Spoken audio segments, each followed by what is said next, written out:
truth is so hard to find. With all the things that's going on, I lost track, I felt so strong. I got you on my mind, but something's been done wrong. Sometimes I've been thinking of what to make of me and my memories. Sometimes I've been thinking of, dreaming of what it could have been besides memories. 'Cause I still need you.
Hello! Hello! Sure, how I feel about the camera right there, but I think I kind of also like the camera right there. so people could see what the hell I'm doing. Move it. Do that. Let's try that this time around. Let's see what we got. Going on, everybody? Welcome, welcome, welcome. Loading head, yep. This way you guys can see everything within Zbrush. I think this is good. What's going on, Inspire? How you doing, buddy? So today we're going to be finishing polypainting and texturing and finalizing Grogu. And then there should be time to get him moving towards 3D prints, which will be a challenge all on its own. So, and then I did a bunch of internet tests yesterday and found out that around this time, not just who's in my house, but the entire block, like the whole area, is really busy with homeschoolers. So they're just taking up all sorts of bandwidth. So I made some adjustments that hopefully will make it a little bit easier, but it does push me a little bit more towards a lower connection. So hopefully that'll work. We'll see. And not much, just posted my blackout of La Brava in the Discord. Nice, man, nice. Tell them to stop hogging the bandwidth. I know, right? Everybody who's in school, get the frick out. It also must be getting close to, well, because holidays are happening in the States. I think too, a lot of people are just distracting themselves with nuances and stuff, even though they're supposed to be in school. I know personally, my daughter's teachers have yelled at kids for being on Netflix while being in school. So they need to get the hell off. So anyway, so I made some small changes last night that I was playing with. Started doing some more texture testing, but really wanted to point this out. Last night, I decided to really go nuts with the eyes. Really go nuts with the eyes. So I hand painted these eyes to get them looking closer to the concept. There's no way I could really think to model them, per se. But I wanted to go a little bit more in depth with his eyes a bit. But, yeah, I really think this is This is really good eyes. Hold on one second, sorry. I'm gonna have to get some water, so I'll be right back. Super intense, they're baby baller, nice. I'm gonna have to get some water, so give me 1 second, I'll be right back. You can stare at Grogu's eyes. But yeah, so I hand painted these eyes in, and I'm really, really loving them, so stare into Grogu's eyes. I'll be back in just like a minute or two. 1 second.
Alrighty then.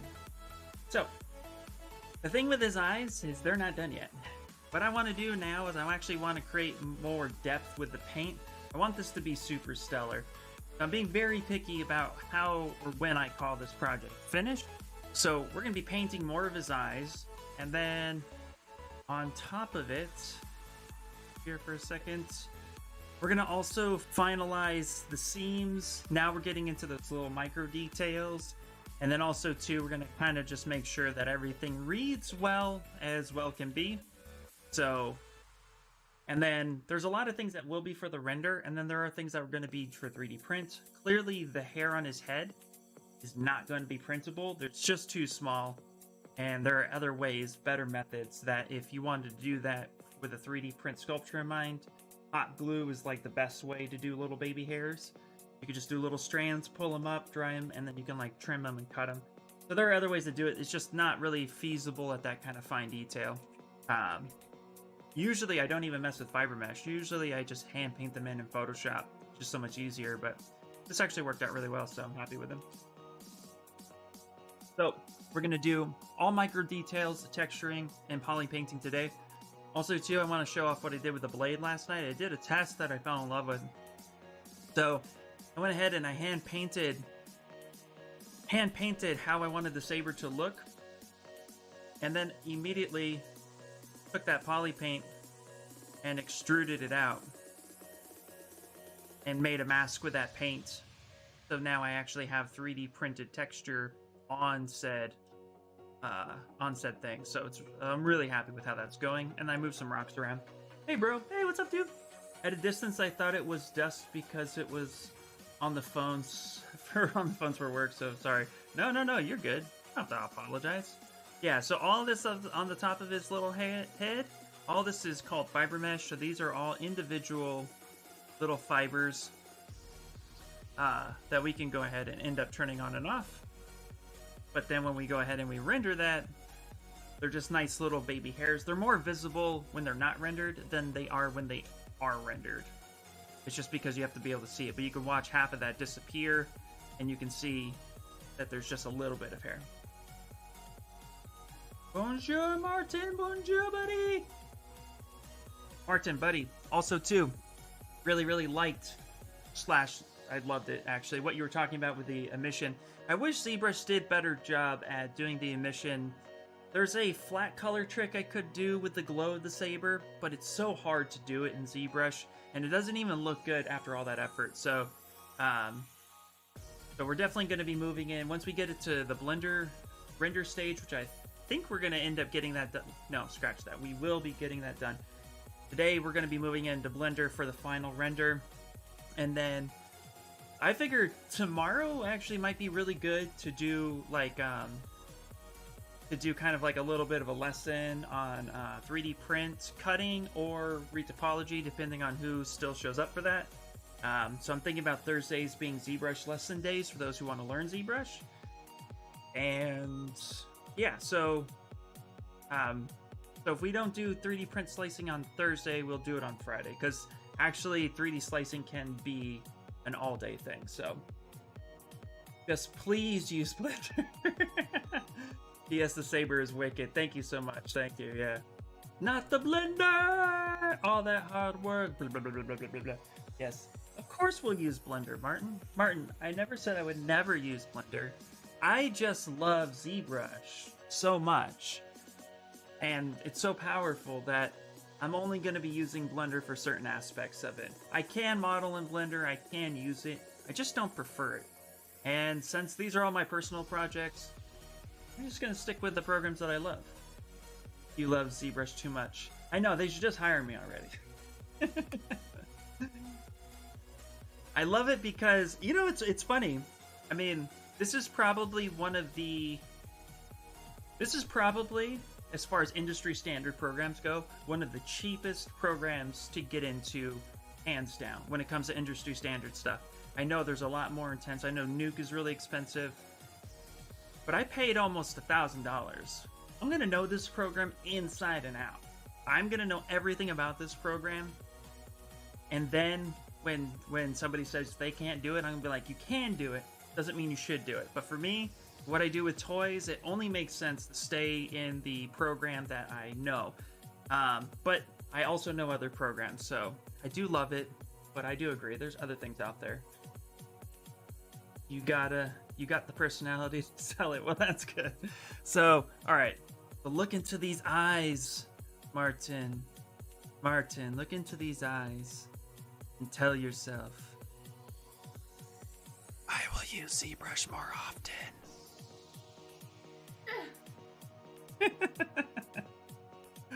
All right, so we're gonna get into polypainting the eyes out the gate. I want these eyes to look super deep and rich and captivating, more so than they are now. So we're gonna go ahead and pull up the concept. We're gonna do that, but before we do that, Stream Raiders! For all of you who are on the Twitch side, if you're on the YouTube side and you want to play Stream Raiders, please jump on over to Twitch or just click the link and you can play from there. It's up to you. I'm also currently looking at other free online games like this that might be more universal between my YouTube viewers and my Twitch viewers. So we shall see how that goes. No, verses. Okay, because it's early, but death is awake. We're gonna go with a level 3. So let's do it! I know Cardi is itching to stab somebody, even though she's currently playing another game. So I'm gonna put down my reindeer tank. NOTWC Blank is here. Let's do it! Let's do it! Alright. Let's get into some poly painting. Where is my reference? Your back is screaming. Yeah. Just means you want to stab somebody. Alright. Go ahead and pull up our beautiful recent reference. And let's zoom into his eyes. So this is where we got with his eyes. So while there are differences, there are similarities. Main similarity is the color scheme. But I'm going to tell you right now, I'm going to go even deeper with these eyes than what is here. So let's go. This is what I really, really, really love. Let's pull up YouTube. Not YouTube. Let's pull up Googly, not Quant. Oh my god. I am touching everything. Have it. Okay, Quant is good. We're gonna type in demon eyes. And that's just go with the punches here, people. That's what we do. That's what we do. We just go with the punch of life. Okay. The reason why I'm looking up demon eyes is because they're super exaggerative and for what I want. And I want to really pay attention to something that looks like this. Blue, rich, so you really see the irises and stuff like that. But I have an idea of how I also want to do this with the texture aspect. So, pull this right up here. I'm going to drop this right on Grogu's face. And we're going to keep that eye as reference. Googly moogly, are you drunk? No. I bet he's high on life. And this is just me, buddy. We haven't realized this yet. I'm a weird dude. Alright, here we go. Two things about me that I think people should know. One is I'm really bizarre. But there are times I can be timid and kind of like blah. Like yesterday I was kind of blah. Today I just don't give a shit. So I'm ready to do this. Let's do it. Also too, there's like a weird blue glare. There we go. That's a bit better. All right. Weird just means interesting. Murder Kitty. Love what you're doing there. All right. So here is the different type of eyes I'm really liking. And the reason for these eyes in particular is because we're going to create a lot of interest with these eyes. I want these eyes to be just striking. So, and then what I want to do is actually try a trick. I've never done this before. Creepy stream! Yay! What I want to try is kind of what I tried with the saber last night, and that's why I tried it on the saber, was if we solo this out, and we turn the color off, after I painted it, I used the poly paint as a mask to get the texture in the blade as well, so it's just not like a flat, boring object. Because again, 3D prints need to be interesting as much as possible. So, we're going to try that same thing, but with his eyes. So let's go ahead and turn everything that we don't need off. That way, too, it's going to be... Yeah, let's go ahead and get that. That way, too, it's not screaming on the stream. I'm going to zoom into his Grogu body. And we're going to start poly painting and getting some of this to look really good. All right, and we're going to paint this one eye at a time. Hey, mister! Nice, nice. Hey, how you doing? Right. Okay. This is all freaking out. Why are we doing this? Oh, I'm on accessories. I should probably be on his head. There we go. Turn that around. All right. So let's go ahead, and what we're going to do is we're going to grab a standard paintbrush, and we're going to go ahead, go to Z plugin, and down here on the side, we're going to open up Z Color. And Z Color is a standard free program, or a plugin, I mean, that allows us to capture color outside of ZBrush. So you just go ahead and click, and I want some of this red right in there. We're going to hit Set Color. We're going to go ahead and hit V to switch our color. We're going to grab and drag again, and we're going to get kind of a richer, deeper red, like such. And then we'll hit Set Color, and we'll go ahead and minimize that, so now we have our color set here. Now we're going to switch back, and let's go ahead and adjust our scale or size a little bit. Pick the eye we want to work on. Go. Let's go ahead and bring up the intensity and make sure, yep, there it is. Very cool. And what we're going to do, for those of you who've never painted any type of hair or eyes, it literally is one stroke at a time. So I'm literally just gonna come here and drag one little bit at a time. And the change is gonna happen very slowly.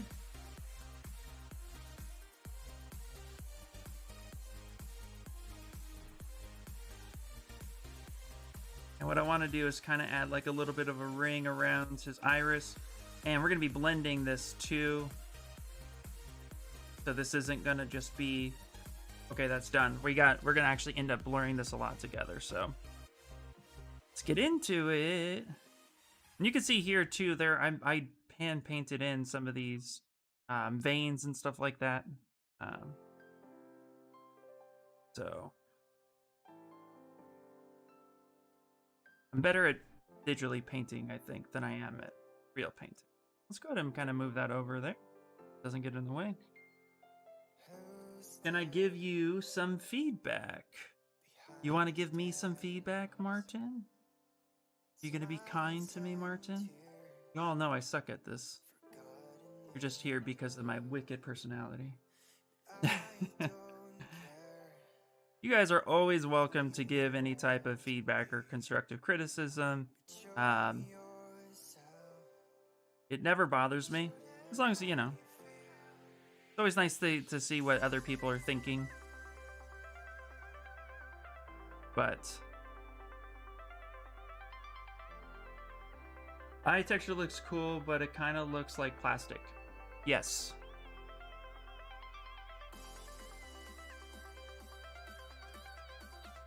Yes. It does look like plastic.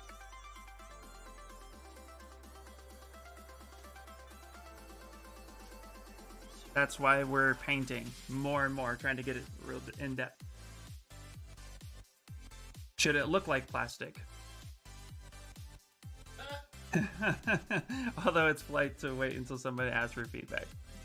So you got to look at, you also got to think too, what am I going for in general? So if you look at it from here, I'm trying to make this more like a painting. The final render in mine is going to be a painting. This is a low render for now. Yeah, it's still in low quality, but it's getting high. All right, so the idea behind this is I'm going to actually try to make this kind of a painting render at the end. That's what I have in mind. So yes, it does look a little plastic, but we're also not done with the eyes as well. I do want to add a lot more depth into them. That's why we pulled up the reference. But I'm also trying new things, so I don't know if I'm going to be hitting it the way I want. But based on my 2D background, which is skill enough, I spent most of my childhood drawing.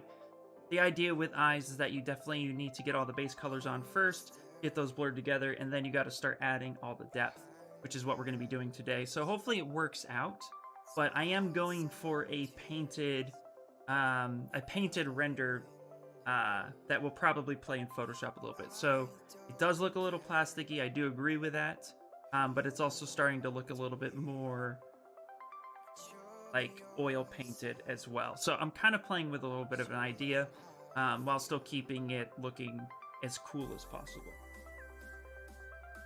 So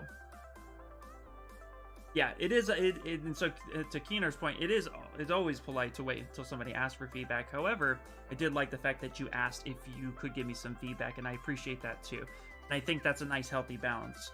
Either if somebody's like, hey, what do you guys think? Or, hey, I see something. I think the thing with feedback, and so this will give me my little rants on feedback while we paint. I think the thing with feedback to remember too is where is it coming from? And there are some people that I love getting feedback from because I feel like they know exactly what it is that they are looking for, and they know in their mind what it should look like. So allowing that person to open up, I think, is a good component of collaboration and communication, and that's how we grow as artists. I think the thing to remember with some feedback is there are some people that are just never happy with what you do because they think or they believe that they can end up doing it differently themselves. And I have a few people like that in my life where they give feedback, but they're never happy with it. And even if I were to do it exactly the way they're instructing me to do it, it would turn around and still not be good enough. So I always take feedback with a grain of salt of like, there are directions that I'm choosing to do, but it is nice to get that perspective. And so I feel like it is a good idea to completely open yourself up for feedback, but also to kind of keep in mind of your direction and not deviate too much from the direction you have in mind. That's what makes us, our own unique artist. But again, for me, it's all about knowing the source. And I kind of learned this a little bit within the workshop that I'm a part of. And I'm not talking ill at all about the workshop I was a part of. I love it. It's great. But there are some students in there who gave feedback that maybe they didn't have a place to give feedback. And so what I started doing was every time somebody had something to say, I cross-referenced my work with their work and kind of then got a better idea of what it is they were trying to say. So then I can understand and take the feedback or just politely disagree with it and say, no, I don't think that's in the best interest. So there is definitely a bit of, approach with caution with feedback, but it is great to collaborate, and I do appreciate that. That's actually one of the things I really love about being able to stream my art, is to connect with you guys and to see, like, what do you think? I know, there's so many talented artists here that it's just amazing to be able to collaborate with and share my process with and learn from as well. So I definitely think that it is great, and that's one of the things I love about my specific stream, is I want to be able to hear back from you guys. But then I also, get to explain my point of view and what I think, and then we get to go from there. So yeah. Oh yeah. I mean, accept feedback. Yeah. But know what they're saying. If someone doesn't want to change their mind, they won't, no matter what they're told. This goes for art as well as other things like politics. Keenar, yeah, absolutely right. Kat said back, I missed a comment. I love your art. Sad that I lost the Sailor Moon drawings you made for me. Oh no, I may have to draw you another one, sis. Oh man, I was in a class once and the newest person kept confronting the instructor, and I was like, ugh, you're the student here, but stop quizzing. Yeah, exactly. Yeah, that's the other thing too. Again, know where the constructive criticism, or know the source of where the feedback or the constructive criticism is coming from. Indeed, because there are some people that just are like, I've been doing this for 20 years and I'm only taking this class because I need to have legitimacy on paper. You know, you run into those guys all the time. I ran into those guys as a martial art instructor and student. We get them all the time. They come in and be like, "Oh, I've taken this style and that style, and it's been cool, and I know what I'm doing." And you're like, "Well, that's great, but you know, this is a different style. You know, we have a different way of doing stuff. Let's, you know, some people, you know, those are personalities, and you know, there's only so much you can do with a personality." Yeah, there are always something. There is always something to learn. Indeed, absolutely. That's always been my mindset too. You know, one of the most encouraging things as of late, when I thought 2020 was going to be really, that's when I was hoping 2020 was going to get better. One of the most encouraging videos I ever watched, actually, I went down this John Wick rabbit hole on YouTube, because you guys know my man crush for Keanu Reeves is very powerful. But anyway, the thing that I loved the most about Keanu Reeves in one of his videos that he was right after he was doing his gun training was he was not, everybody was like, "You did awesome, you did great, you did this." He's like, "Yeah, but I messed up here, I messed up here." And at first you might think, well, dude, you're just being hard on yourself.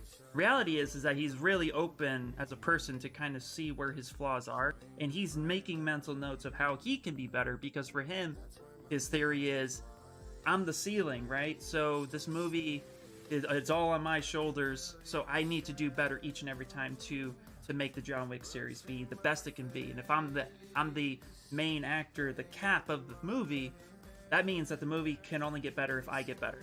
And so that's him doing self-critiques, but in a very respectful way to himself, not belittling himself, which is a technique I'm still learning how to do. So that's something that I think I struggle as an artist and always want to get better at. Yeah. Oh yeah, I mean, you can learn from these kinds of people, which is interesting. Indeed. Yeah. How to not be a poop. Good morning, how are things going?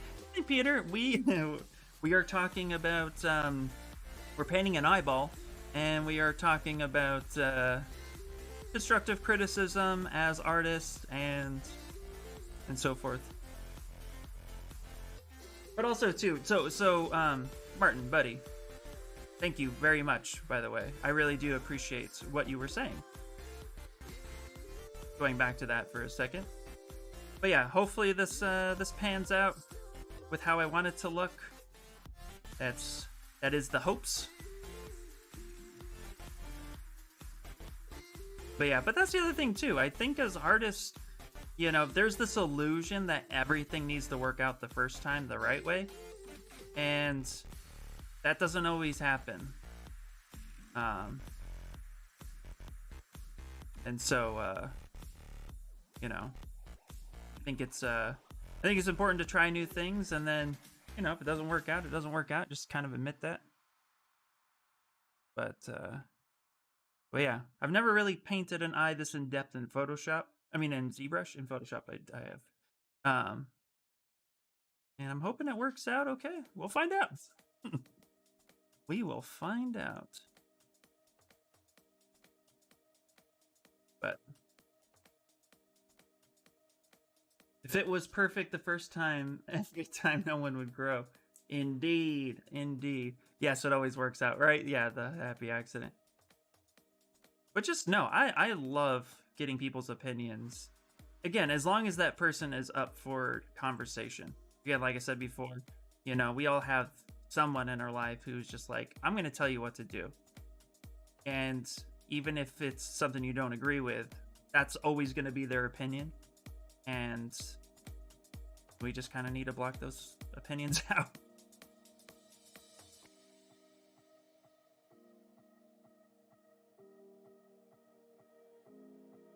Holy crap, that looks so amazing. Thank you, Casey. Hello. I know that I take some ideas from here and have incorporated them into my craft. Eyebrow wiggle. Ooh, a fancy little eyebrow wiggle. I can't really do it.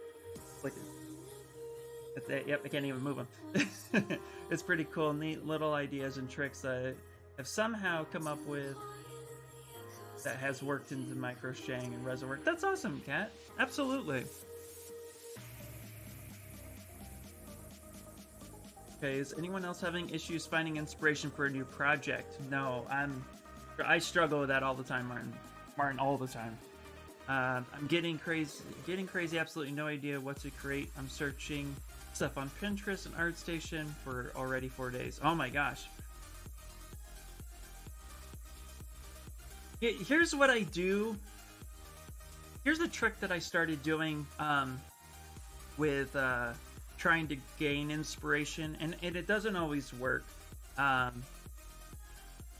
I completely 100% try something that I wouldn't normally do.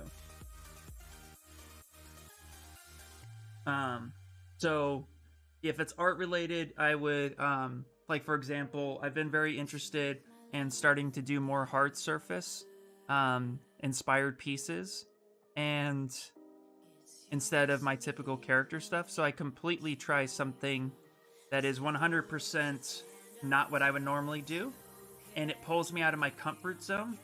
But I think what that does for me in particular is it allows my brain to start thinking outside the box. And I'm talking about like I am interested in hard surface. I'm not passionate about it as much as I am with characters, but I wasn't passionate about characters in the beginning either. I was kind of lost. So I kind of gained passion about what I was doing. So I found something that I really, really fell in love with, but I knew I could not do.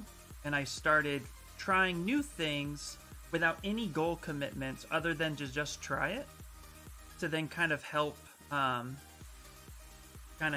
there, give me a little bit more of an idea. It just pulled me out of my comfort zone and allowed me to think outside the box. And I think that helped a little bit with some of my growth, because then you just remembered that. Because for me, one of the big mistakes I made early on in Zbrush is everything has to be completed. Everything has to look good. And it doesn't. Sometimes art can just be for you. And so maybe try something just a little bit outside the box. Something that just you wouldn't do, but you're not dedicated to. You can just kind of play around with and let the creativity find you, not you try to find the creativity. And when you find something like that, it's a little bit more passionate, that you're passionate about already, but maybe you can't pull off or can't do, I think then it starts giving us a little bit of freedom to then allow our creative juices to flow. Not guaranteed, but it's kind of what I've been doing. Here, hold on. Whoop, whoop, whoop. I think I missed something. I know that I will ask you for your opinion for my work. Been huge in helping to getting that in detail. Yeah.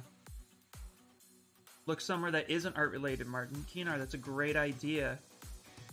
They make believe TV. Scientists learns more from mistakes. Yeah, absolutely. Yep. Thinking outside the box is fun. Indeed. Although some handy advice I've heard is that discipline is more reliable than motivation and inspiration. But it's all relative, I guess. Yeah, I guess to me, it's all headspace. I have created some of my best works in the most depressed state possible. And I've created some of my worst work in the best state possible. And so for me, it was learning how to balance my emotional track with my creative track. And I think it's something as artists we tend to struggle with a lot.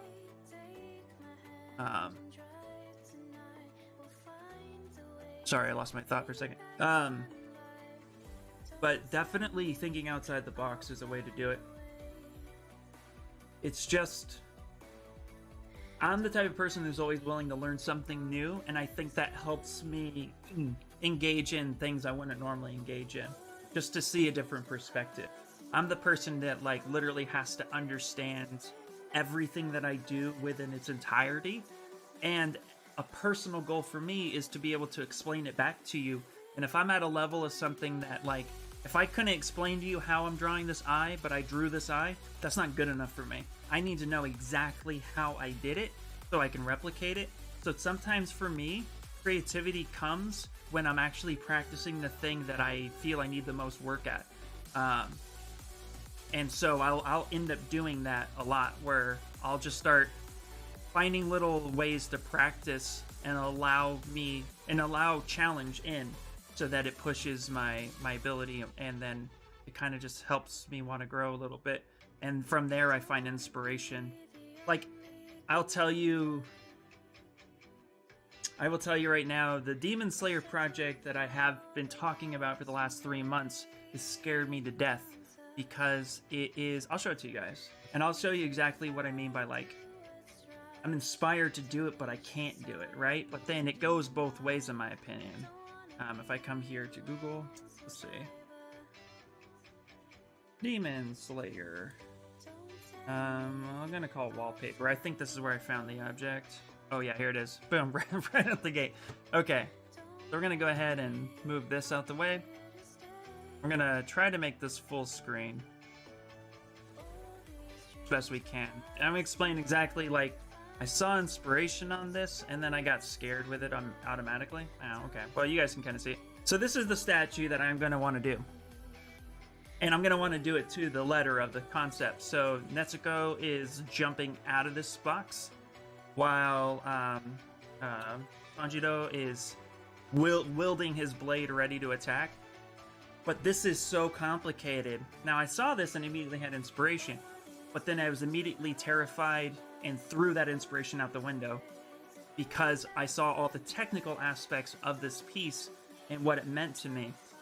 And so what I've been doing to build my confidence back up to even look at this and feel inspired is to start trying little things that I know this piece would require me to do on some of the technical aspects. So, anti-gravity, right? So if we come back to my dying Zbrush. No, wait for it to respond. You guys notice I've been talking about anti-gravity stuff. I've been trying to get inspiration and search for it, and it's been weeks, if not longer, months, to try to find the courage to allow that inspiration in. I feel like it's all just a balance act. I feel like it's a back and forth between, like, here's inspiration and here's technicality, and I want the inspiration, but I have, you know what I mean? Like, I feel like as artists, we're always kind of in this paradox of being lost. And that can be challenging for sure. But that's why, you know, I've been trying things to build up my confidence to get to that piece. Hopefully this all makes sense. I don't know, now I'm just ranting. Although some handy, oh yeah, so it is awesome when we flow in the creative spirit. It really is. Morning again, sir. Hello. Gotta love a challenge. Absolutely. Gotta love a challenge, but you know, speaking of challenge, we're gonna put perspective on, turn this. We're gonna go ahead and store a cam here so I don't have to keep going back and forth. Yeah, it is all interesting. Ooh, that is close up. Do that, and store camera. We'll call this eyes. Okay, now I can go back between the two easily. Who doesn't love a good paradox? Exactly. Exactly. Yeah, so I mean, I'd say, Martin, if you're feeling like you want to challenge yourself but you're not feeling inspired, go to that bucket list of things that you want to do and start looking at the smaller piece of the thing you want to do, and then try that without any goal other than to learn from that experience. Don't even try to finish it. Not everything has to be a portfolio piece. Sometimes art is just for you. And I think that's something we forget as artists. We don't have to post everything to Twitter. We don't have to post everything to Instagram. We don't have to share it. We could just say, I did this thing, I love it, and fuck the world, I love it. And that's all that matters. And I think, too, allowing that in is going to help us grow as well. So that when we do share our best, we know that it's our best.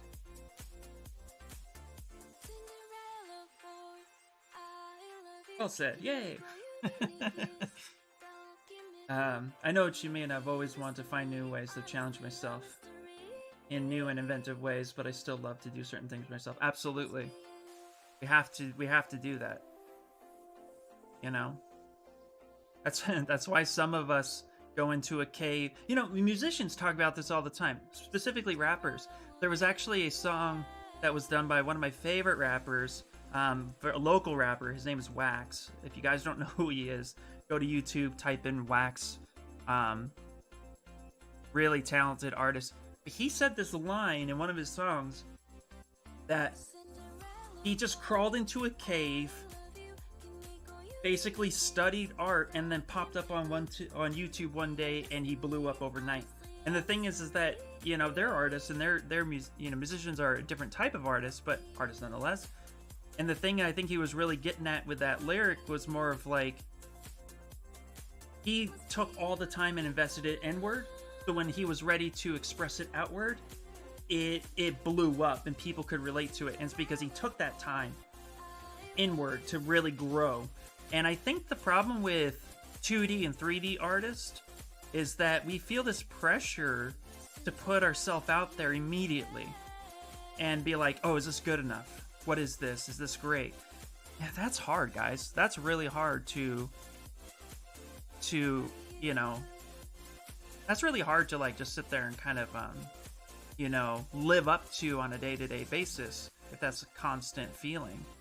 So I think learning to take time to ourselves too and try new things and be willing to learn is all going to be helpful. So all right, so let's look at this.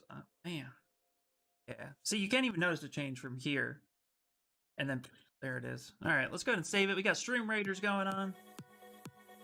Hey, Iris Sculpts, back at it. Great work. Great work ethic. Keep it up. Thanks so much, dude. Make Believe TV, thank you so much, man. I honestly, even though I'm streaming, I'm in my cave. That's where we are. Let's do Stream Raiders as I clear my throat.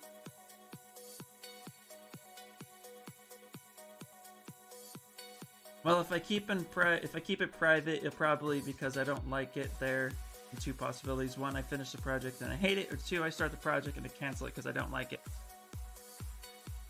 Martin, buddy, love you. You're too hard on yourself. And this is coming from a guy who's very hard on himself. Take a deep breath, my friend. Because you are one talented, badass artist. We have to collab someday on a piece where my character gets into your scene. So, keep that in mind. Let's battle these guys. No homo.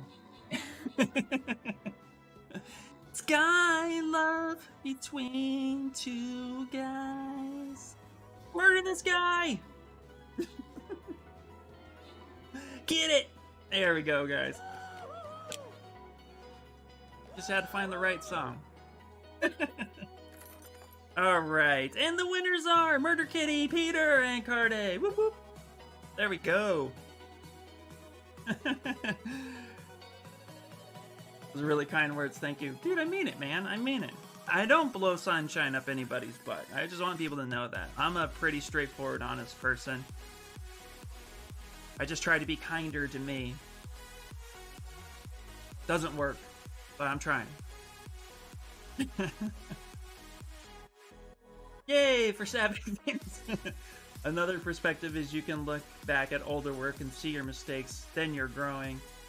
Yeah, do another rendition of that art later. Dude, Peter, that's a great idea. You guys have seen me do now 2 different types of Venom, and I had done a 3rd Venom prior.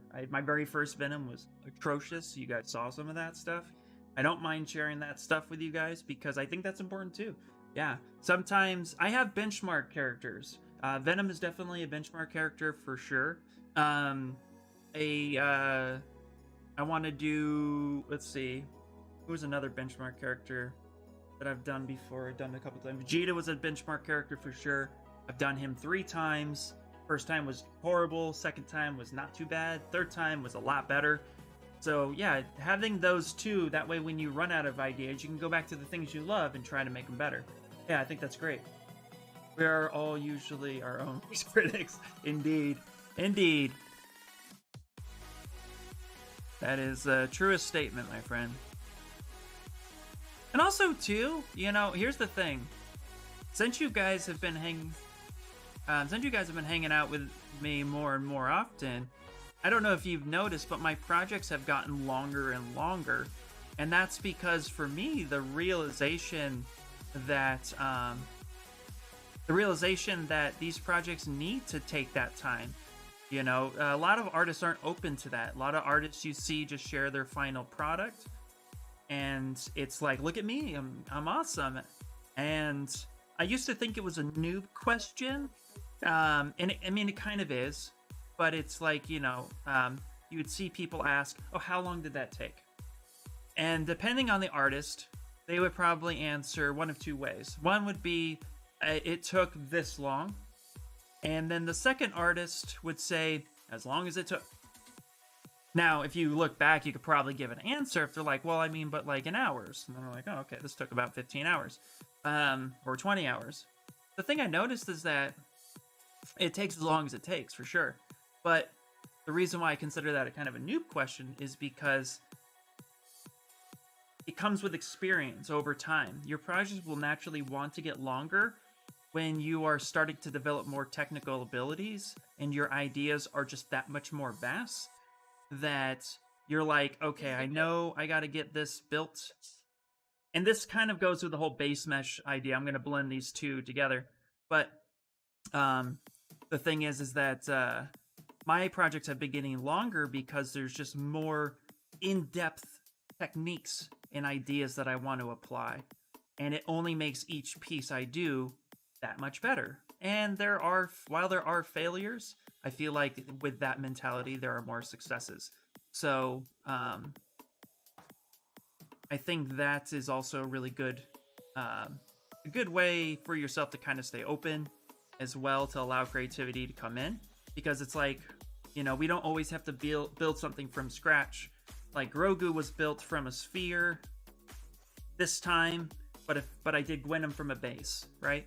And so I told you I was going to mix these two ideas together. The thing is that because I knew how intense Gwynnum was going to be, I didn't want to spend time doing the same old. But in some cases like this, I knew I needed to, because no base mesh in the world existed for Grogu that I had access to. So I think that's something to keep in mind too, to just learn to take our time with our projects a little bit more than, you know, there's no need to rush it. It takes as long as it takes. But as long as you're constantly progressing with that, not necessarily, quote, noodling with it. Because we can get stuck that way too. So there's always a balance, right?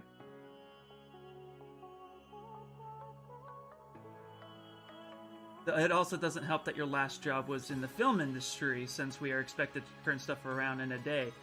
Right? Oh my god, yes. That is definitely a mentality I kind of had to, definitely kind of learn to ignore a little bit. Okay. Alright, I like that little ring going on around his eye, so we got to repeat that on this side. So we're going to go ahead and get this zoomed in. Yeah, being in certain industries definitely can handicap us a little bit in our growth.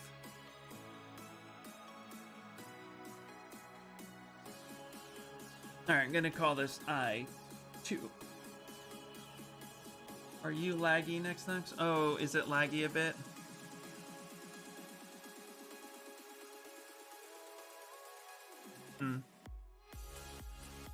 It could also be we're on the same network too. Everybody's testing? Ah, crap.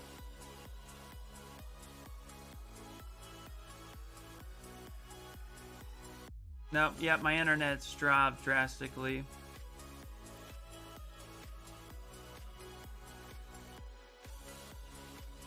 Was this your first 3D software you learned to make characters in? The very first 3D software I learned to make characters in was actually Sculptress. Sculptress Pro, or Sculptress, which seems to be desynced over time from my experience. Yeah, it does. So my first program I learned was Sculptress, which was just before Zbrush bought 'em and incorporated it to their process. Um, and it was great because it just allowed a very basic workflow and gave me the artist perspective. Um, and then I tried to make characters in Fusion 360 and I hated it. But the first 3D program I ever learned to operate on was actually a program called Vellum, which was then later turned into Mastercam, which was for CNC programming and profiling. But for characters specifically, it was Sculptress, which I actually still have my copy of Sculptress, which is cool. It's lagging, yeah. Sorry. 42-second delay on Twitch. Oh my god. Yeah, the internet is down a lot, unfortunately. It's fluctuating quite a bit. I don't know why. It's just the area. I think it's Charter, yeah, for sure. You doing a speed test? Okay.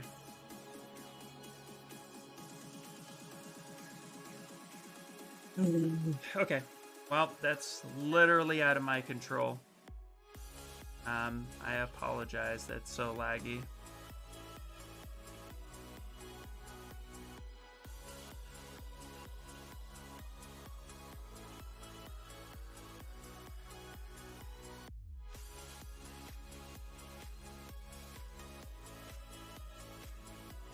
Okay.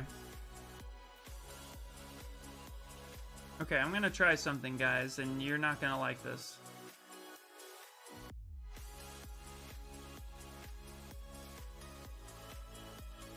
Killing stream raiders.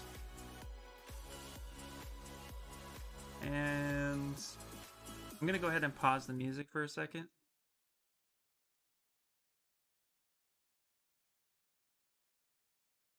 Kind of let it rebuffer. See if that works a little bit more.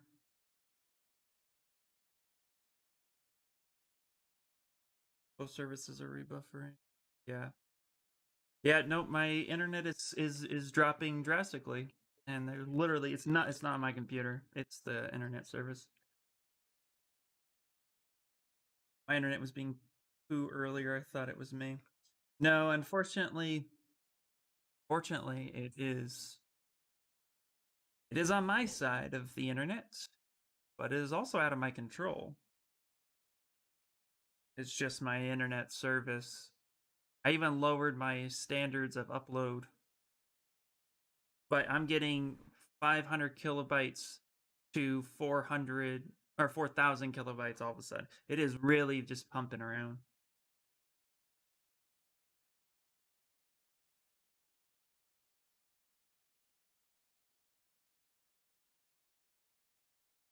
I'm gonna try something real quick.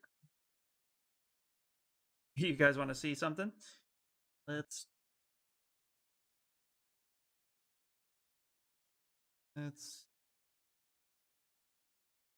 see what I'm getting.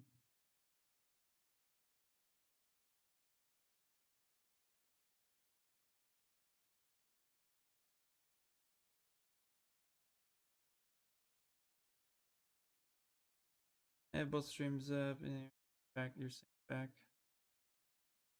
Yeah, right now I'm pulling my download is fine. My upload is killer. My upload is now kicking at no more than 2. I'm supposed to be getting 10, but a lot of it is just the area I'm in. It's terrible.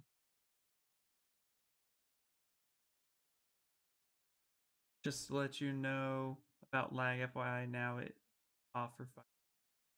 Okay. Interesting. But yeah, my pretty this is I sneak peek it. That's what I'm getting right now, which is way worse than I usually get. It's either Spectrum Restream or your computer. It doesn't seem it's Spectrum. I guarantee it's not my computer. Because my CPU is 0.8. Computer's fine. It's the kilobyte number. It's fluctuating all over the place.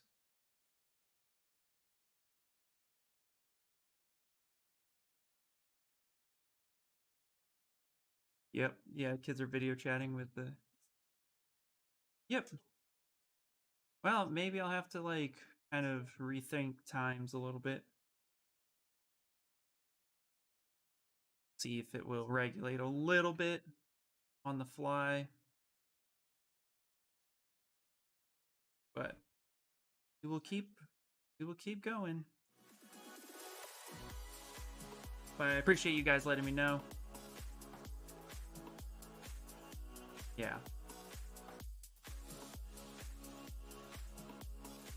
Okay, without music, it's better because the music pauses every 3 seconds. Okay. Well, you know what? That's totally fine. We can actually kill the music. Don't mind doing that. Everybody play your own music. It's a play your own music stream. Refresh. You did refresh? Okay. Okay. Okay. Well, I killed Stream Raiders and I killed the music pulling in on my side. So gonna suck for those who like playing Stream Raiders. Sorry, guys. Literally out of my control at this point.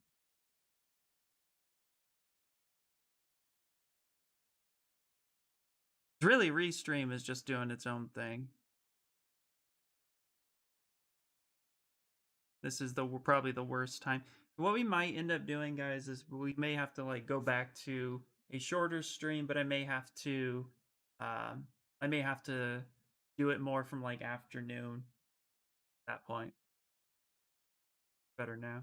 Yeah. Because then I'll have the bandwidth.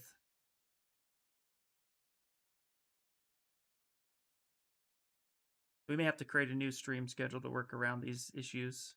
Because I think the other issue too, the real world issue right now is that schools in the LA area, because I live in LA, were open for hybrid learning. So there were plenty of schools that there were kids there, and then now they're all shut down again. So they're so they are definitely more students home again, which is probably what we're experiencing as well. Um, so I think that's a lot of it. Make sure they match. Oh yeah, now I can play my own music. Yeah, do it. Nice time for some ambient music. Yeah. Then they resync and your voice is in stereo for a second. Another observation of why YouTube falls behind more than Twitch. That is true, yeah. Usually YouTube is pretty bad when you restream it. Because Twitch is meant for that streaming service, you know? Um, and if we go back to just being a Twitch, I'm always going back and forth on this because I think it's like kind of 6-1, you know? If it just goes back to just doing a Twitch thing only, then that is what it is. I don't know. Yeah. So right now I don't have the bandwidth. We may have to try without Stream Raiders for a little bit, and that's okay. Like watching turn signals on car seat up and desync. Yeah, it is crazy. I have Charter as well, and it does this at night and on weekends too. Yeah, see, fun.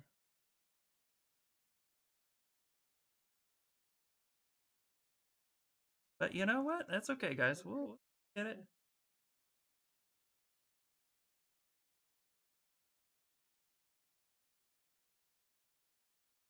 Okay, so I'm also making these pupils out just a little bit.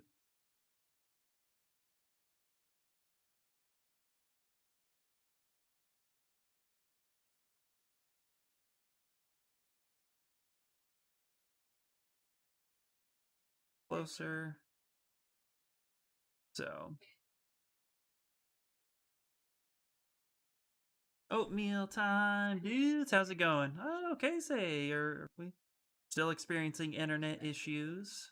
So everybody now gets to play their own music. just hear my sweet voice in full stereo every 5 seconds. Is what it is. What else can be done? Nothing. Nothing. So I'm thinking, I may adjust. I don't know. I don't know. I'll think of something. If this is going to be a constant where this is just a bad time now, then I have to reevaluate that. As much as it pains me, um, because I think, fortunately, not much, not much I can do about it. That's looking pretty cool. That's that one. Let's make sure we identical.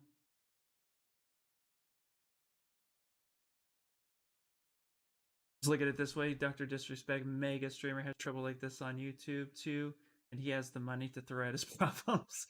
I like the chill vibes. Nice, very cool.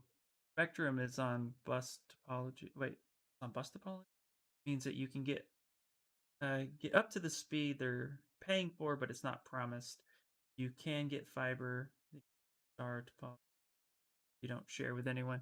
Yeah, the problem I've looked into fiber. The problem with fiber is I live in a post World War II home. Um, and so because the area that I'm in, we used to be very big Lockheed. Uh, those of you who don't know what Lockheed is, Google that. You'll have fun. But anyway, uh, so this is such an old home, and nobody's ever run fiber here before. So I had AT&T come out and talk about fiber, and they said, "Yeah, we can install it for you, no problem. It'll be $500 to run the cable, one-time purchase, $250 one time for the equipment, and then it'll be $150 a month." And I said, "No way, not happening. Are you serious right now?" So it's not even my home. If I owned this home, that would be different. Then I'd probably do it. But not my home. I rent, so I'm not gonna pay almost $1,000 to have them come in. Of course, this was 7 years ago when I had that quoted, so I don't know if it's cheaper now, but I really don't care. It's not my home. Eventually, I'll leave it, so I'm not gonna grant them fiber out of my own paycheck. Oh wait, I don't have a paycheck. Damn it. Never mind.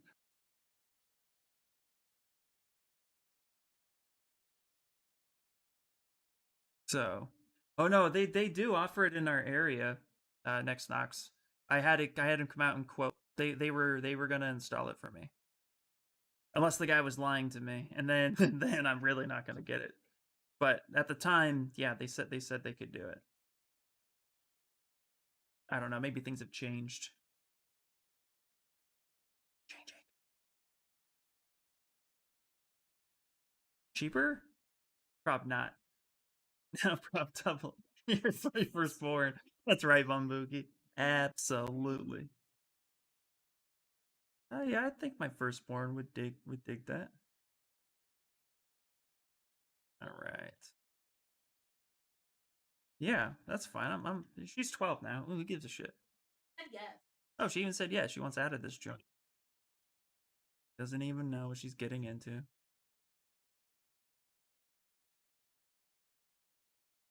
So, yeah, not worth it. Yeah, exactly. Everything changes so fast too when it comes to that stuff. So who knows, man? It's also really windy in my area at the moment. I don't know if that has something to do with it. Getting the Santa Ana winds, as they say.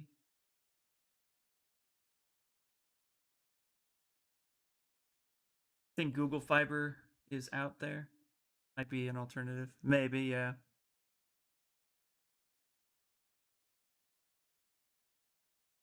Yeah, the big issue is I'm still begging places to want to hire people, and things are shutting down again in the area. We're approaching another lockdown, so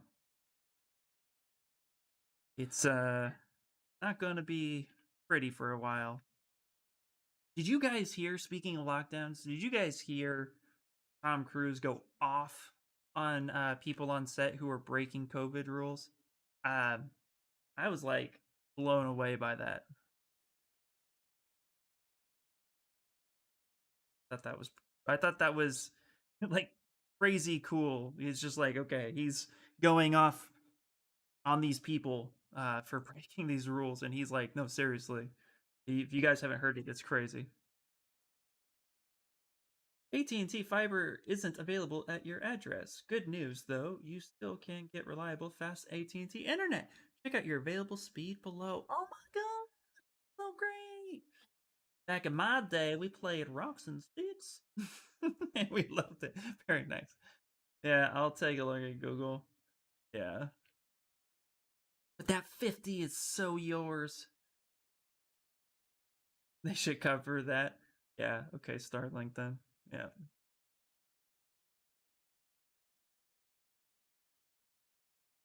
Yeah. Super intense.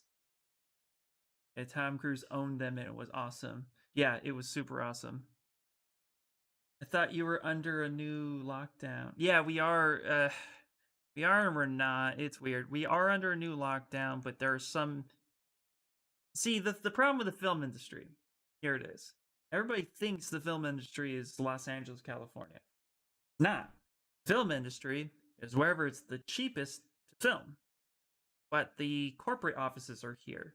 So while studios like Warner Brothers are currently um, being told that they're going to be relocking down because people can't seem to do their business, there are other places that are opening up in other aspects because of states' rights.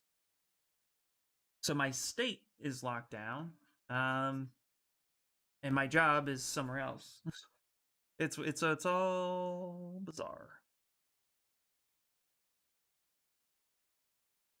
Um, but there's not even like, but then there are other aspects that there aren't even jobs being opened up.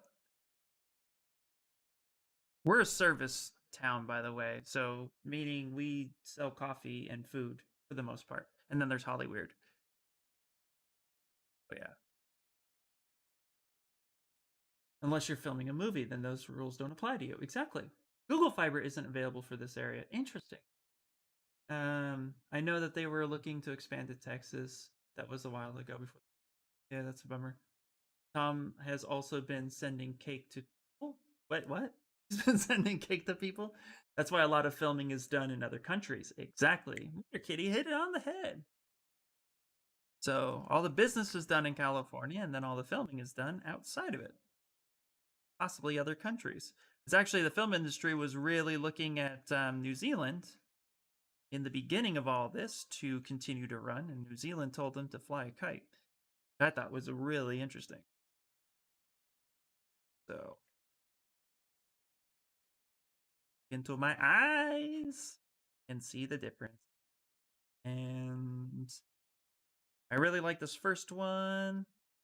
I'm really starting to like the second one a little bit more, so we'll need to punch the first one back, or just bounce back and forth on this. So just make the first one a little bit thicker on the iris. But I do like that. Let's do that.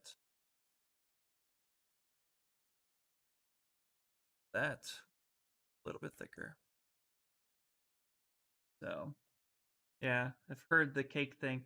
Yeah, I don't really know what the cake thing is though. So Texas? Yeah, Georgia, exactly. Yeah. Yeah. It's all bizarre, guys. It's all bizarre. But honestly, like I'm trying to get into the toy industry. So, um, you know, I have avoided some jobs like not avoided, I just haven't applied to them. Because like for example, Warner Brothers is hiring graphic designers. I'm really glad I didn't go for that because they're shutting back down again as people are getting sick with COVID. So, smart move.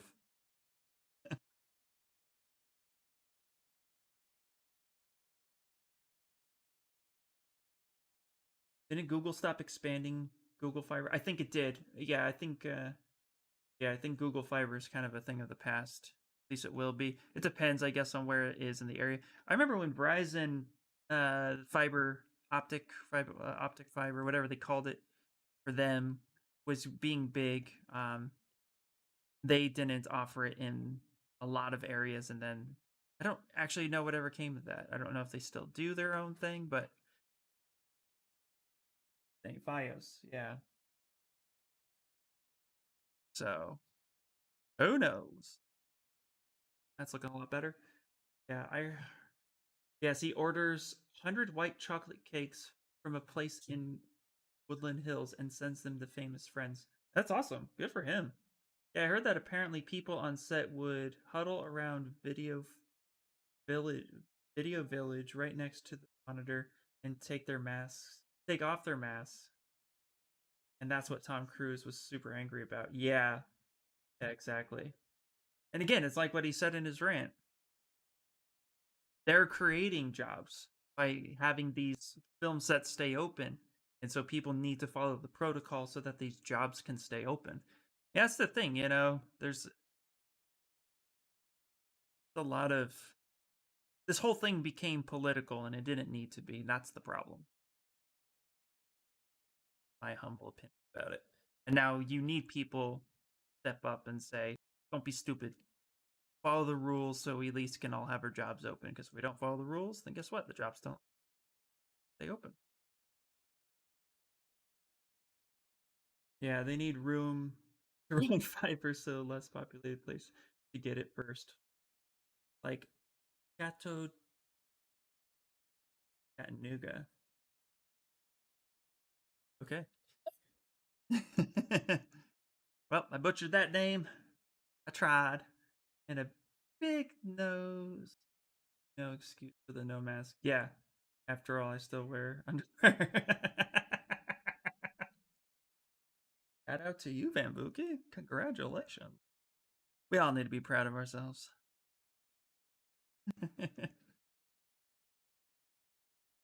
Ooh, look at this crazy eyeball.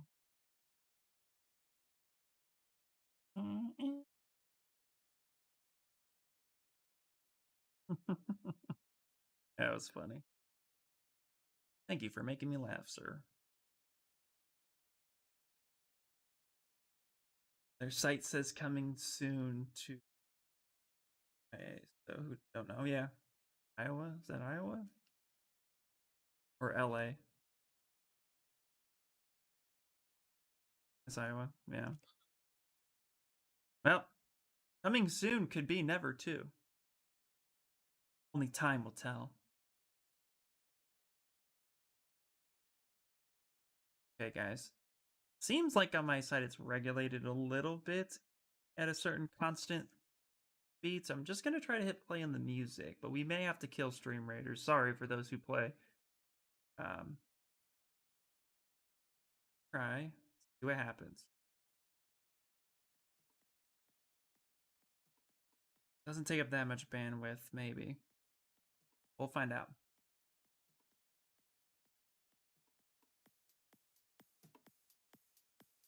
Coming soon to a murder near you. Ain't no way I'm buying that game until it actually is finished and hits Gaudi edition. Game of the Year edition, yeah. I have an idea of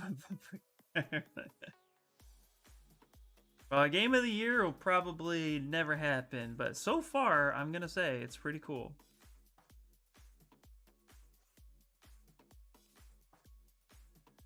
I do like how Twitch is bending the rules for the nudity aspect. It came out on CNN and I think it was Gay Magazine and said said that there, as long as players were progressing through the story and not actively doing the sexual content, that they would allow it to be seen. And I thought that was interesting. I like how Twitch just decides when it's going to bend its rules, even though Cyberpunk's company Red said that they would actually create a stream safe version. I would consider going back to AT&T since the upload speeds were like 800 plus megabytes. Holy crap. Spectrum limits uploads to 34, which is kind of odd. Mine is capped at 10. They do it for most games I have to have. Okay, that's the nudity like Conan. Interesting.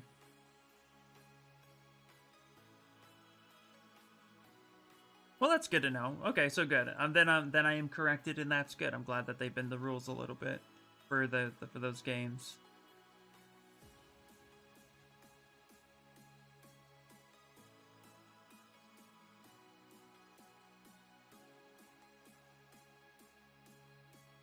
I just figured because it was such an anticipated release that that's what they were going to be doing.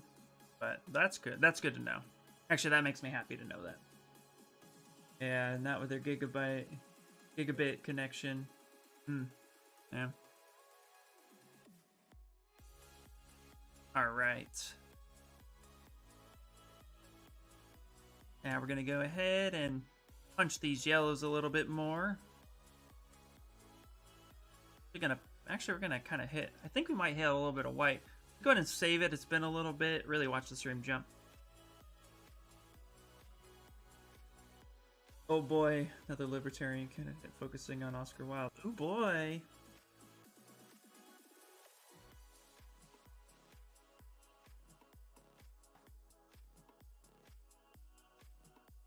Yeah, not out here. Zbrush is saving. We are dealing with a big file. Okay, here's what we're gonna do, guys, real quick. Once this saves, we'll finish up the last game of Stream Raiders, but then I think we're gonna pause that for the stream, for the remainder of the stream. So I won't set it, but I want you guys to get that battle. So let's punch it and then we'll end it.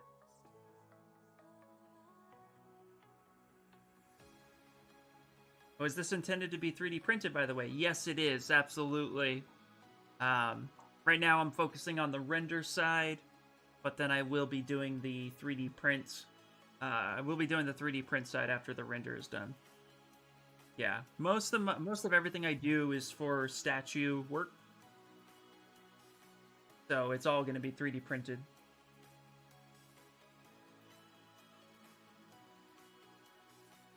We are dealing with it also. Now, this is how I know it's not my computer, by the way, guys, on the stream side. I am dealing with a very intense file, 42 million polys, but this isn't the biggest file I've ever streamed without any issues. And I'm just watching the internet connectivity drop, but the CPU has been stabilized, so Zbrush has been having a hard time, but, you know, that's Zbrush. Can't really do anything about that. Okay. And minimize that for a second. And let's finish up this game of Stream Raiders. I know you guys have been posting stuff. Let's battle this, and then we'll stop it for a little bit. Although, I don't know, it seems like it's stabilized now. I'm getting full solid green all of a sudden, so... You know, that's why I opened it back up. So let's find out. Blues! Charlie's keeping me on my toes.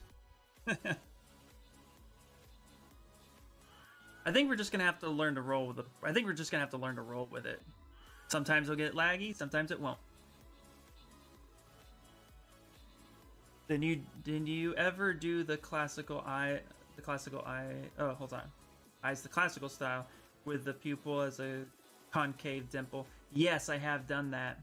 Hey, what's going on, Dax Snake? I don't tend to like them too much that way, though. Who won? Let's find out who won. Carde and TWC Blank. Nice. All right, well, I'm getting full green on everything, so... you guys want to keep going? The Stream Raiders? Yeah, fuck it. Let's just hit it. It's a hard one, guys. It's a hard one. Do a level 10 right here. Okay. See what happens. What's the worst that happens? Lags again?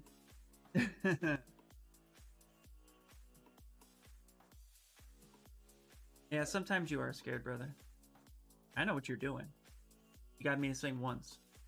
But yeah, I have done that before. I just never really found a method that I liked.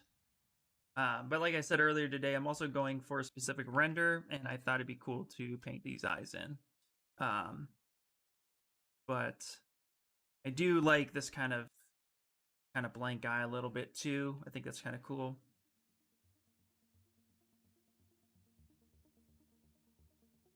He died already. Didn't die. Will you stream the parting process for 3D printing? Yes, absolutely. I will absolutely do that. So if you guys want to see me do that, I will have to prep the file because because the prepping process, but I can explain what I do. But I'll prep the file before we go through the slicing process of at least getting it a lower resolution to work with while still keeping all of the high details. So I will prep that and then I'll talk about how I do that. But that is what I will. Yes, we'll be doing that. Long story short, yes.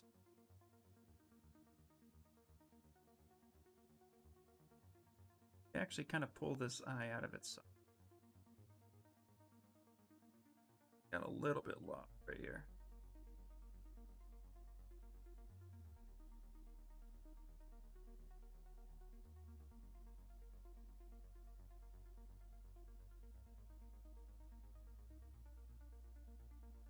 Yeah, more than likely we will either start that process today, but today's goal is to finish all the fine textures and details, the paints.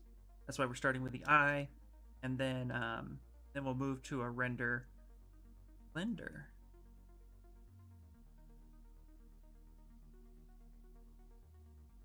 And then the 3D print process. For this one in particular, there's going to be a lot of challenges to cover. I try to ascertain those or head them off as quickly as I could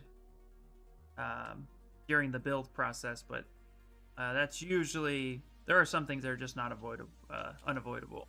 You just gotta have to go with it.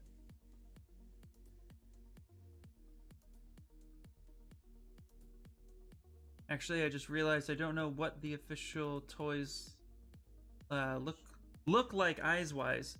Oh, well, it depends on the toy itself. I have a Chris Evans around here. Not everybody can say that, huh? I have a Hasbro action figure Chris Evans Captain America around here somewhere. He was kind of currently beating up a Elf on the Shelf, but for a lot of eyes, they a lot of times will just get stamped. They'll get colored stamps or decal stamps because they have to pull out of a injection mold. So a lot of times they'll just be blank. But if there's a really detailed sculpt, some of them are actually little pieces that then get glued together. Oh, most have huge pupils. Yeah.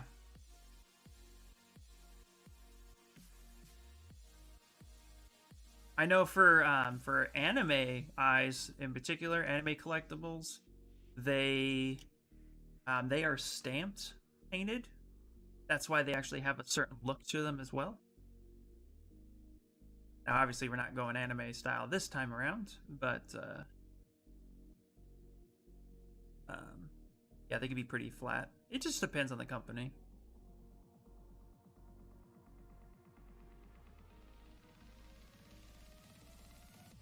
Some companies use mixed media. I know Sideshow uses mixed media sometimes too, but if you look at, I'll share with you this video I found of Sideshow real quick on YouTube. They hand painted the child's eye. Call it painting. I won't play this. Let's see, where is it? Sideshow collectibles, videos. They showcase how they painted the Mandalorian, and they painted the baby eye. Let me see if I can find it real quick. Where is it? You do a lot of stuff. Oh, here we go. Behind the scenes painting the Mandalorian. Here we go.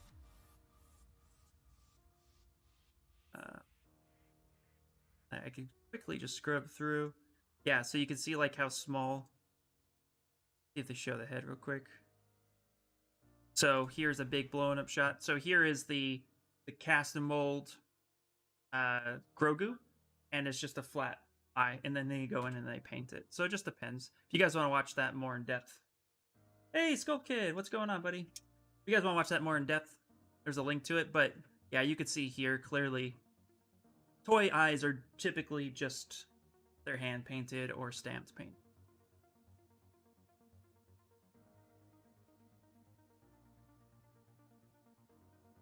My Zbrush file right now is up to 141 million points. Da da da. That's crazy, dude. Yeah, that's crazy. That's a great sculpt. Yeah, the guys who did the... I know the guys who worked on the Sideshow project. They talk about it all the time. They get the scans from Legacy. And a lot of their Star Wars stuff is actually Legacy scans. So the sculpt is actually based off of the original of the show. So that's how they get it to get theirs. Because they don't want to reinvent the wheel. There's no need to reinvent the wheel. Especially if they're doing a likeness. And they talk about that a lot. They'll just get guys to come in and clean it up. Which is smart. I know a company that I've been able to be fortunate enough to go in and look at it. Does the same thing. They have a scanning. They're called Gentle Giants. They're owned by 3D Systems. They do a lot of scanning as well. And work with scan data files to get it right. Because the guy already spent the time making, the Hulk look like the Hulk. So they're going to release a legitimate, Hulk Buster, for example. They're just going to take the models that were already created and make them for 3D printing. Hey, what's up, Emmy? How you doing? Seeing a lot of bad Grogu's. Yeah, that's the way to do it. Exactly. Yep. 141 million points, though. Dude, I just have to ask, is that a prop? Does it need to be that high? That seems very intense. You doing alright? Just waiting to hear if I could pick up my dad from home tonight or not. Oh, yeah. Good luck with that.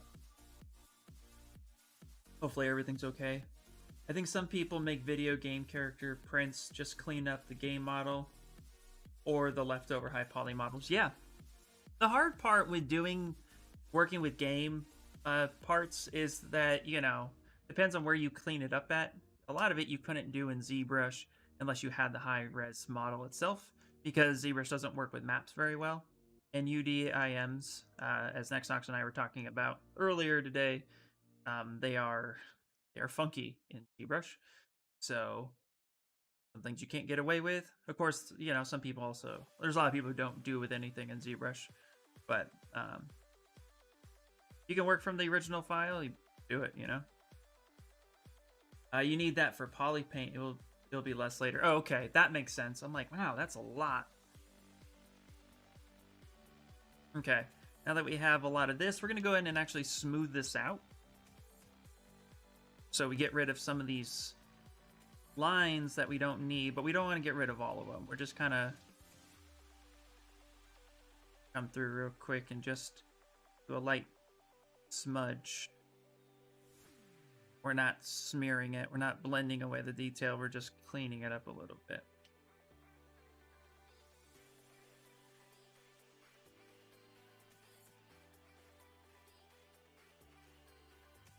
That's why I use Blender. You can't create geo from UDMs easily in Blender, can you?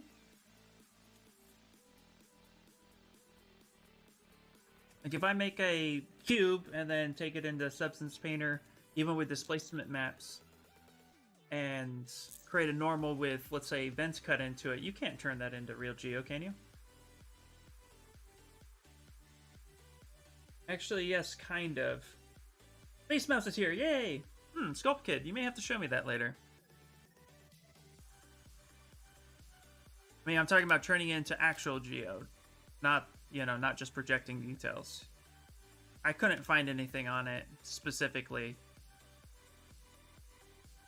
And because I was mistaken, people who use Substance for 3D printing typically just use the painting side of it. They don't actually use the maps. They deal with the model itself the way it is. It doesn't mean it can't be done. I haven't seen it or a good process for it. Usually it's just the painting side. I know there are displacement maps you can use nodes, but I saw something where they used it to turn into geo. Interesting. I would really love to check that out, because that also would change some of my workflow process if that's the case. Okay, we're gonna go ahead and go with a lighter yellow. What we're gonna do now, really like punch some of these eye spots a bit.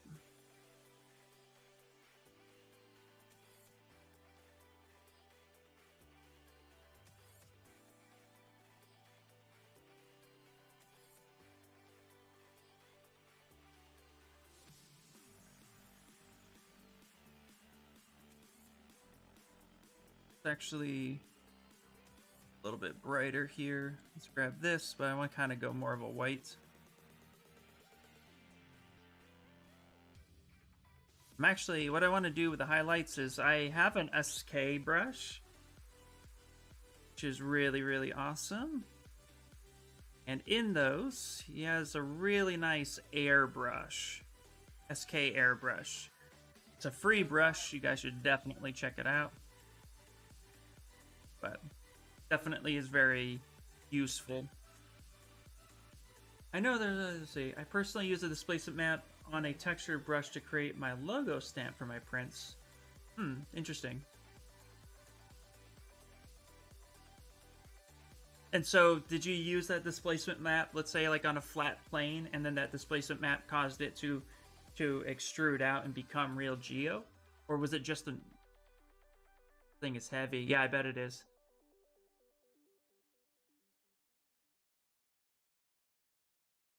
You got my attention, my friend. I wanna see what's going on. Gonna go almost true white. Not quite true white.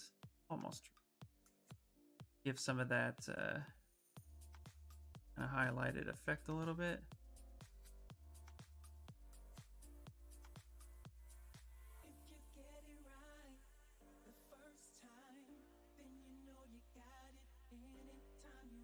Create these highlights in his eye.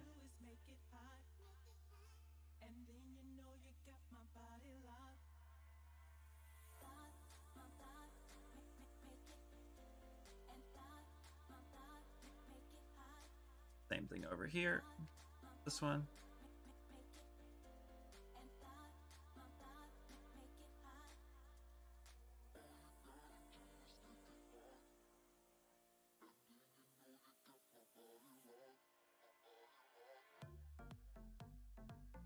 Doesn't ZBrush have something like that where you can have a paintbrush that creates geo? Well, you could turn the function on. So if I turn on and I could say add geo, you can add geometry. But that's not what I'm talking about. I'm talking about like you have, let's say, a cube and it's just a cube, and you have your UVs and you turn it into Substance Painter. Then in that cube, you then cut in, like in Substance Painter, you cut in the illusion of vents, and then you bake a normal map. Now that normal map has the vents on it, but it's tied to the flat G. So it's tied to the flat cube that then projects it. So it's not actually there, but it is there. You can't do that really in ZBrush. You either sculpt it or you don't sculpt it. It's either sculpted or it's not. It's not projected in any way.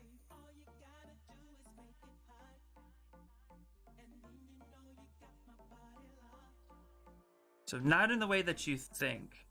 And this is such a little fine. There's a fine little like word I'm looking for.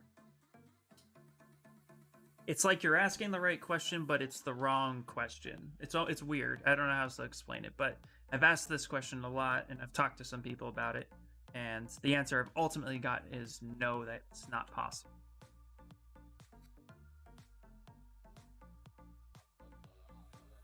You either project it for game resolution, so you have your high poly projected to your low, but you can't create real geo from that, or you sculpt it, which is different. That's the way I understand it. Yeah, exactly. Sounds like we're chatting about two different things. Yeah. So what I'm talking about would be basically taking a projected detail and turning that into real geometry. And that's just not possible.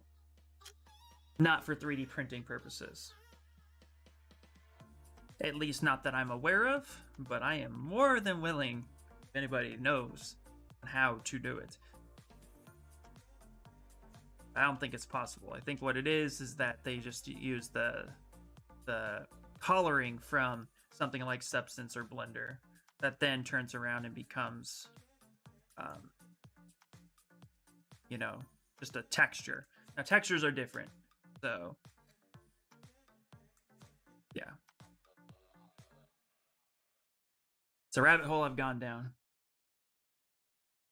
Hence my excitement. Yeah, then use that brush to paint geometry. Yeah, exactly. Okay. I think I kind of like that with his eyes a little bit. And then what we're going to do is go back to this yellow real quick.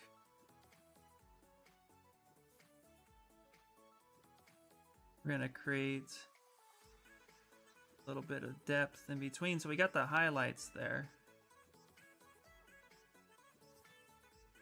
I'm going to create like a little bit of a gradient.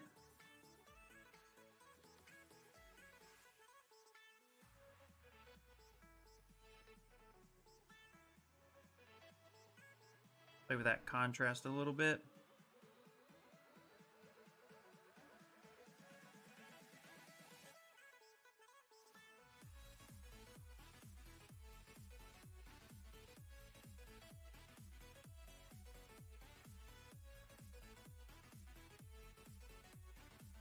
There we go. I think that looks pretty stellar. And what I'm going to do is we're going to save it, which obviously takes a bit of time. We'll save it, and then we're going to go to our Polypaint, and we're going to play with the contrast and try to make them pop officially. Go to our Darth Grogu. Let's go ahead and save. Now let's try to make these pop a bit more. Popping. I'll make it pop. Pop it like it's hot. I need to do some research on Mr. Beast today. Nice, nice. Ooh, Sculpt Kit. I'm going to say this, and I think you're going to get it. Film theory. I have some ideas. You said big. Passionate.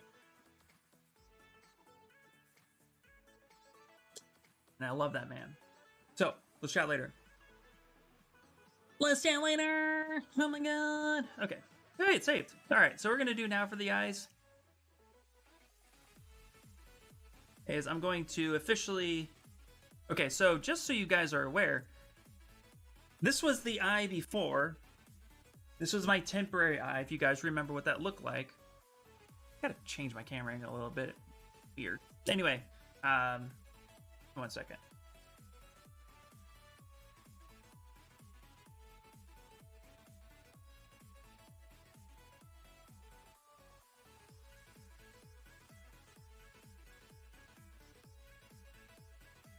Okay. Yeah, that's a little bit better. I'm a bit of a sloucher. There we go. Okay. Now, you guys don't need to see the top of my head. So, this was the eye before. And this is now... This is now the eye. I'm going to go ahead and just... Let's see, what is this? I want to make sure that the subdivision is good. Okay, cool. Go ahead and mooch. That down like that. So now these are the eyes before. So... This is the eye before, after, or after. And you can even see here, like, I played with an idea and then worked off of it. Now we got this, which I think looks rich. Yeah. I'm gonna go ahead and delete this eye. There we go.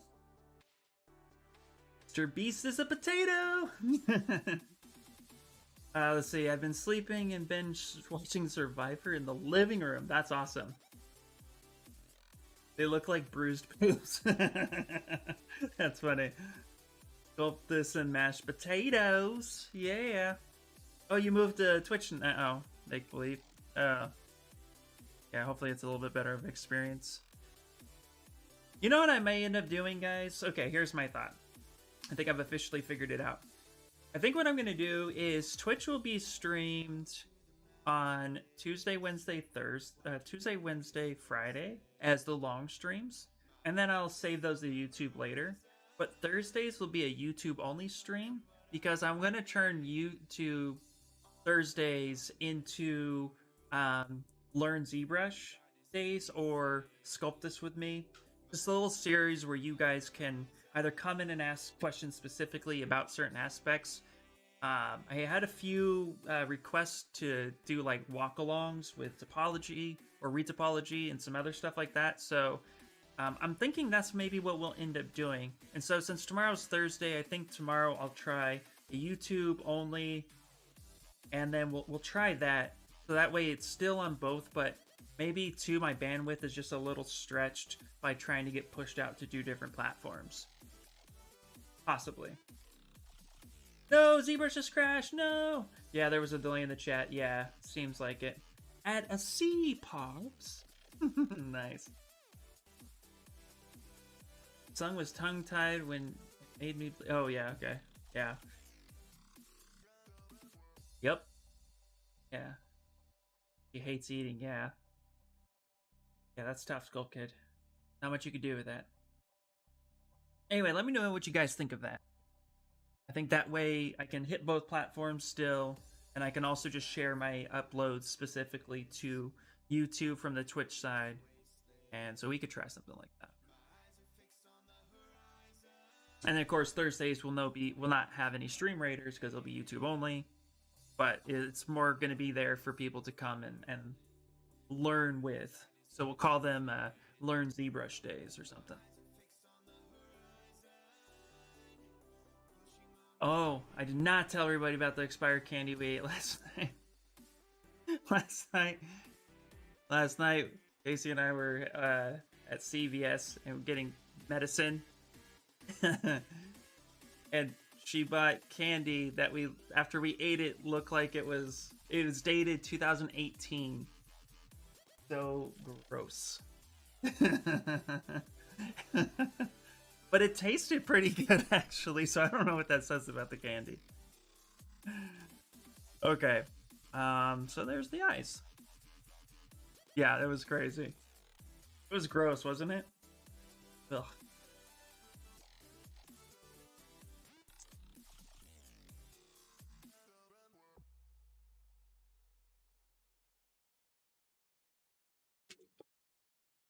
Okay. Okay. Let me see here. I'm thinking real quickly.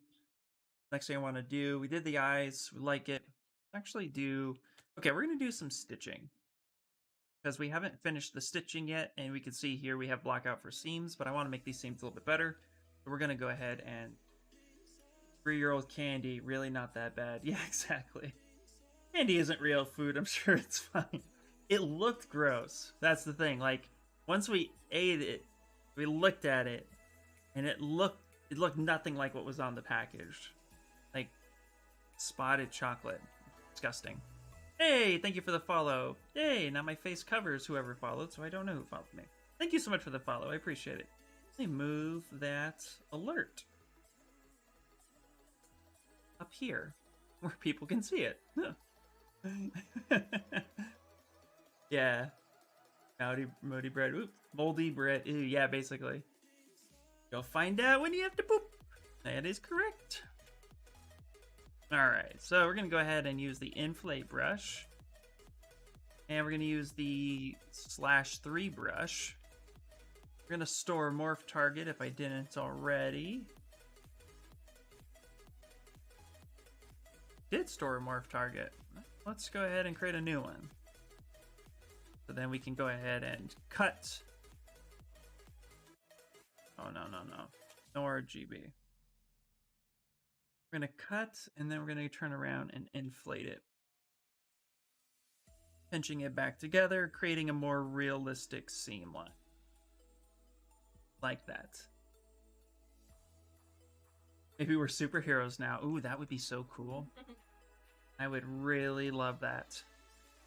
I want to be a superhero! Alright, so we got that seam right there. And then we're going to go ahead and plate it closer together. So just creates a more realistic look. Then seams are, seams are naturally two pieces that get pushed together and stitched from underneath. Go ahead and do that. Maybe we're now COVID immune and we discovered the cure. Yeah. Was it was it raspberry? Or was it, forget what candy it was. Well, you still have the bag. I don't think you threw it out.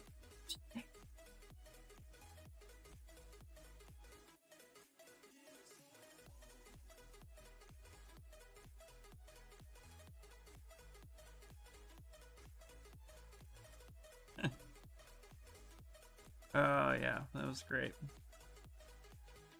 All right. Gross. But so true. Never know. All right, and now we're gonna go ahead and simple process. Plate those seams back together. Yeah, so that looks really, really good. I like it a lot. Blue raspberry flavor used to come from beaver anal secretions and some really gross shit. Still good. That's artificial vanilla. Yeah, still tasty. Hey Kana, how you doing? Guys, if you don't know the Kana, you have to go check her stuff out. Amazing artist and puzzle maker. Or puzzler, right? Alright, we're going to use a stitch brush, a standard stitch brush within Zbrush. I like to put stitches on my shit. Stitch basic. Not dead yet? Can't be that bad. No, yeah, no. Yeah. I am not dead indeed. Okay. I want to add some stitches. But you either need really high topology or you need to do some sort of like seam. So that's actually, before we do that, I do have some seam brushes. I'll see if I can find them. Because I haven't done that thing Next Nox wanted me to do. Because I'm lazy. But stitches. There we go, seams. Let's do seam 1. How does that look? Find out.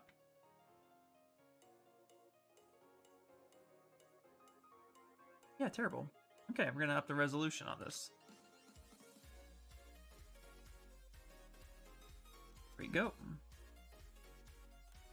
Do not need the color, and I don't need the seam. So let's go back to load brushes.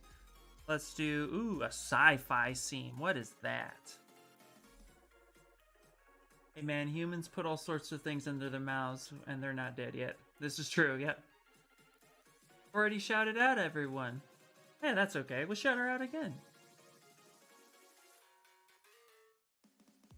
Ooh, that's a sci-fi scene, guys. Did you see that? How sci-fi it is. Don't even know what that looks like. I don't like it. Let's try number 2. And try all these brushes and see what we get. Oh, that was number 2. Try number 1.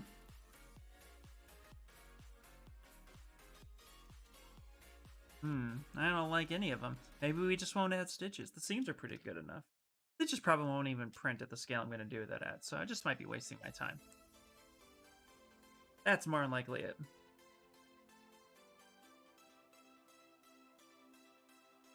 I remember how grossed out I was when I discovered where gluten comes from. Oh yeah. Well, just don't look up where glue is from. Now I want to. Where's glue from? What kind of glue? Are we talking about kindergarten glue? Because I ate some of that. I guarantee it. Ooh, Stream Raiders is ready. Let's see if we can do that. Let's see if this can happen. Got the internet screaming at me. Okay. Let's go ahead and save it. Save one more time. Lots of savey. Alright. I know where glue is from. Depends on the glue. Ooh, yeah. I like it. Stream Raiders. Let's do it.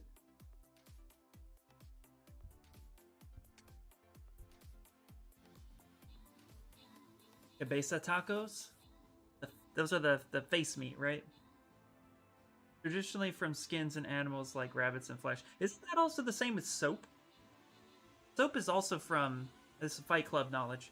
Isn't it also from body fat and animal flesh and stuff? Fat, yeah. they discovered that based on they were like killing or sacrificing their animals and then letting it run into the river, and they found out it created like suds and stuff downriver. That's where they would wash their clothes. A very interesting way to figure it out. Yeah, the fat. Yeah. Wow, this is a long battle. We can do this, guys. Yes, the cheek. Ooh, the cheek meat. I don't have much there. You want to get much taco meat out of my face. Come on, we can do this. We can do it. Death and Murder Kitty taking the time. Nice. We did it. He's glitched. So tender. Wait, did my SpongeBob come out? There it is. If it didn't, it did again. And if it did, it did again. Alright.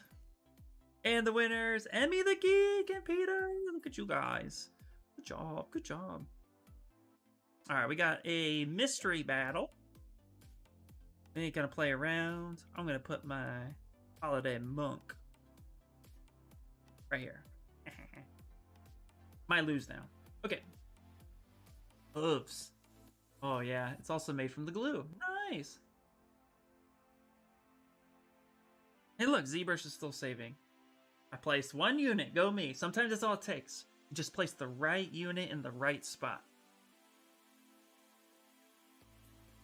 Or agar or fantastic substitute for gluten. Agar. Nice, nice. Oh, gelatin. Nice. Okay, you got ZBrush 0.5 now. Ooh, and tell me your thoughts. You gonna put some of that thick skin motion into play? Alright. We're gonna clean up some of the cloth now. And then we're gonna start getting ready for a render. This is one of those things where I'm kind of just looking at the concept and looking at what I want to do. I've deviated some things. Deviated from some things on the... Ooh, I know Inspire mentioned it earlier, and I forgot to show it. But Inspire. I like the block out, dude. He's just missing hands. But bravo. Thank you.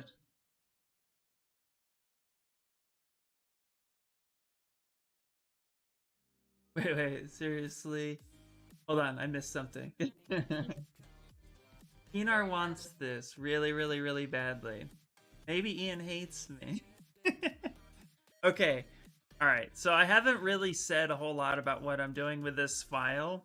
And so, before we continue with the cloth, I'm going to say, I'm treating this very delicately. This is not my concept, and I got special permission to sculpt it from the concept artist who works at Gamebox. Or Gearbox. So, I was going to reach out to him and show him that I printed it 3D printing and send him the STLs or a sculpture as just a thank you because we had a back and forth with this.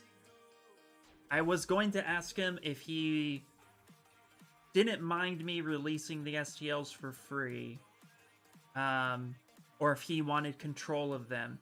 It's just based on the nature of the conversation I've had with him, and he seems really happy about it. It's his concept, and based on that back and forth, I could just release it and call it, but the nature of this conversation kind of led to me wanting to handle this with a little bit more delicacy. So I don't know where it stands on that. I want him to be okay with that too. So I know there's legal gray area here. I'm not selling it. I could just release it and be a day. But I think the way this came up and how this project started, I wanted to show good work ethic and respect for what it is. So, yeah, that was the talk I wanted to have with him after I proven that I could 3D print it, and then kind of just give it him as like a thank you, you know, for this motion. But that being said, I mean, That's really my approach on it. So that's what I wanted to do. There are so many people who do want this, and I want them to have it, but I also want to I wanted to handle this with a little bit differently than most of my projects. Yeah, it's up to the concept artist. Exactly. So that's where it stands. I mean, if it ends up being a free STL, that's fine, but I don't have a printer. Right, exactly. And I'm always willing to talk about stuff like that, Keenar. You can always whisper me, and I can talk to you a little bit more in private. But that's just kind of my thought process with it. So I want to reach out to him. I want him to make that call.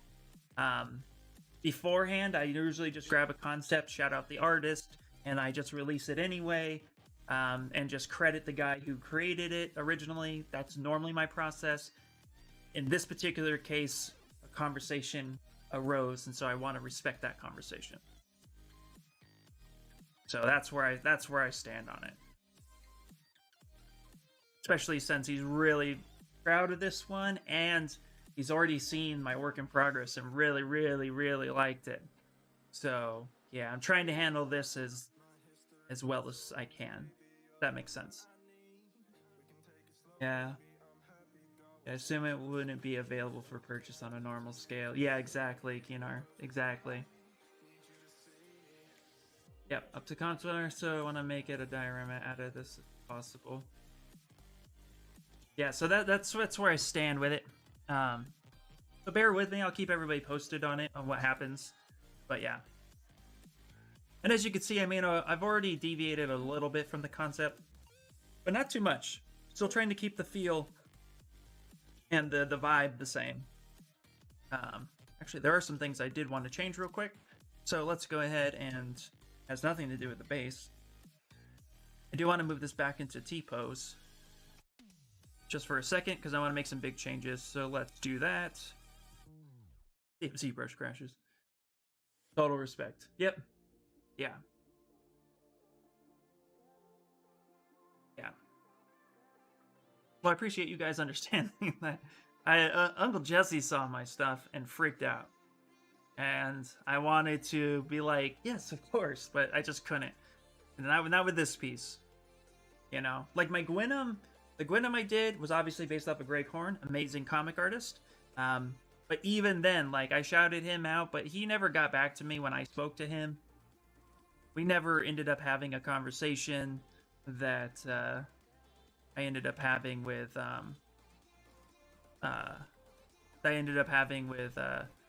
Max Davenport. So yeah, it's interesting, man. It's interesting trying to keep that balance and respect in line,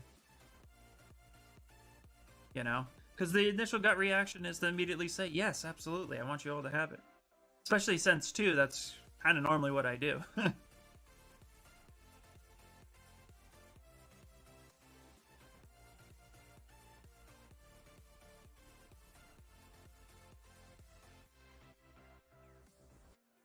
Okay.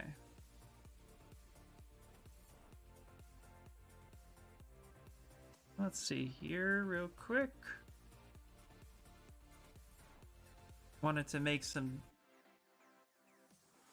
changes real quick to his outfit. Why is it just grabbing that? I wanted to grab, you know what I want to grab. Oh, it's because it's masked. My bad. My bad. Realize you were masked. J Crew, what's happening?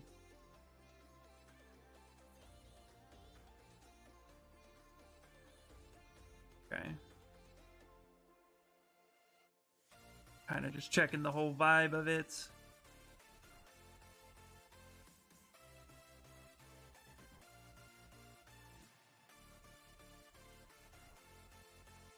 Okay. That is something I wanted to change real quick.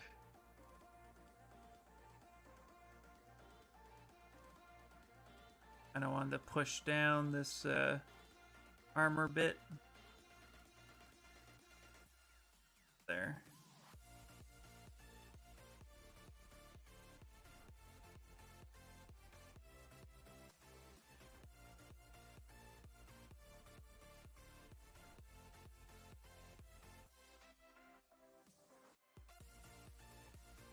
up.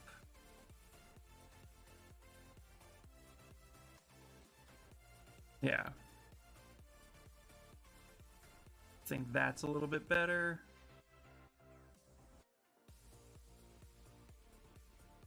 Let's see here real quick. Cutting him is gonna be interesting. Depends too, actually, how big I make him. Yeah. Here, I kind of want to also buff his cloth out a little bit. Working and lurking. Nice, nice, nice. You lurk and work away. Always appreciate it.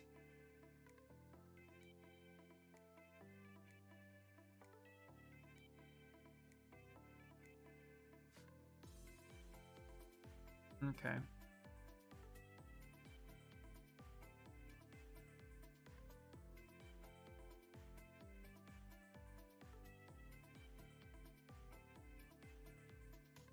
Go.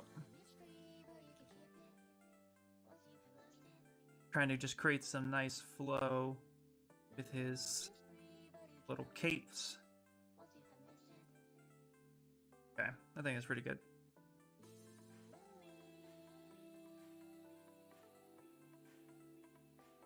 It's interesting how my internet is tells me it's getting a little bit better, so hopefully it is.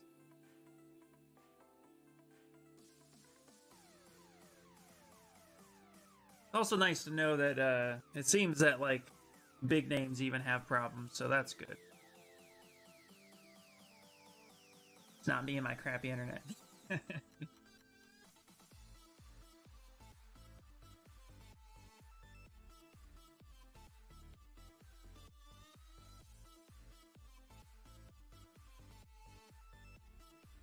Fixing this for 3D print is going to be interesting. I'm going to tell you guys that right now. If you've ever wanted to know what it's like to 3D print or prep for 3D print, you're going to be in for a treat because this is going to be gross. Hey, thank you so much, Death. Appreciate it. Okay. Now, the thing I wanted to try with the eyes real quick. So let's go ahead and get in there. Save it real fast as a new version. And then we're going to try the thing I wanted to try, which is kind of use the poly paint to maybe create some actual texture and see if that works for the 3D print. If it doesn't work for the 3D print, then it's no big deal. This is kind of now trial and error territory, as they say. All right, here we go. So with the eyes, we're just going to go ahead and solo that out. So we're working with just the eyes. They look really gross by themselves. Then we're going to go to masking. We're going to go mask by color and mask by poly paint. And we're going to go ahead and actually pick kind of this like yellow color. Say okay. We get this right here. I'm going to go ahead and invert that. And what I want to do with this, I'm going to take the clay buildup and really kick that low. I'm going to set it to sub. Let's go to add. What we're going to do is I'm literally just going to add some detail around it, following the grain of the eye. This. And this is either going to work or it's not going to.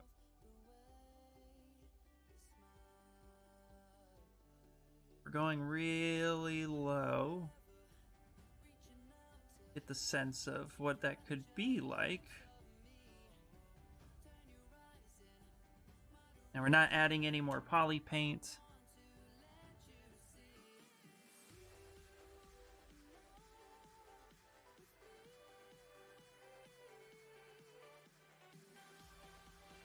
Well, the Space Mouse will take a while to work into my workflow.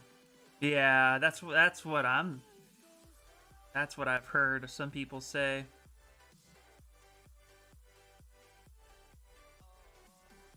Not in a bad way either, just I think in nature, just like the natural,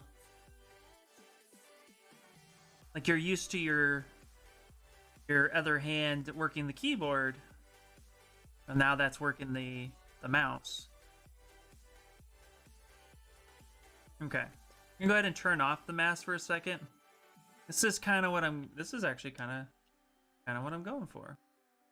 Now let's go ahead and let's unsolo everything, and now let's hide all the color. Does that work?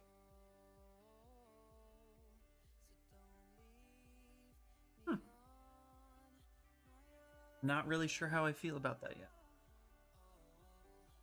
I'm gonna go pick up my dad from the hospital. Catch you later, and bye, Emmy. Thank you for stopping by. I always appreciate it. Be safe out there.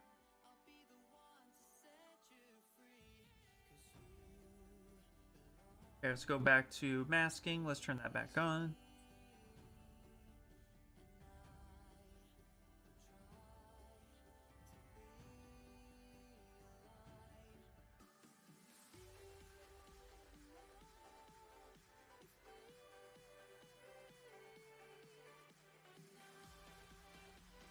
Okay.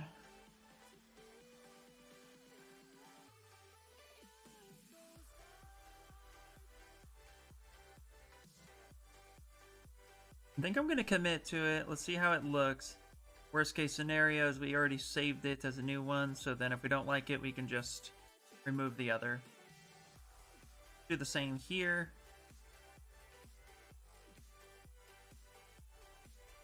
But the way I painted the eyes is the same way that I'm painting or sculpting the raised part.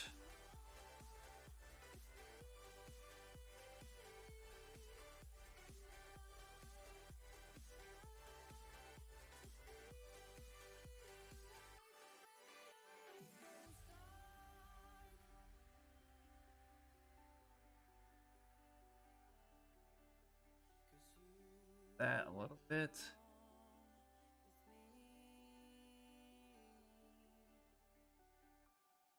More.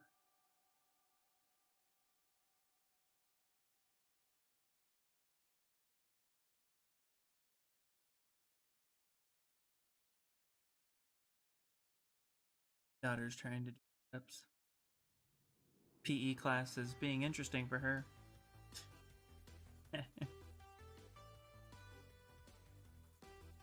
All right.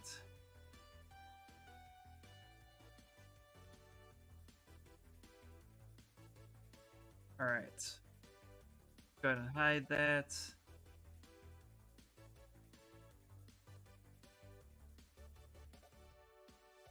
Now what we're gonna, let's see here.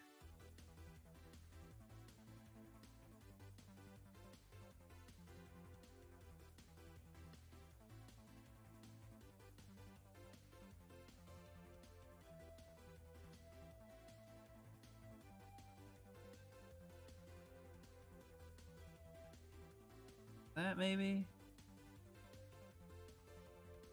Let's see here. Yeah, I think that's working okay. Now we're gonna do is let's go to view mask. That's my poly paint. Now I'm gonna grab the darkest spot. Hit okay for that.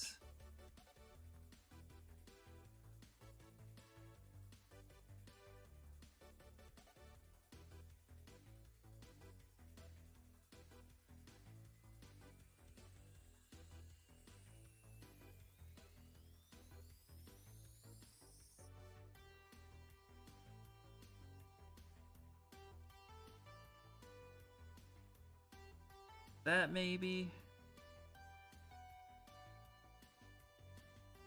Then we're gonna change. We're gonna pump up the contrast a little bit with the color here in a second. I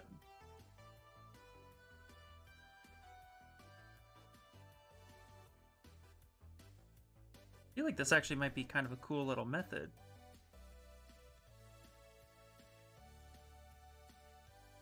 And get that nice and clean. Turn the color off. Take a look at it. I think that's kind of cool, actually. I think that's working out. Okay to go with that a bit more. Because now you get the sense of direction. I'm going to clear that mask, turn the occlusion. Yeah, I kind of like that. I think that's pretty cool. Whether or not it shows up in the print visibly enough, it'd have to be big enough, but... I also want to make his Sith marks a little bit more visible, but... yeah, I kind of like that. I think that's pretty cool. Yeah.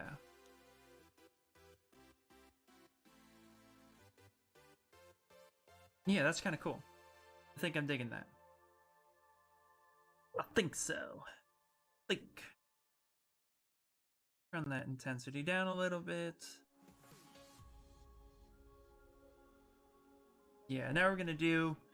I think so. Let's go ahead and clear that mask. Go mask by Polypaint one more time. I want to hit this orange.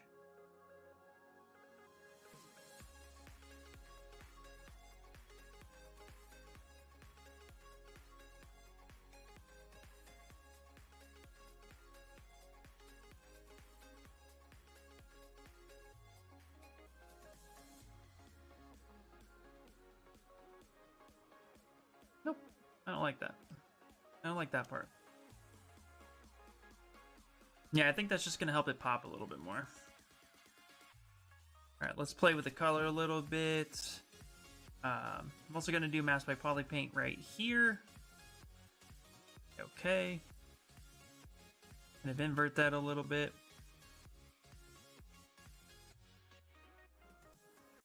Like those? Yeah, I'm digging that.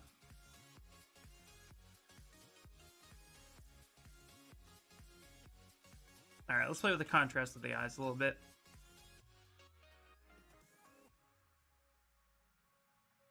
Okay.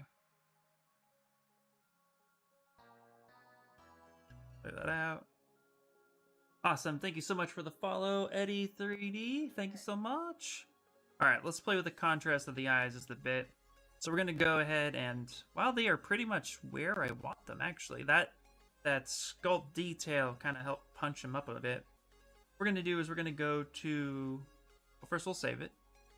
So it'll be a good change. And then we're going to go ahead and go into the color, and we're going to play with the contrast a bit. As soon as it saves, of course.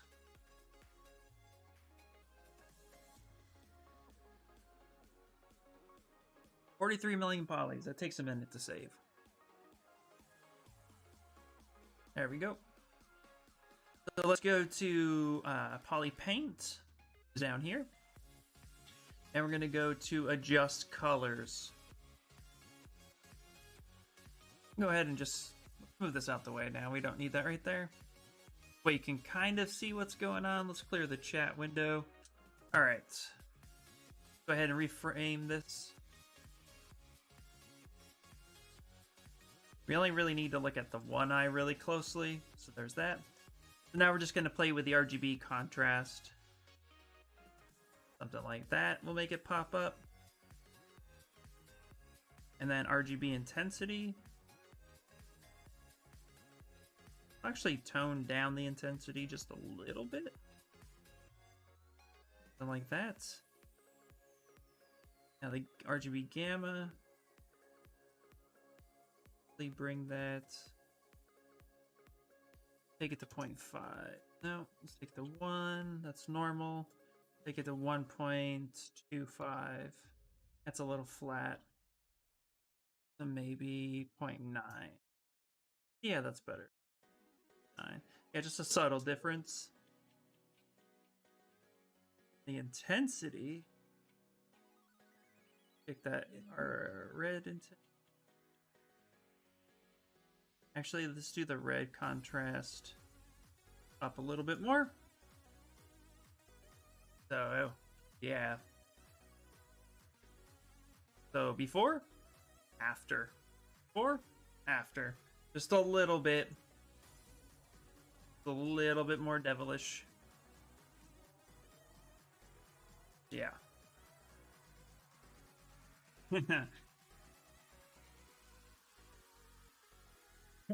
Talk about those eyes. And So they just sock it mean. and release them. Yeah, they do, right? So dope. Awesome, awesome. But yeah, I do like that raised effect. I think it's pretty cool. I think it adds something to the sculpt, even just a little bit. If we turn off the color, kind of helps pop it just a little bit. Also, too, while we're here, we go ahead and take the /3 brush, store a morph target, store,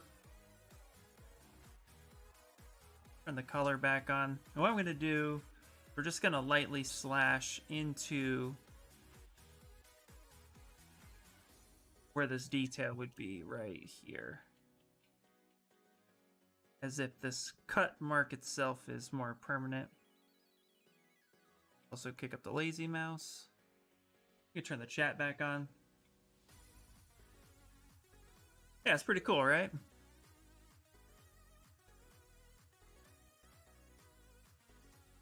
Oh. This is all the little details now that we need to do in order to make this look really awesome.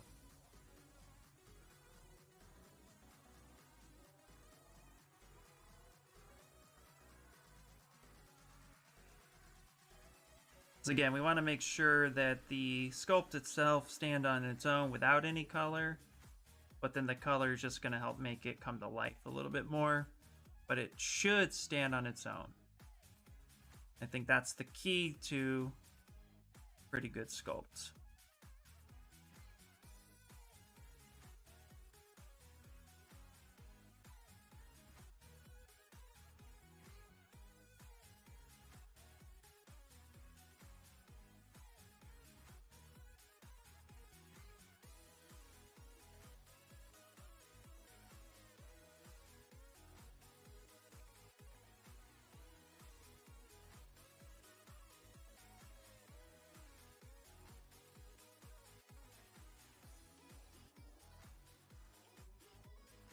Oh, get those Sith markings marked out just a bit. Also, that will just help with the painting process if somebody decides to paint it. See, like this mark here I put there, but I couldn't even see there. So we definitely wanted to make sure that that's legitimate on its own. Back on.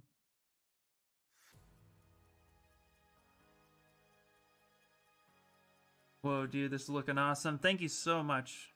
Thank you, both of you. That's awesome. Glad you guys are liking it. Like how we were talking about earlier, talking about art and inspiration. Really just trying to take my time with these projects. I'm actually finding that I love blocking out, love getting the character looking as awesome as possible. What I love even more is taking the time to make sure that I come in and correct a lot of that stuff.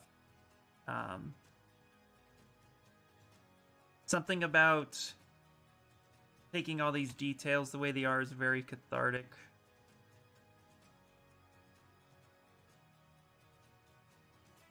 Actually, the texturing is calming me a bit too when it comes to like some of the anxiety and stuff I've experienced as of late with the 2020 bullshit of the world.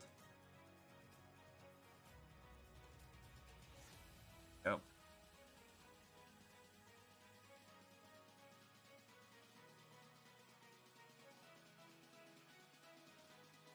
There you go. Sometimes it just helps to come back over and clean those up. Get them looking really nice.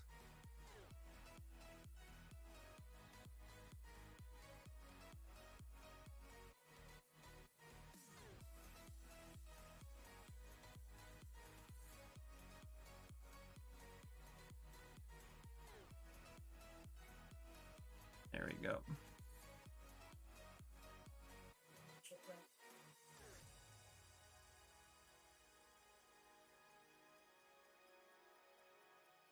Alright guys, I think what's going to happen here in a little bit, we're almost done. Now we're going to be moving into Blender and prepping this for rendering out. And I'm going to show you guys how I usually prep for my renders. A lot of it just comes down to keeping all the subtools the way they are, decimating that all down to its appropriate place, keeping the poly paint the way it is, getting the FBX file with the Polypaint moved over, which is really easy. I don't like to use Go B so much. Nothing wrong with it. I personally don't really care for it. I've updated Blender a few times and had to reinstall it one too many times. So, but if you guys love that method, it's pretty much the same thing. I just do it a little bit differently. I love doing that when I do a little detail on crochet pieces with felt parts and other pieces. Are really calming, going in and tweaking, adjusting them so they're just right on the page. Yeah, exactly. He must be on quarantine too. He needs to get waxing. Yeah, he does. Well, remember too, you're gonna see the hair a little bit more pronounced than you would if it was rendered. Just saying. I'll show you. Also too, there's this little thing you guys don't really know about, but when you become a Sith, you remove your waxing privileges.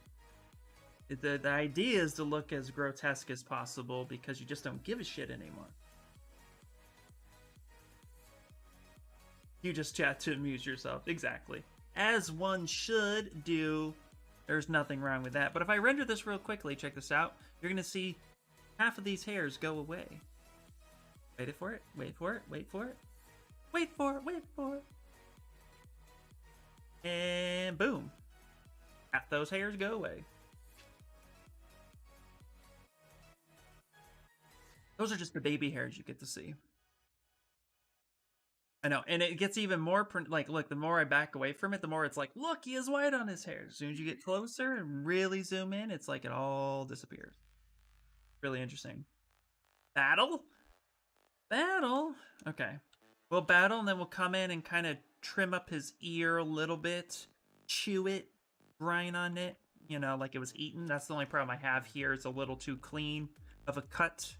So we're going to grit that up a little bit with some scarring. I'm actually going to use some of the VDM brushes that we picked up yesterday from ArtStation on the metal texture. I'm going to use those for skin. I'm going to show you how versatile VDM brushes or texture brushes in general can be if you just apply it to the right thing and hide the right spots. So we already saved it. Some people want to battle, so we will battle. Till I'm a Sith. Why are you chewing on his ears? Yeah, Mike Tyson.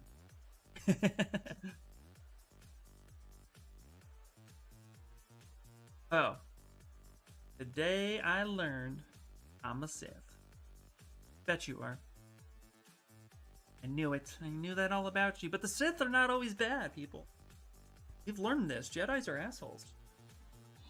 Get it, get it, get it. I mean, look how they rigged the pod racing in the prequel, episode 1. You know, that kid was his. Slave and all.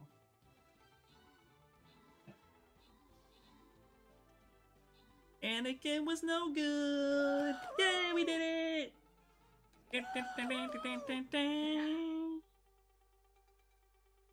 Mother, father, sister, aunt, uncle, brother, cousin, nephew, niece. Grand reward to Murder Kitty and Carde. Boop, boop, boop, boop, boop.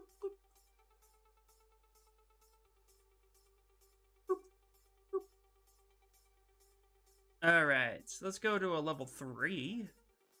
Let's do it. Yay, Zbrush Crest finally. Yay! Let's see. Let me guess. You up-resed it from 220 something million polys to 4. So 880 million when you crashed it. Did it even go that high? What's it go to now? Does it go to a billion? I think it goes to a billion now.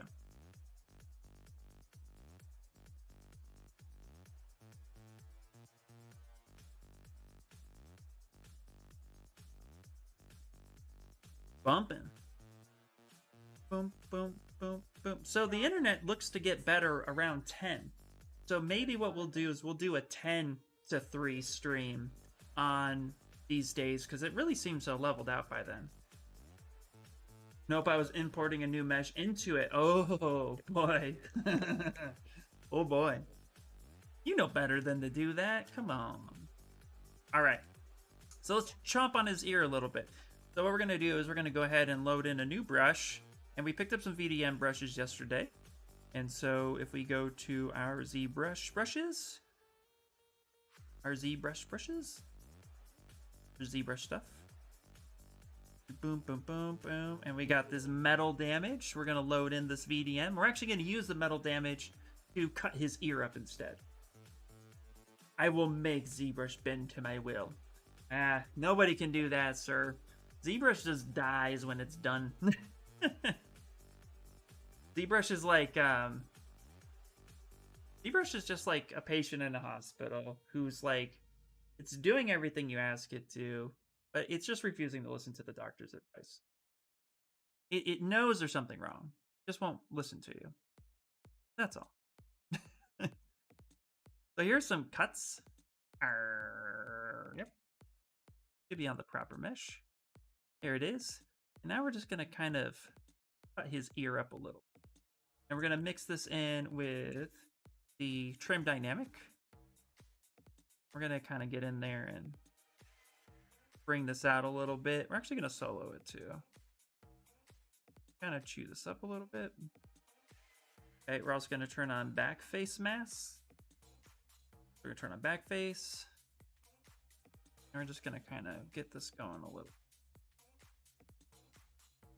Go, let's grab that VDM brush. Gonna kind of rugged it up a little bit. We're gonna turn that down. We're gonna use some of these. Kind of eat it a little bit.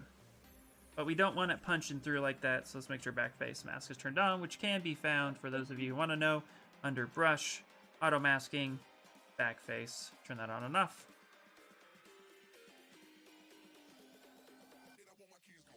Movable object or unstoppable force, yeah. They aren't VDBs, they predict that. Or predate that. Oh. Alright, we're gonna go ahead and move that there. Give it a little bit of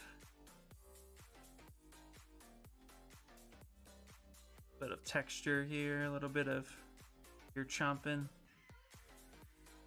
Kind of grit it up just a little bit.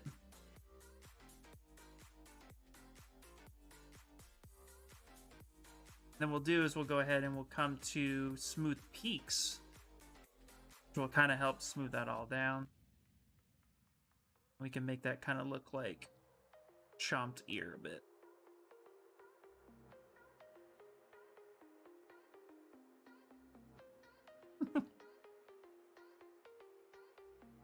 Go.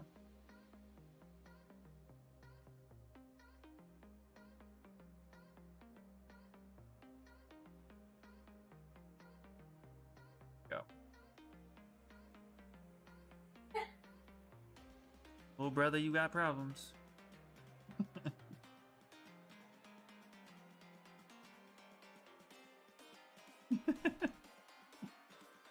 Crying foreplay? Oh boy. Alright. So when we smooth down, anytime you really rough something up, you can kind of get like a little bit of a skin fleshy tone to it. Almost like something has happened to him, and we'll have to repaint some of that back in. Also take the clay buildup a little bit. Kind of just exaggerate some of these areas.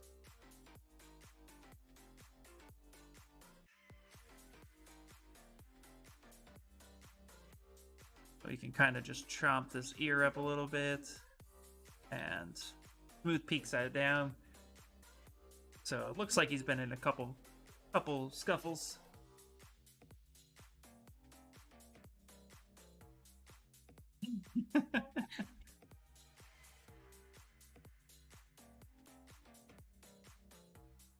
That right there. I'm just gonna be ZBrushing over here. You guys have fun.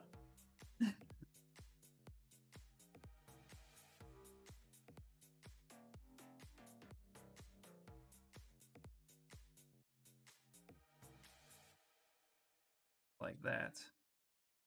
Gives him just a little bit of character.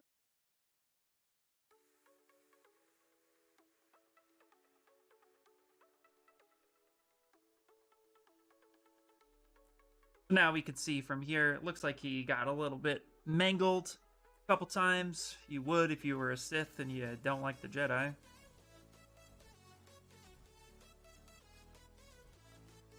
Now we can even turn some of these drags into a spray. Kind of come in and just kind of like tap a little bit, some spots. So then give us a little bit of a different result.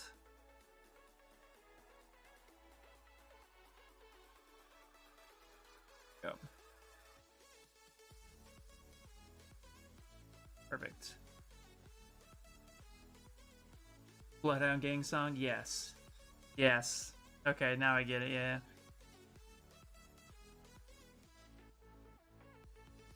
Alright.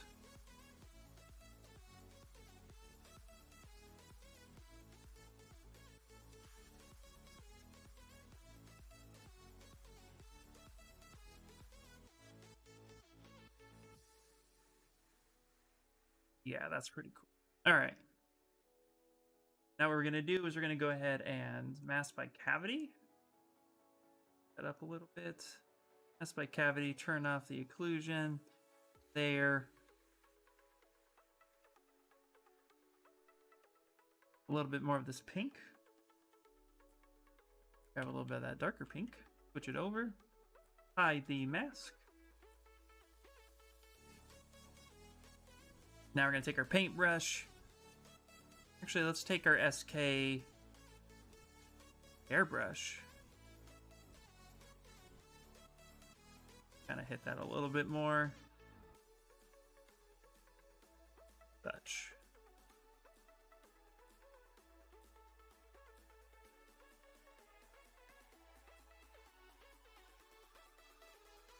Go. Some of that texture put back in, some of that depth.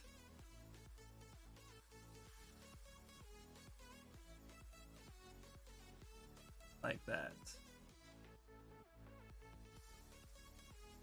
There we go.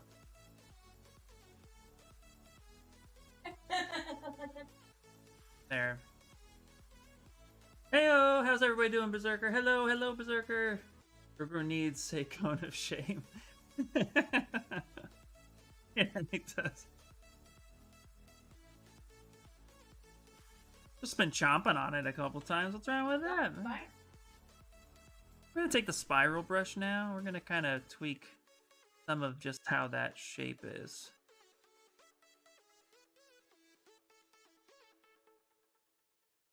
That we'll take the snake hook brush next. Then we're gonna go ahead and turn off the RGB, bring the intensity down.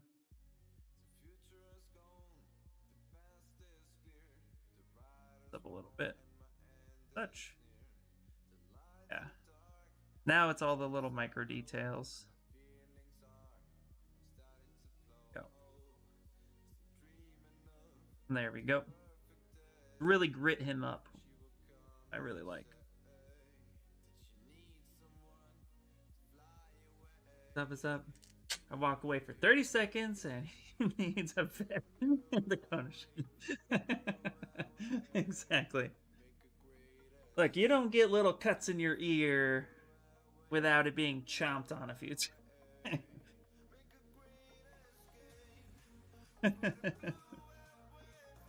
SK stuff is pretty awesome. It really is, and it's completely free, guys. So if you are looking to get some really cool brushes, I really like his airbrush the most out of all the stuff, but the SK brushes are really cool. So,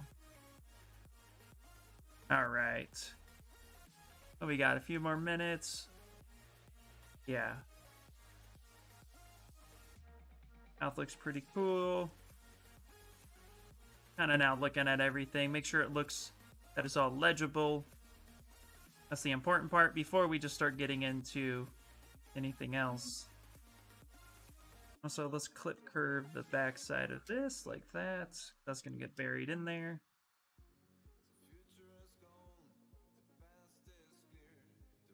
Okay. I'm looking at this base and seeing if I'm extremely happy with it, if there's anything I want to change with it. The main rock, so I kind of changed to how he's going to be posted up. So if we look back here, you can actually see that right in here, he's kind of balanced. That he'll be one of his foot will be welded. One of his feet, mind you, will be welded and printed solid to this rock here, which gives the illusion, but when you're looking at him, that he is hovering, because when you come over here, you can kind of see his one foot dangling a bit. I don't think that's enough to support it, though.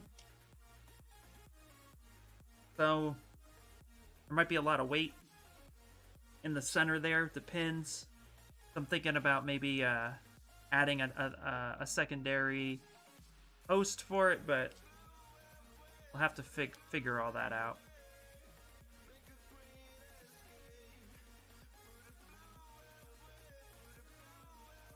Yeah, I may have to figure all that out afterwards. Kind of just hovering there a little bit.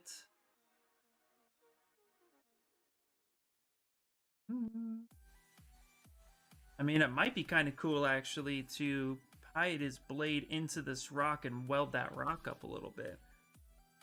But I'm not quite sure how that would work. That could be kind of cool. Maybe the blade is cutting into the rock behind him. Yeah, wow, I think we had that idea at the same time, too. Yeah, I'm thinking that might be kind of cool, actually. So yeah, what I'm thinking is, if we take this rock... Okay, let's do that. So let's do this. Actually, while we have this here, let's turn this aside a little bit.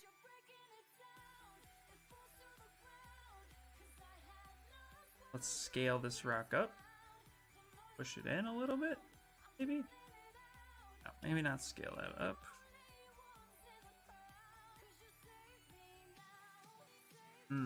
I know. Maybe we don't scale that rock per se. Duplicate. Oh wait, no, cancel that. We're gonna duplicate just this one rock. Scale this down.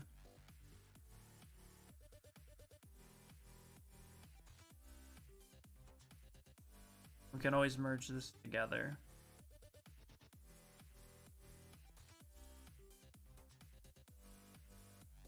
Real quick. No, never mind. Lost that idea for a second. Let's come here. What we can do is just take the move brush. Actually, just... We'll have to create the effect of it. Maybe it'll be balanced here. We'll create like a weld texture a bit. I'll move this over here because that looks like that's gonna cut. That would cut. And then we'll actually create like a little bit of a weld cut in there. Yeah, that should work out pretty well. Let's actually go do our VDM brush for our metal texture, because we have some weld spots here. Here, let's save it real quick, and then we'll save a new version now if you like it.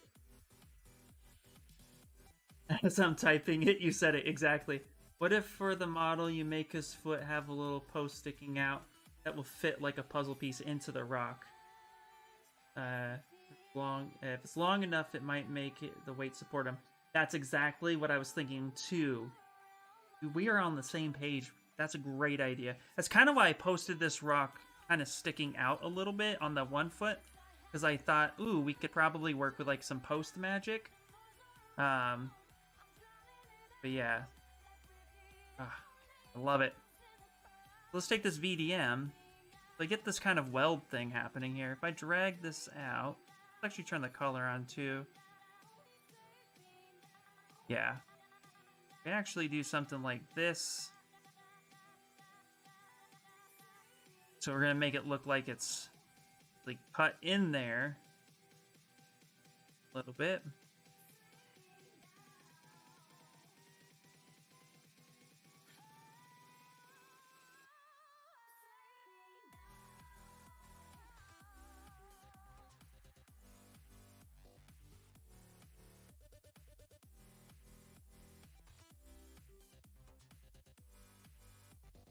Something like that, maybe.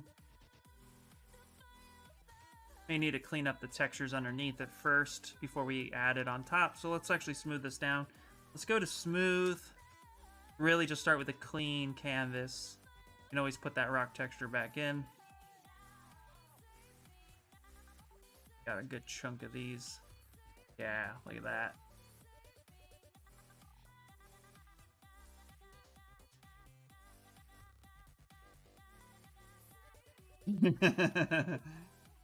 I like the welds, actually. I'm just trying to think of how to not bring attention to it, you know? Yeah, exactly. What I'll do is maybe add in some, like, sparks.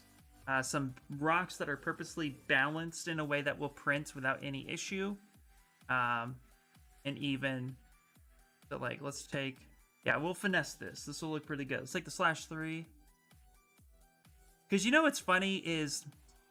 The idea here, too, is that people are going to notice it, but if it's done right, they ignore it. We're almost playing now with the illusion of... Well, we're dealing with perception at this point, so we're now trying to have a piece tell a story that makes sense so people don't question what's actually happening. So, yeah, I feel like that is... You know, so here with this rock will be a perfect balance point. But this whole blade will be a separate piece that then we can kind of put a really big key into that then hooks in and helps kind of almost support it. You know, what's funny is last night I was actually looking up like how to understand the science of anti-gravity and stuff like that. Yeah, because these anti-gravity bases are sick. Okay. We could be holding up our light. We could be fighting for what's right. Or we could be falling to pieces. Under the bridge of fire burns, somewhere the pages start to turn, and somebody whispers, I need. So yeah, if we tell the story right, it'll make sense. And you know, we don't have to bury it either. Like, we don't have to bury it into the rock. We just have to give it enough that we can add something to hook into the rock and hide its key from there. Like, the reality is that does this look like it's, you know, does it's doing its thing? That's... Have I seen the anti-gravity chair that's held up? Yes, I have. Yeah, absolutely. I saw a very simplistic example of that with the popsicle sticks and the string and how you can make a table with it. It's so cool. Yeah, there's a lot of cool stuff there. Okay. Okay. Ooh.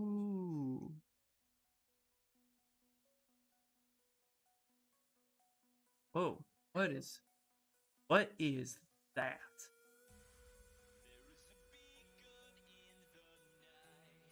What is that? Creative for sure. It almost looks like a like some sort of cybernetic computer board. That's Ali RGB. That looks really cool. I don't even know what I'm looking at, and I'm like, yeah, that's pretty cool. It has like this it has a lot of depth to it. Is that all keyboard type? Have you been typing this whole time?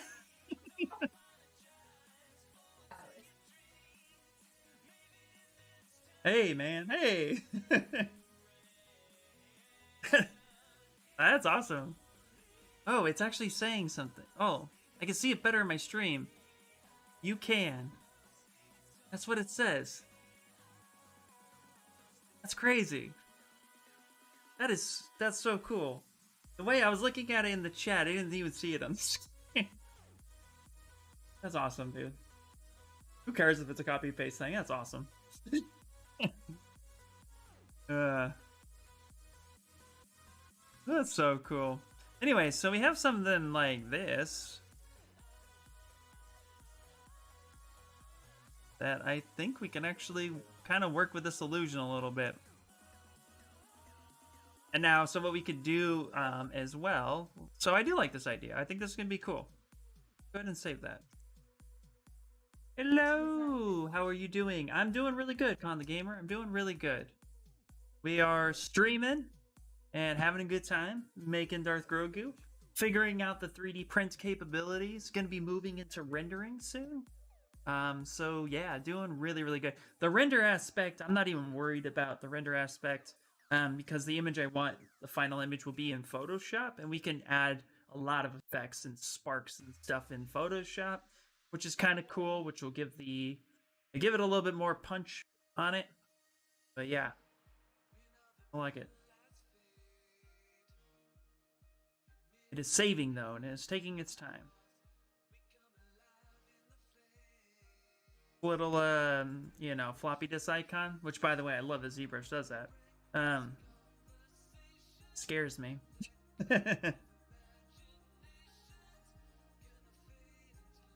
Let it do its thing. How's everybody else doing? Gently. Gently.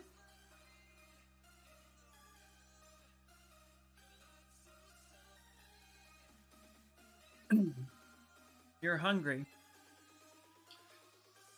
Get her some food, Death. Da. Da. Da. Da. Da. Hi. Da. Ah. Come on, Zbrush, don't do this. I haven't saved it yet.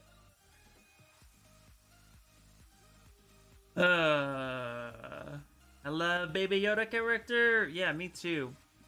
I'd love it more if Zbrush would not crash on me, but it is a big file.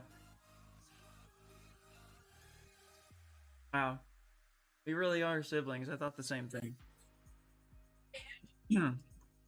Alright. Let's go ahead and... we did save it. It did save. Not going to do that again. Okay, let's take this airbrush that I love so much. Now we're going to paint the kind of weld hot spots of the color. So we're actually going to take some of this red, duplicate that red. Now we're going to kind of go on the high white side of it. Maybe more towards like an orange. That. And that's what we're going to do. We're going to switch. I'm going to paint that welding look, that gradient welding look. Pardon me.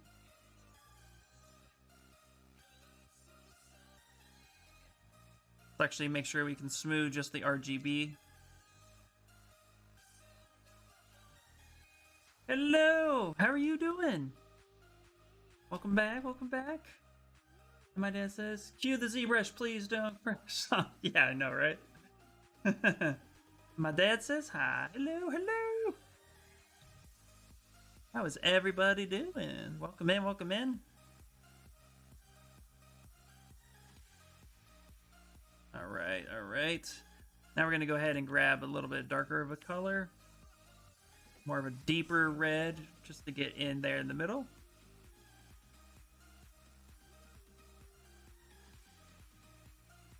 We will be taking a quick food break soon, guys, just a heads up. And then we'll be back. So we'll probably take it around, well, in the next 5 minutes. Taking that. Do not pick any other color. Okay. Kind of get some of this going on here. Now we're going to go ahead and get kind of a hot red up here. Getting this going. Thank you so much for the follow. I really appreciate it. Oh, no.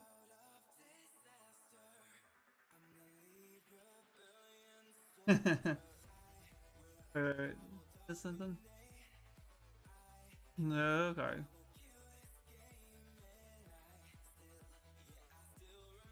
Huh? Oh. Ah, yes. It is what it is.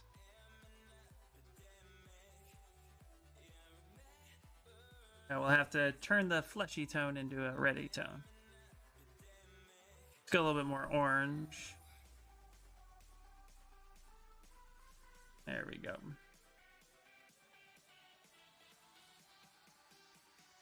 There we go.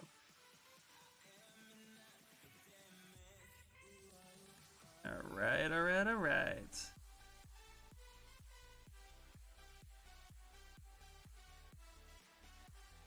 I'm gonna look up to some kind of a, let's go with, we're gonna look up welding. Since that's kind of what the lightsaber, let's go welding colors. What we're looking for is kind of like what it should look like when a thing hot gets melted in.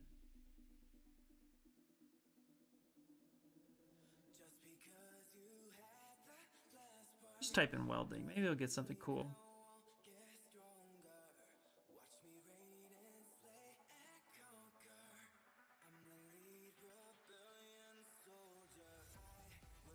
Let's see, welding.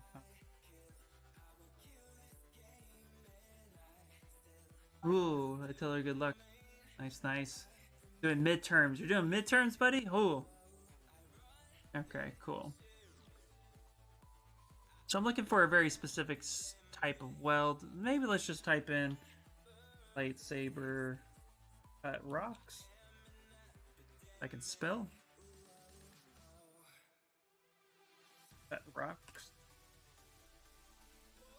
Trying to see if I can find reference of a good. Here's actually some. Okay, let's go back a little bit.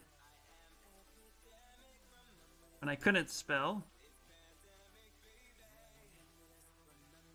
This actually looks pretty cool the way that is.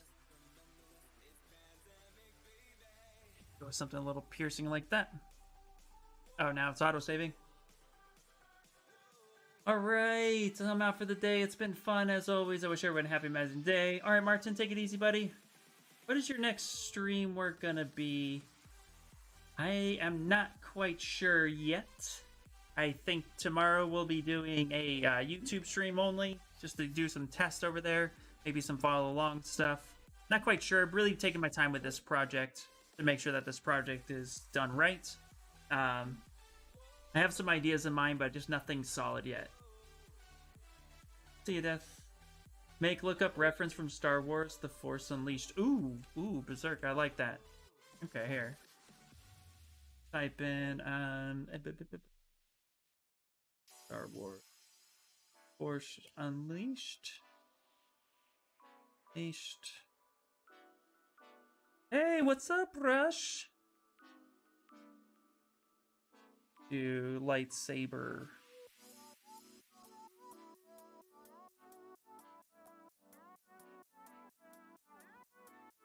Hot Smith? How are you doing, Rush? Ooh, that's cool. Kind of like that gradient effect. So it's really like white hot, and then it fades out, and then comes in. So we want to kind of replicate that a little bit. Okay. So we want to make sure, I guess, that's kind of like white hot around the edge. So let's turn around. Let's come in here.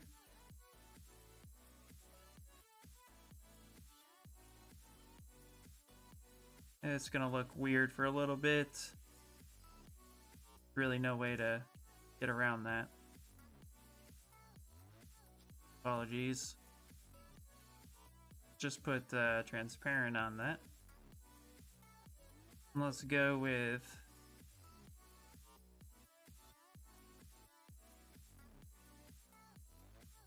I don't think... Let's see. Do you sculpt concepts suggested by your streamers? Sometimes, yeah, it depends. A lot of what I sculpt on here is mainly kind of just my own personal projects. But if you have a good idea, Jump in my Discord. I have a Discord where people just kind of, hang out and have a good time. It's nothing really too crazy. But if you have any suggestions of things that you think would be cool for me to model, I'm always open to suggestions for sure. So please feel free to drop those suggestions. I'm always looking for new things to do.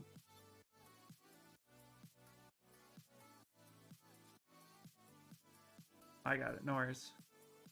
No, it's just exclamation mark Discord. If you guys want to just hop in there, you guys can check that out. And then, kind of don't like that.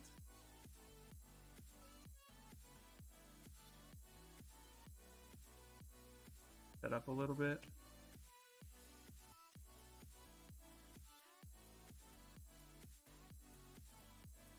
So let's go way back in time. Let's get rid of a lot of that color. Yeah, we can figure out the color aspect.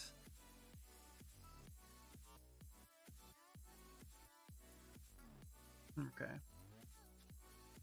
Let's see.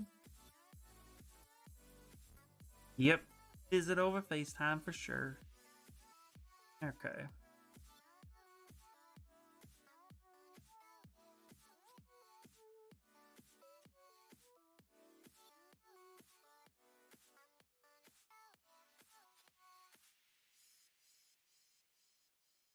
To recolor this, it was not looking the way I wanted it.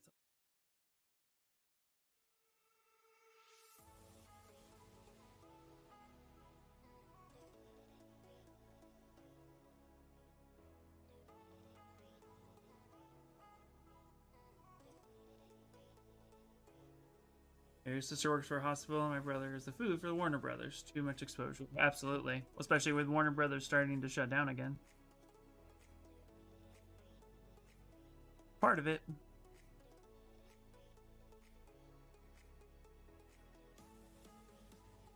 Okay.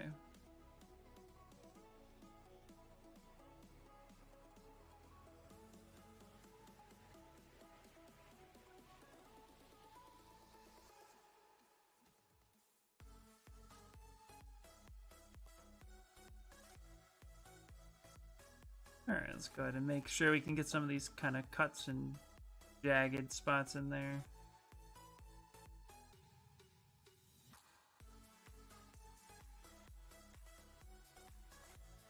Get kind of a melted look, maybe.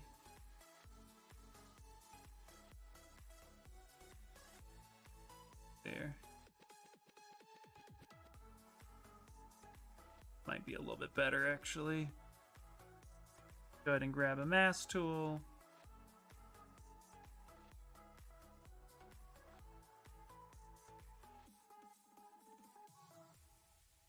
Might be a little bit better.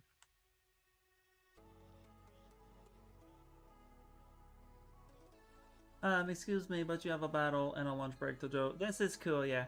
Okay, great, because I wanted to suggest some African characters who would be for cool sculpting. Oh, nice. Yeah, drop them in my Discord. I'm always looking for new stuff. I always take a look at it and see what the suggestions are. I don't always take them just because I have some things projected out, but I'm always looking for new ideas. So definitely please drop those in. Thank you, yeah. Okay, gotta run, but catch you later, dude. Awesome, Walter Workshop. Thank you so much, buddy. All right, guys, we're going to do Stream Raiders. Then we're going to turn around and take a 30-minute break. Give everybody time to go get some food and stuff like that. And then we'll be back. So let's go ahead and do some Stream Raiders. Yeah, that already looks a little bit better. Yeah, everything looks kind of angry. Which is not the way I meant it to be.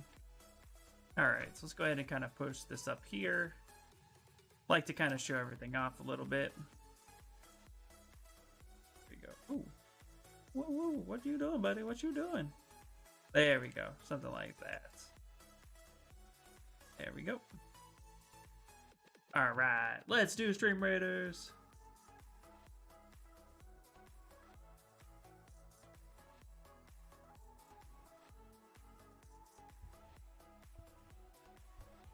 Let's do it. Only 15 and 22, 23, 15 enemies. That's all.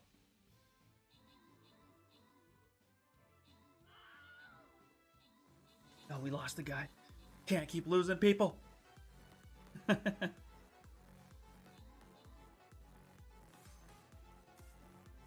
Nice, nice, nice.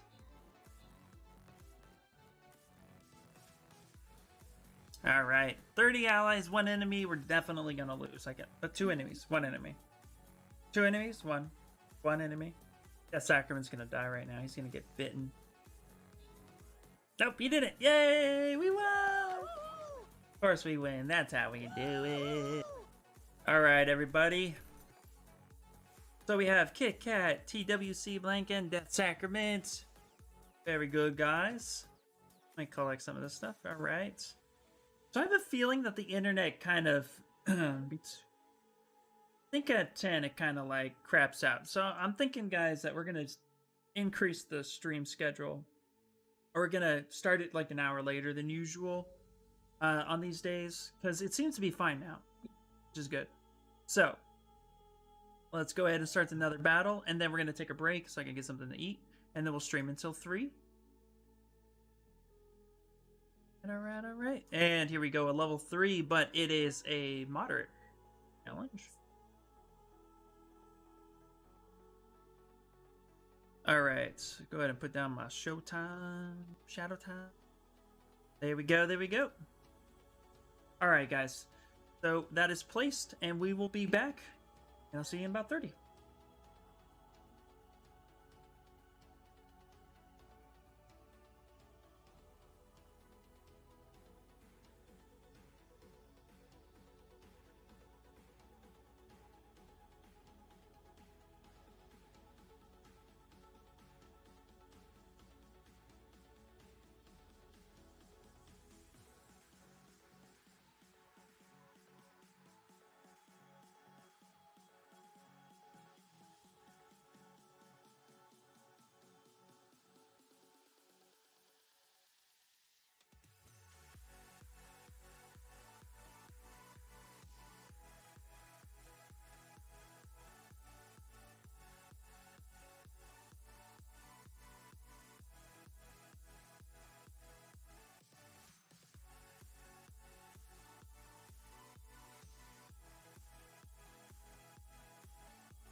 everybody. Well, that took a little bit longer than expected, but that's okay. Because we're back. We're going to do some fun stuff. Just had to take an important phone call. But how are you guys doing? How was your lunch? Tell me what you ate. Had 2 beefy 5-layer burritos from Taco Bell, courtesy of my brother. Thank you so much. They were delicious. But we got Grogu. So we're going to be, he's pretty much done, guys. He's pretty much done. We're just texturing the rock a little bit. And then we're going to start prepping to bring him in the blender. We're going to do a blender render at the end of this. Play some Stream Raiders, drink some coffee, have some water. Be happy. Let's do it. Let's go to Stream Raiders. I appreciate all the lurks, by the way. You guys are amazing. 2, 1. Let's do it.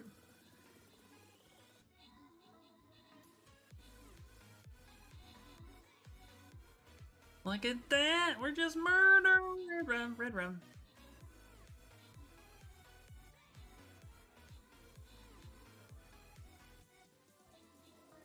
There it is! Look at that! Freaking did it! Freaking did it! We freaking did it! Alright, alright, alright! And the winner is Angry Monday! Hey, buddy! How you doing, buddy? You the winner! Yeah! Alright, back to map. Ooh, we got a level 4, so I'm gonna need you guys to... You gotta epic this up! Let's do it. Go, Chesty. Boom, boom, boom, boom, boom, boom, boom. I'm gonna put down my reindeer tank. There we go, there we go. Alright. And now we go back to the mainstream. Alright. Alright. Now that we got this, oh, I need my glove real quick. Here we go. I think he's coming out really, really well. We're kind of creating like a rocky, broken, melty thingy up above. So we can add some support structure to the print. It will be more of like a balance to help kind of hold the weight of the piece, since it is a statue. Alright. Let's do it! Alright, alright, alright. Let me actually do a little shameless plugin. Because, you know, life is going to do what it's going to do. Somebody said that my sculpt looks like a Sith gremlin. I like it. I like that! It does kind of look like a gremlin. Because you know what? I think that's like kind of what the gremlins were based off of a little bit. Don't quote me on that. It's not like I know what I'm talking about. Alright. Let's go ahead and go into solo mode. And now we're going to kind of... So we kind of weld in this up a little bit. I kind of did like this pinky weird color. And we're not doing that anymore. Go ahead and get a little bit more of a white happening. And let's play with a paintbrush. Go.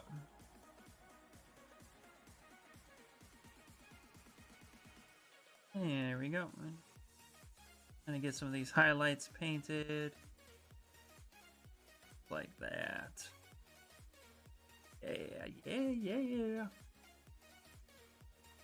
And let's go ahead and grab that little deep color right there. Go.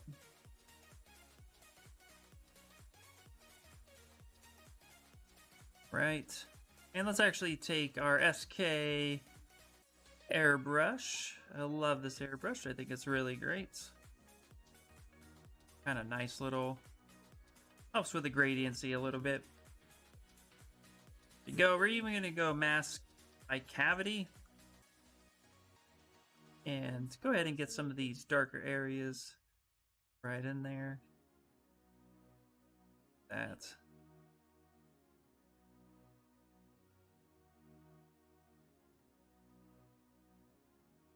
Really get some of these areas a little bit more rich. Go with masking. Let's hide our mask so we can see what we're painting. Yep. Super important. Kind of see what you're doing.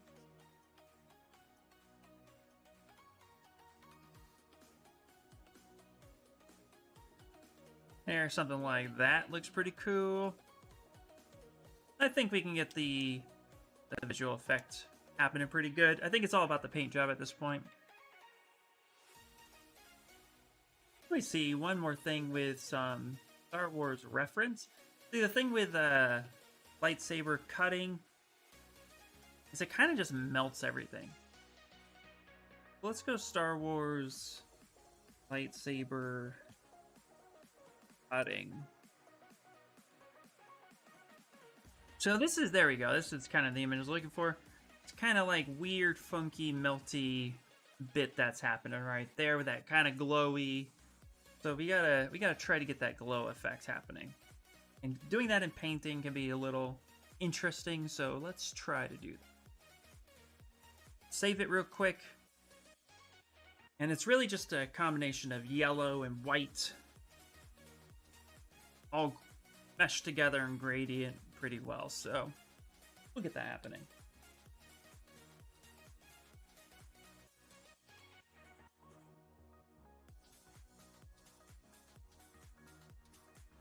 All right. Still doing its thing? Okay.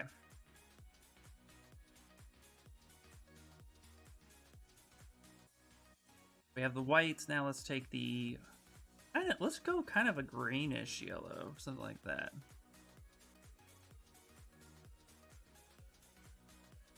Okay, we're even going to up the resolution at this point.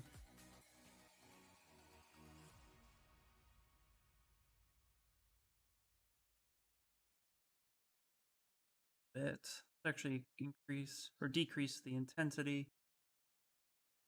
Itchy nose all of a sudden.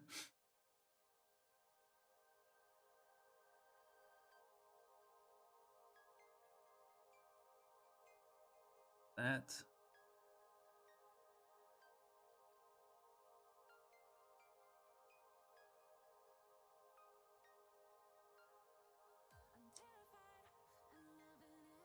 So I want to move this rock. Kind of.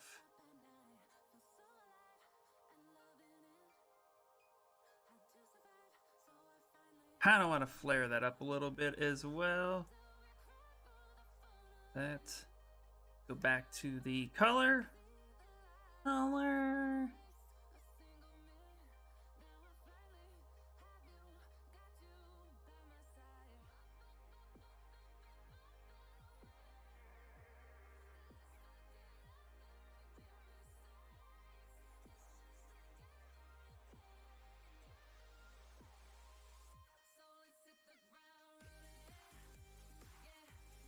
I like this song. Hit the ground running. Yeah. Come on, man. If you can't have fun with yourself, then why are you even here? I don't know. All right.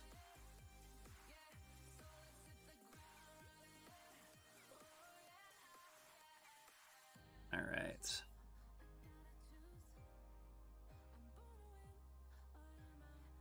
In front of all these people? Yes.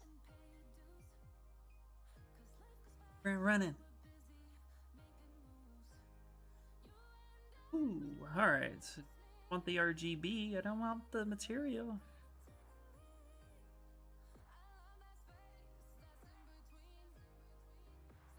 I'm just gonna try to blend all that in a little bit. If it's kind of cutting in there.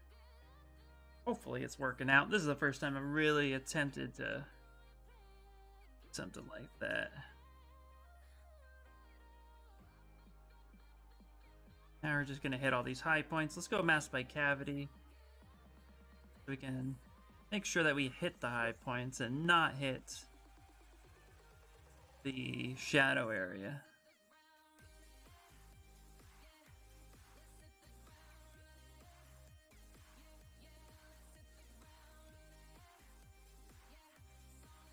Give people a show. Here we go.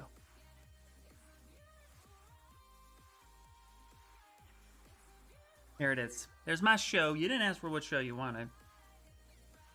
You didn't know that you needed that. You don't need that. Vogue. Blue Steel. Latigra. Whatever.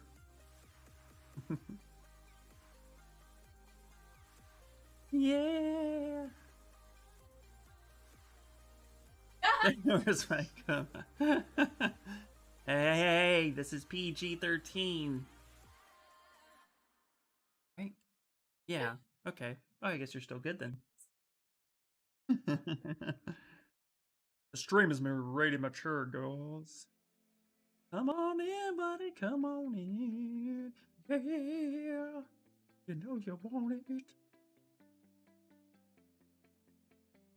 Didn't know you're getting sculpting and weird funky syncing. All right, it's starting to look. It needs some work. Clearly. You mean immature? No. I mean special. Back, front, side to side, profile. How you doing?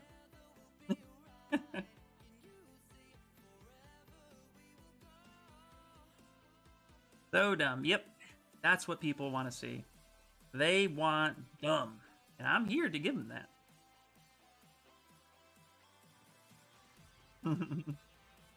All right, we're gonna kind of get like a little bit of a fiery burnt red up in here. Yeah. Just spray painting away like I know what I'm doing.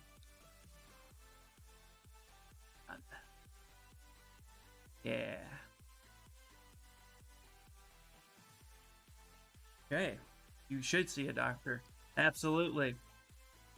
So glad people can see that on the VOD playback. They all want you to seek medical advice.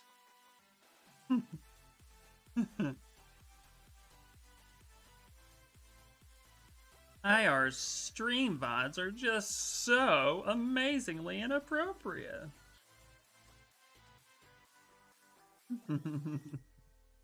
How's it going, Emmy? How is it going? Tell me what you're working on. Tell me what you're working with. All good. Nice. I think I'll get COVID if I did. Yeah, probably.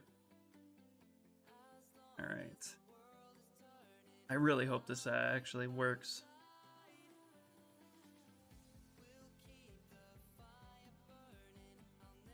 Fire burning. Do it. A little bit of red in there. I'll make sure not to keep it too crazy.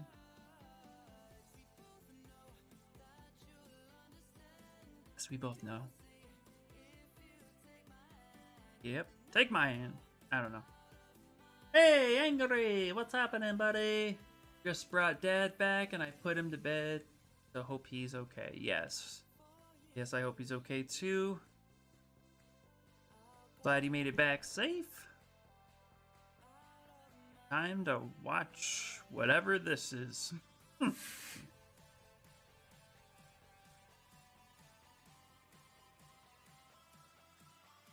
Alright. It doesn't look as angry anymore. You can always make it blue. Actually, I was going to stream tonight, and I need to work more on my model. Nice. So I shall be lurking.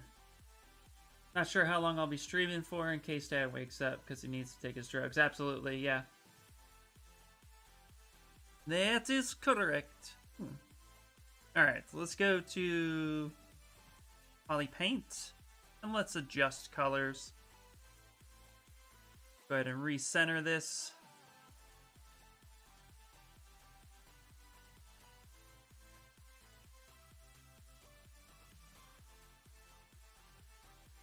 Definitely some things you just...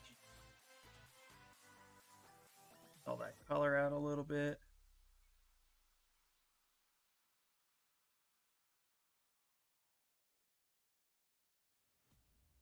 Okay.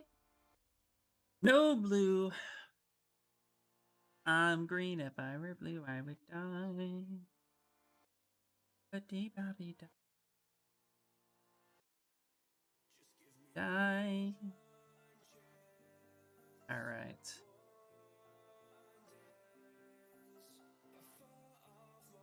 Does that even work?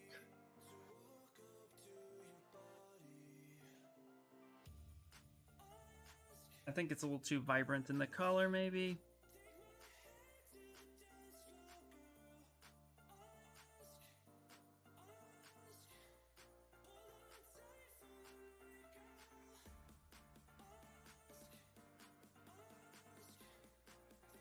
That.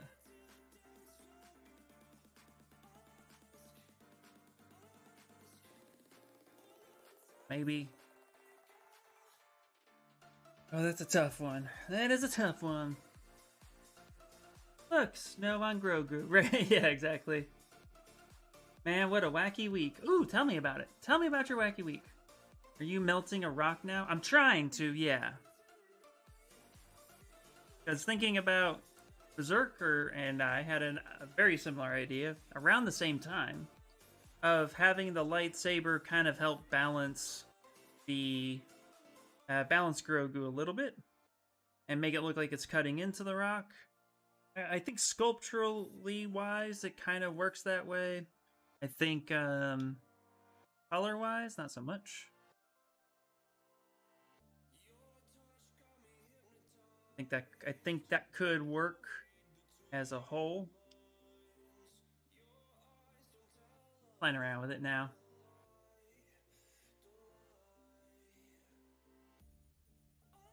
Trying to definitely get this to look cool at the same time as be functional. So if I hook a big piece, I mean, I'm talking like if we make this blade kind of, if we were to have like, okay, maybe not that big, but like we had like a piece come down and latch into the rock, that could be pretty cool. I think. You think it works with the color? Oh, okay, cool. You're gonna render him today? That is the idea. Yeah, we're gonna end up rendering him for sure. Just trying to find stock of a 3080 GPU. Did you get one? Casey, hello. Let's see what it looks like rendered solid color. I'm curious. Might change my mind on a few things I've been getting. Pretty cool. Pretty cool. Let's go to render. Let's load in a render preset. Re-render that and see what we got. Yeah. You know, it's funny. I knew I was going to have problems getting... I knew I was going to have problems getting any of the 30... whatever series, so I definitely thought, you know, just stick with the 2080. Okay. Oh, yeah. That's super nice, Keenar. I really appreciate it. You're just make me so happy.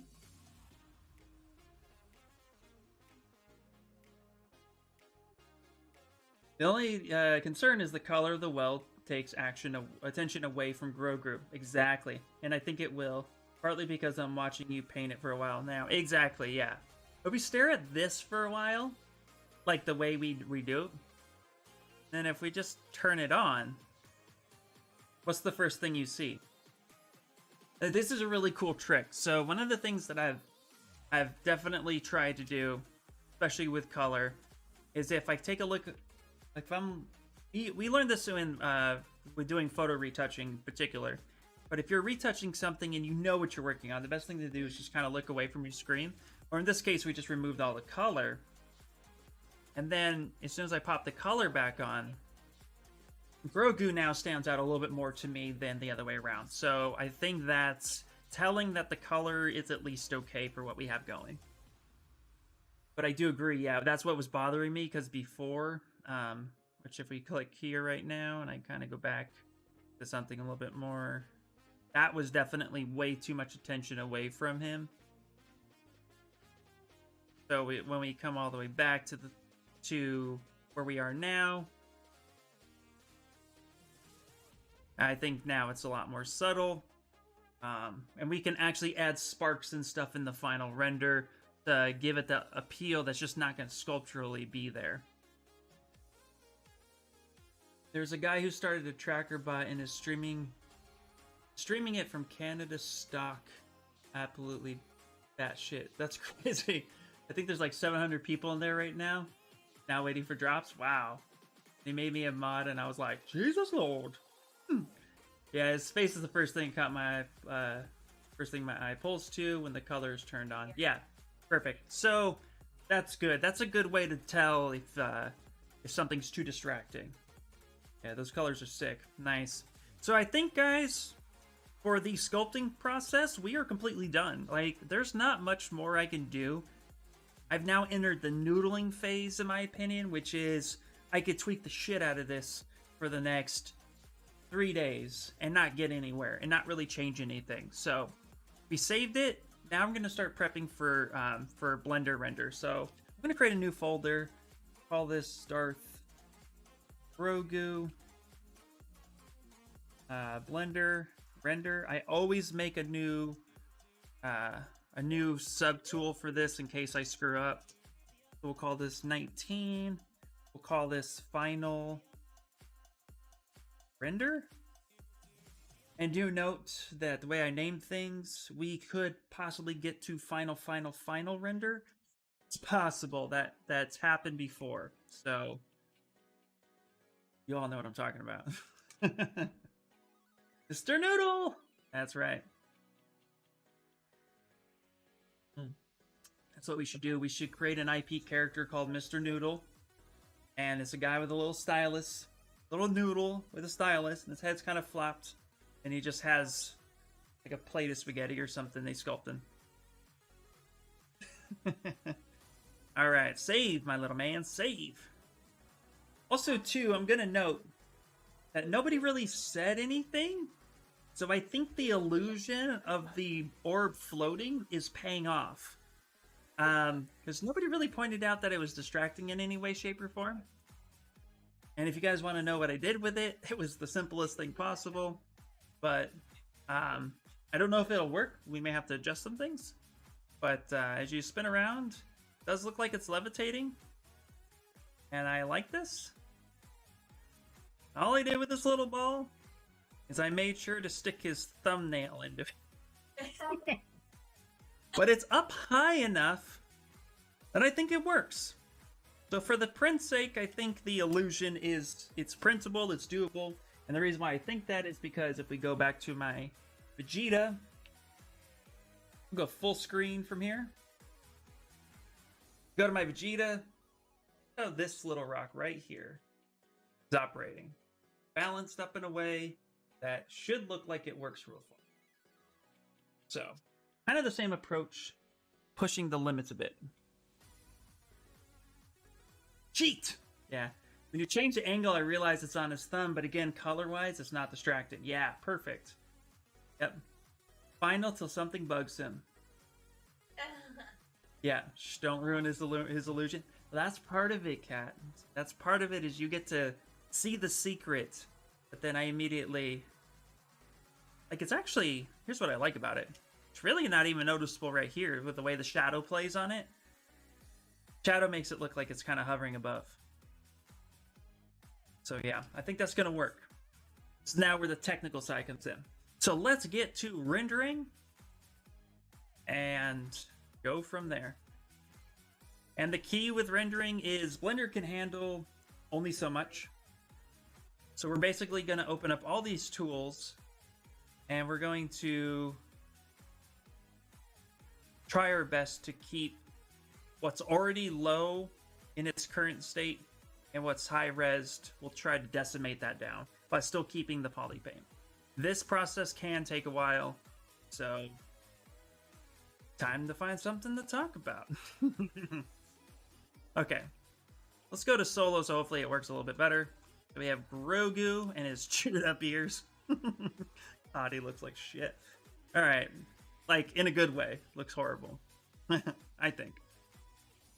All right, Decimation Master. We're gonna keep and use Polypaint. That's the key to it. We want to make sure we do that. These presets, by the way, if I were to click this preset without Polypaint clicked, I think this actually kills it. Let's find out. Is that a giggle I heard again? Yes, it is. I think it's super clever. Yay! I'll take it. Alright.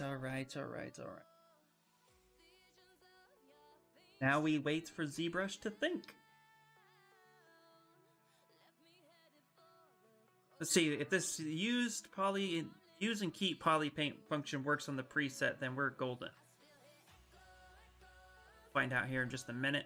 The presets work faster than a calculation. I'm going to show you guys a little trick too, which is if something seems super corrupt, you can actually mask and protect. A mask will tell Decimation Master to protect those assets. Look at that. There it is.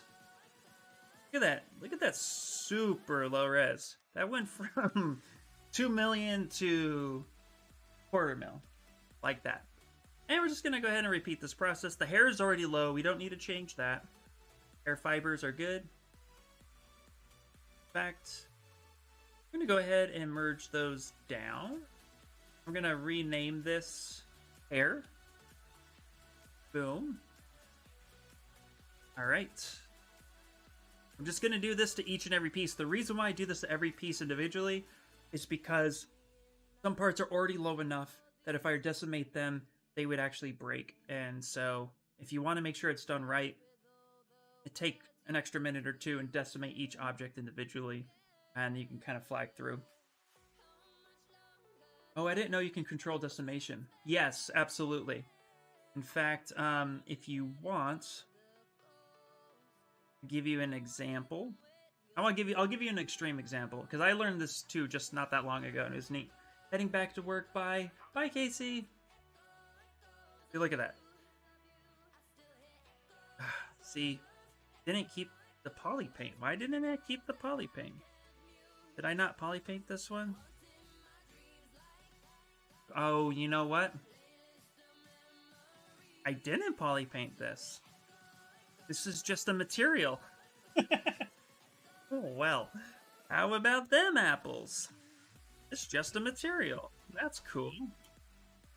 Okay. Well, that's what we're going to do. We're going to take a gray tone, and we're going to go ahead and fill this with a color. That's cool. I learn something new every day. Yeah, that's just a solid material. That's so funny. Well, good to know. I thought I poly painted it. It'll still look dope. Yeah, absolutely. Okay, so I'll show you real quick. So basically, you wanted to kind of make sure that, like, let's say this area was protected.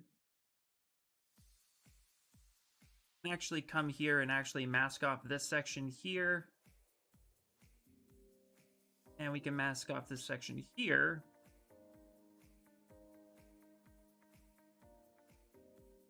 Oops. Something like this.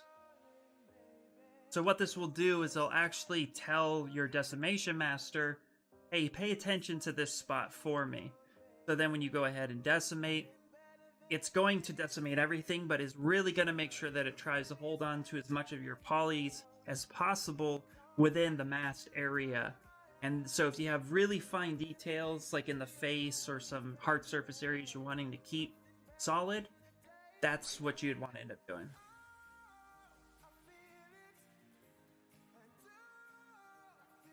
So after it does its thing, it's reordering it. Waiting for this file. Zbrush is yelling at me. Reading GOZ file. Here we go. All right. So now look at all of these. See all these polys right here? How it looks like it's kind of masked right there? And then all of a sudden it breaks away. So yeah, exactly. Yeah, Z-Remesh works similarly. It's a wonder I didn't even think to do the same thing, decimation. I didn't even think of it either. I learned this trick last month. Literally, that's something that but we don't really need to do that here this time around. So we'll just go ahead and prep it. But yeah, that's pretty cool. So little fun little trick. We don't need to do that here.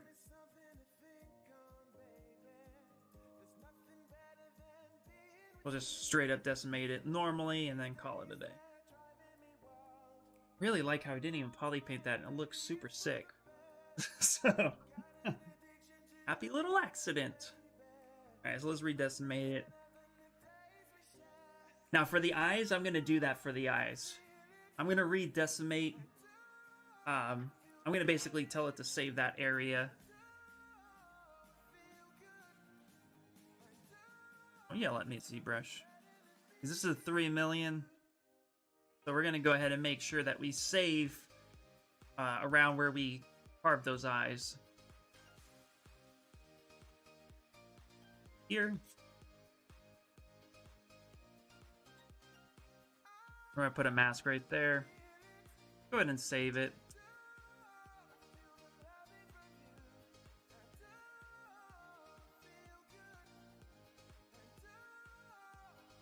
I like this little floppy disk thingy. Becoming my best friend.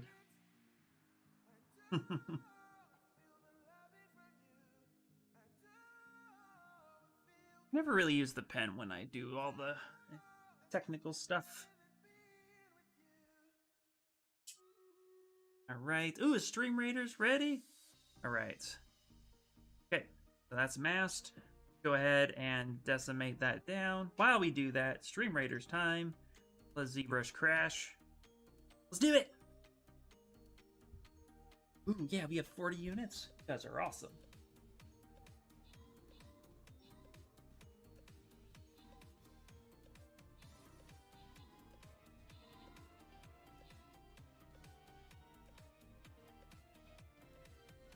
Get it, get it, get it! These dinosaurs freak me out. I never get too excited anymore. Those eyes look so funny when they're on their own. They really do, right?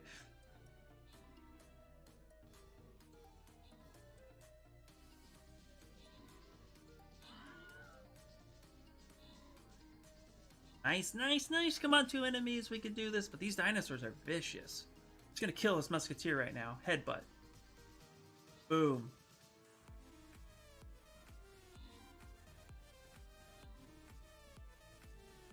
Come on, Iris Sculpts, TWC Blank, Carne, kill it, kill it, kill it! Yes! Did it! This was the dino match! It really was, but we did it! Alright, and Emmy and Kinar! There you guys go! Get it done! Oh, boss time. We could do a mystery before a boss. Yeah, let's do a mystery before a boss, then we'll do the boss. Do it. Let's do that. Alright, Steel House. Let's do my palette. Go. Alright. I think decimation just broke. Hold on.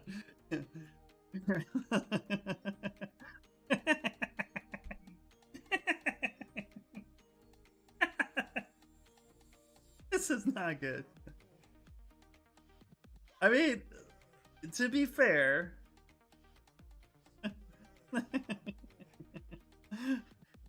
I mean, the eyes are well hidden. Let's see here. You guys see that? Here, hold on a second. I mean, okay, it broke a little bit, right? It broke a little bit right there. It broke. But that's no good. That's no good. we gotta back that up. Okay. That was not good. Alright, we need to like kind of mask this area off like that. That was special, wasn't it? Okay.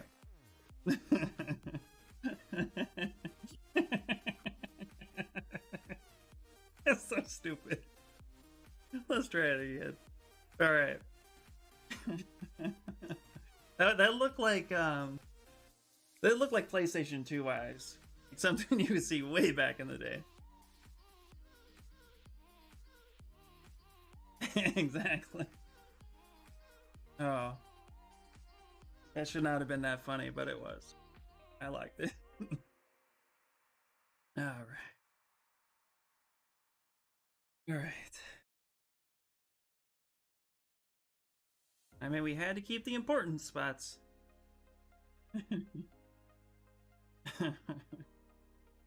Oh, that's funny. Alright. Alright, yeah, see how they kind of break back there a little bit. But we keep all the...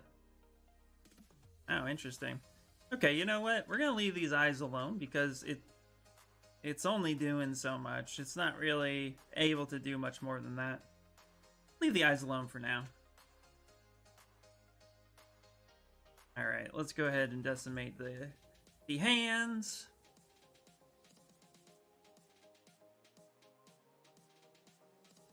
Ugh.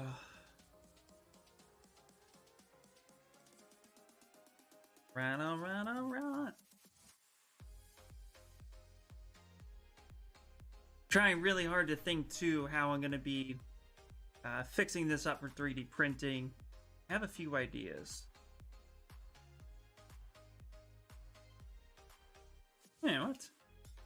I told you to decimate. Why didn't you decimate that? Decimate. There it goes. Okay. A little weird. Nice, nice. All right. The feet as well. Decimate that.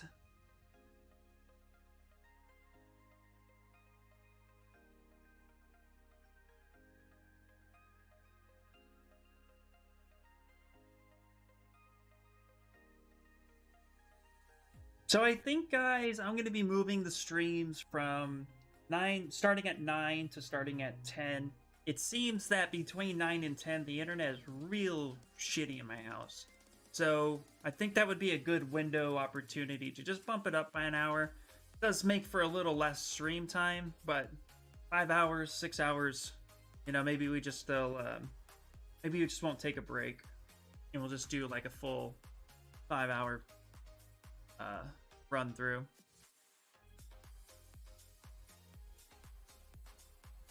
Okay, let's go ahead and save this as we just pretty much did his whole body. No take breaks again. Nope. Yeah, we don't have to do that. Just don't marathon without breaks. The problem is I feel like really not. It's normal for me now. This is kind of like made this my job. But if I need to like go to the bathroom or grab some food, make that easy. No problem. Okay, we're also going to make sure that we delete lower on this one and then break this down. You know, somebody who will take a break every hour in stream? That's good for them. That like... Yeah, no, if I need to take a break, I'll take a break. But I think what we'll do is we'll just kind of wing it. But I think I'll be moving it up because, unfortunately, we're now finding that first hour is rough. And that's a little too bad. Yeah, just wing it. Perfect, yep. You'll just have to sneak food. I will just have to sneak food. I can do my coffee. Come up.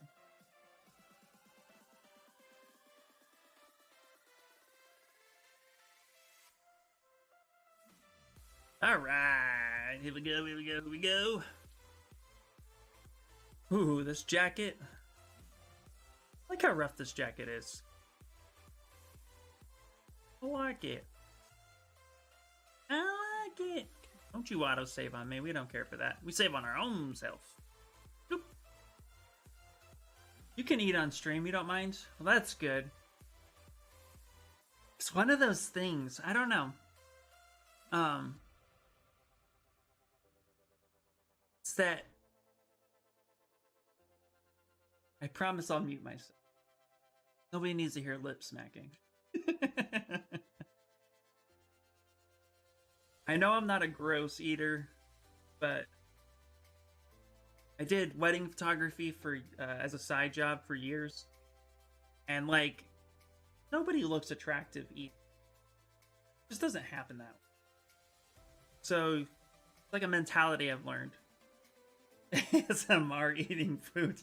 I mean, if you eat, hey, I'm willing to do anything you guys are up for. So if that is a request, we can start getting weird.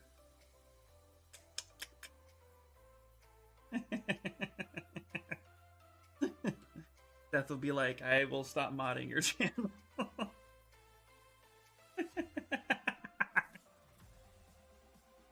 I'm in it for the views, guys. Come on. No, I'm just kidding. No way, I couldn't bring myself to that. That'd be gross as shit.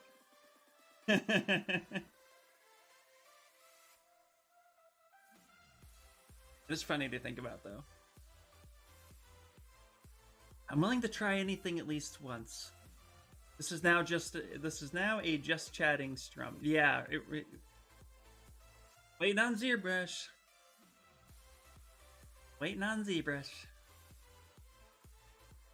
Does that excuse work for your boss?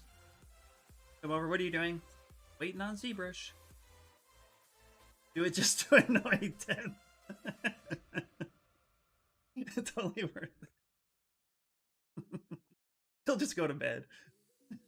Ultimately, he'll win because he'll just go to bed. You can't time me out. I'll just keep doing it. All right. Let's see here. Ooh, that looks kind of gross, doesn't it? Yeah, that kind of, see here. Oh, that's not too bad. Just the color changed a little bit. Okay, I can live with that. We can live with that. Bloop. Enjoy your minute. No. Some time out of mod.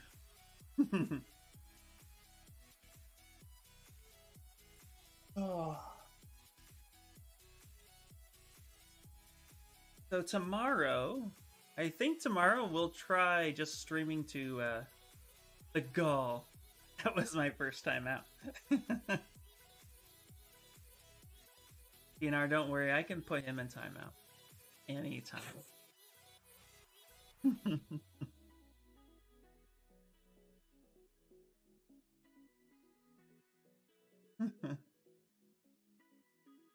You want to get stabbed death? Watch Keenar's characters and Stream Raider just go after yours. Self-sabotage.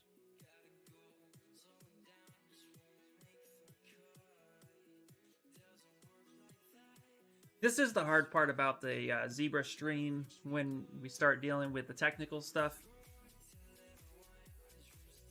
Because at this point now it's like, oh, here we go.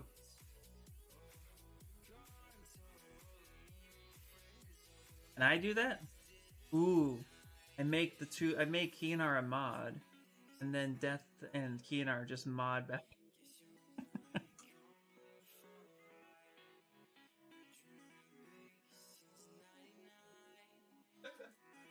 PG-13.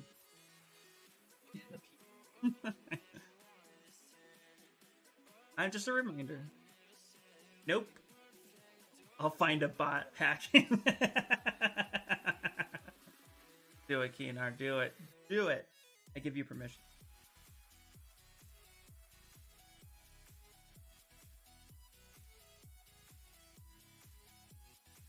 Zbrush thinking. Zbrush thinking. Oh, it thought.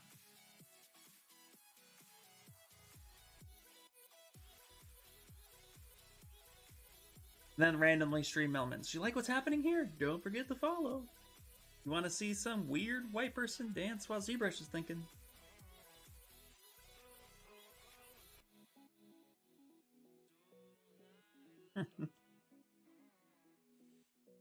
About these vitamin gummies, huh? The vitamin gummies are really something. I haven't had any, actually. Go ASMR gummy nutrition. I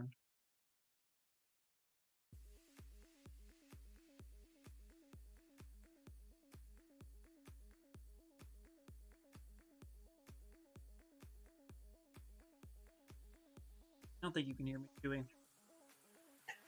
I hope not.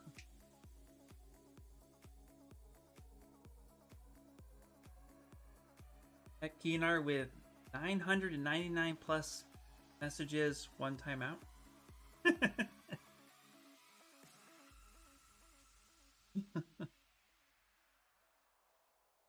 Run, run, run. Ooh, look at that. Things are thinking. Everything's a thinking. Now we are at 27 million polys. I've rendered with more polys than this. I've never stream rendered more polys than that. We're going to keep taking down at least the big chunks. See how well Blender handles it. Martin's going to be upset that he wasn't here for Blender.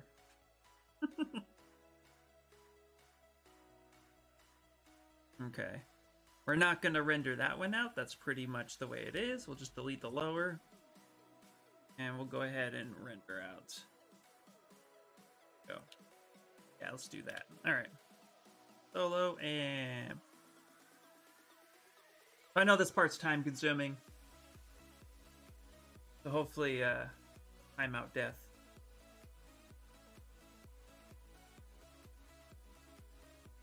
Keenar, have you played Cyberpunk yet? You said no, not right? Was it you who said no?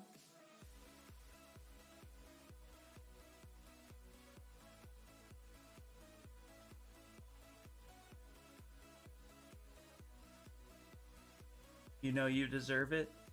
I know you deserve it. No, I'm waiting for my new GPU. Smart, nice. I've been playing the life out of 2077. PC can't run it? That's crazy. And what do you think of it, Berserk? Stupid. We gotta get you a GPU, Keenar. How do we do that? I chose the corporate. Love it. I created a character, chose the corporate third one, and then I basically got through the beginning part, saved it, and I just tried the weapons training. Pretty much feels like any other shooter game. I'm really excited to go deeper into the story.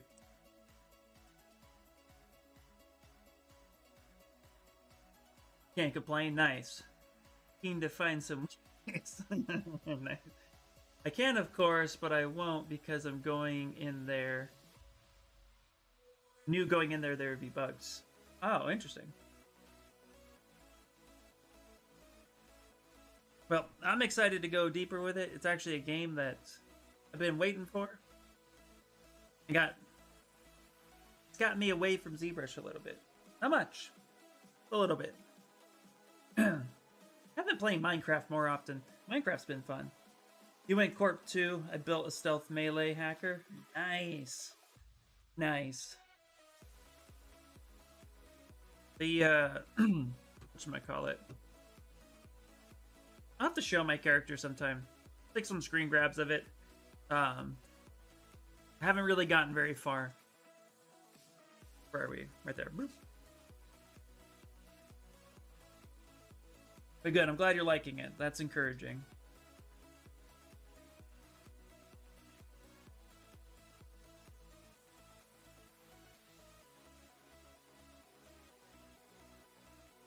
Come on, render. For the render too, I'm going to group some things together. Like I'm going to group the jackets and stuff together so that we have less pieces to deal with. Group the armor together. We'll end up doing that as well. Buttons are already pretty low, so we're not going to need to worry about that.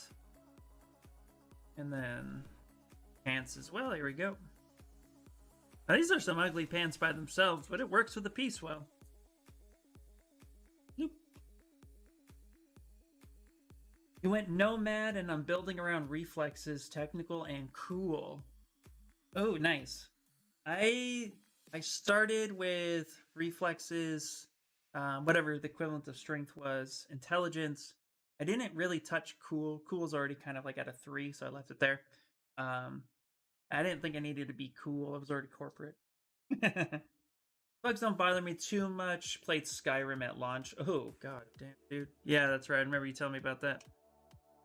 So, you know, there's that.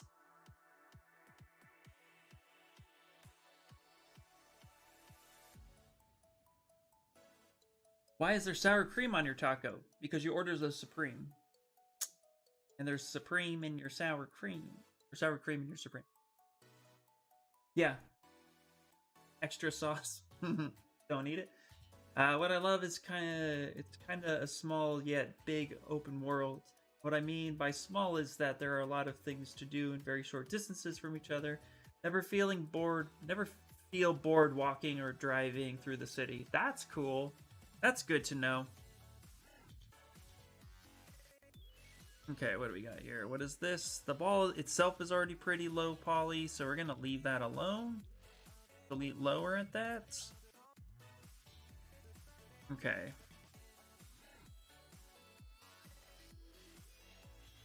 Okay, we'll drop resolution. Let's leave that alone. We'll go ahead and we will. Okay, this might get a little interesting. The blades, let's save it real quick.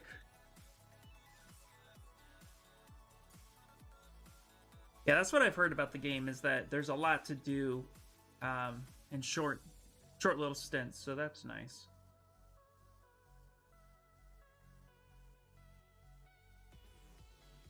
I'm back to lurk for a bit. Welcome back! I was just gonna say, I'm trying this new holiday blend coffee from Starbucks. Actually pretty good. Not too shabby. Oop.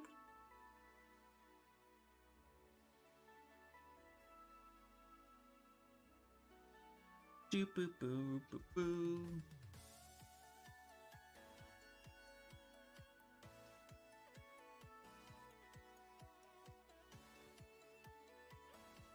We have some of the oldest channels here. Yeah?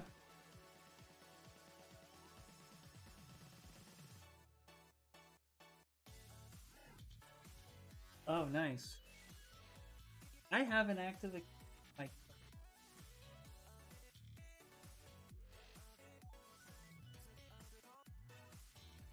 interesting. Okay. I have a, my old KNS account that I used to stream video games. I think is back in, like, 2012. I wonder, I'll have to look that up. Huh? Nice.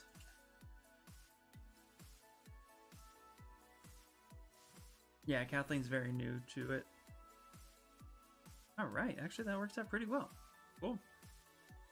Worried about that breaking a little. Nice. Yeah, mine is new as of this year. The Iris Sculpt one is new as of, I want to say this year. Pardon me.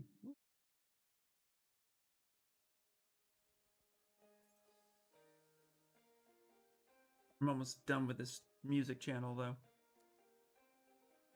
I want to go back to Synthwave. I feel like we've repeated enough here. Yeah. Doing the technical deeds. We're almost done, though. We're getting to the rocks, the base, and that'll be good.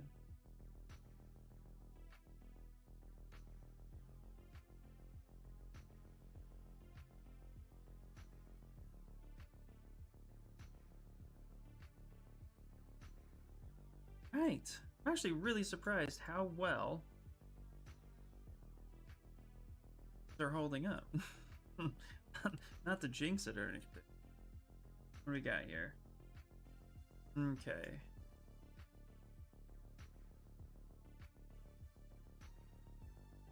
This piece right here. I do like the preset at the 250k poly decimation. I think it handles it really, really well considering. I think the pre-processing and decimating on the fly gets a little wonky, but the presets are good.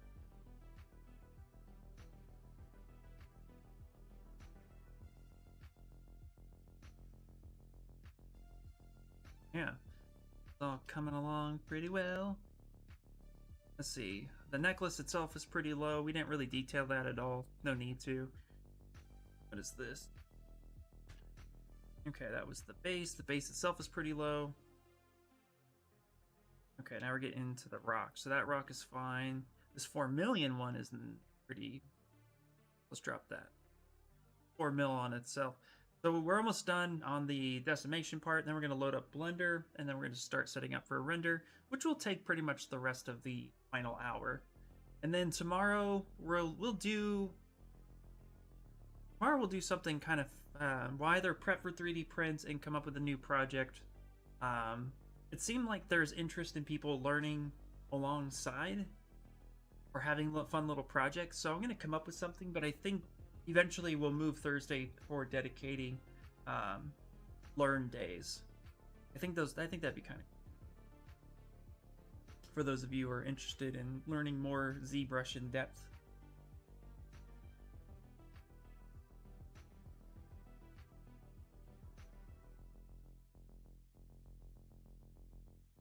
Oh my goodness. All right.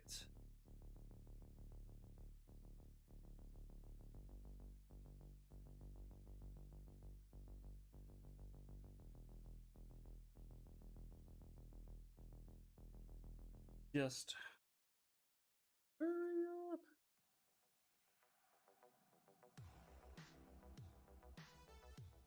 Get all sorts of ads with like XSplit stuff.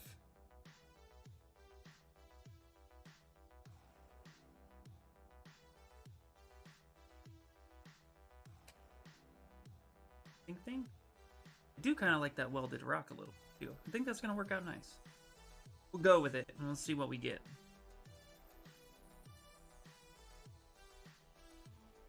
That one's pretty low.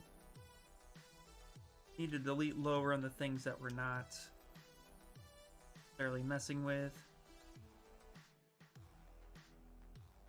Okay, so we went from 42 million to 10 million. Which is perfect for the render, actually. We can get away a lot with the render direction. The eyes, will leave that alone because there's so much detail in those eyes, we don't want to mess with it too much. Let's go ahead and save this out, and then let's combine some of these things, and then let's move it over to...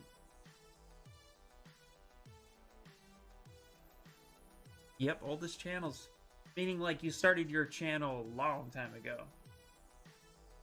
You've been around the block.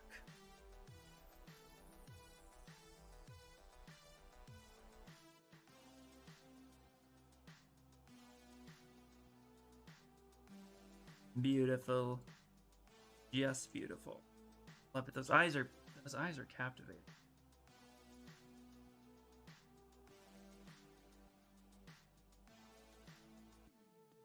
Really, I think these are probably the best eyes I've ever sculpted.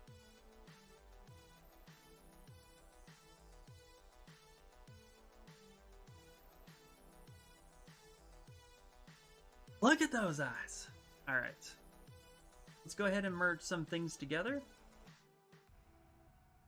So for the most part, like his body parts, we're going to go ahead and move head down with his hands and his feet. And we're going to keep those roughly the same material. So we can just merge down that. So then we keep those. From here, that's the hair.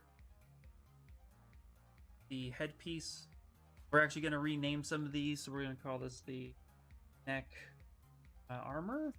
I'm not quite sure what that would be called. We have eyes, and then we have the body, or the head itself, so we'll call this the body.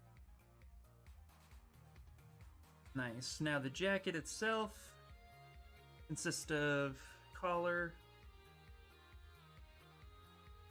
Okay, so what we're going to need to do is actually move some of these arm pieces out the way.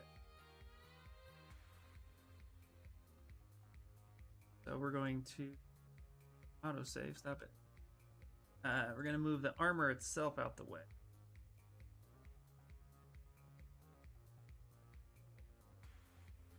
But then the jackets, collar, skirts, all that's going to get merged down.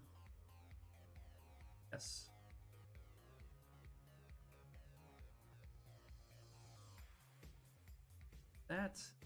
This will be the jacket itself, and actually with the shirt, let's move that up. The buttons will keep separate material, but the skirt, do have a question. Let's see here. Eyes are freaking amazing. Thank you. Thank you. Gotcha. Hi. Have you tried XP Pen Deco Pro?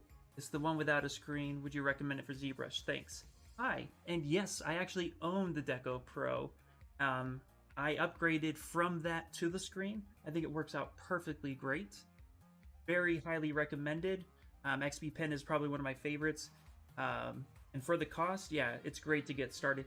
You don't necessarily need a screen in order to ZBrush. You just need a tablet of some sort to get started, because you really just need that pen pressure.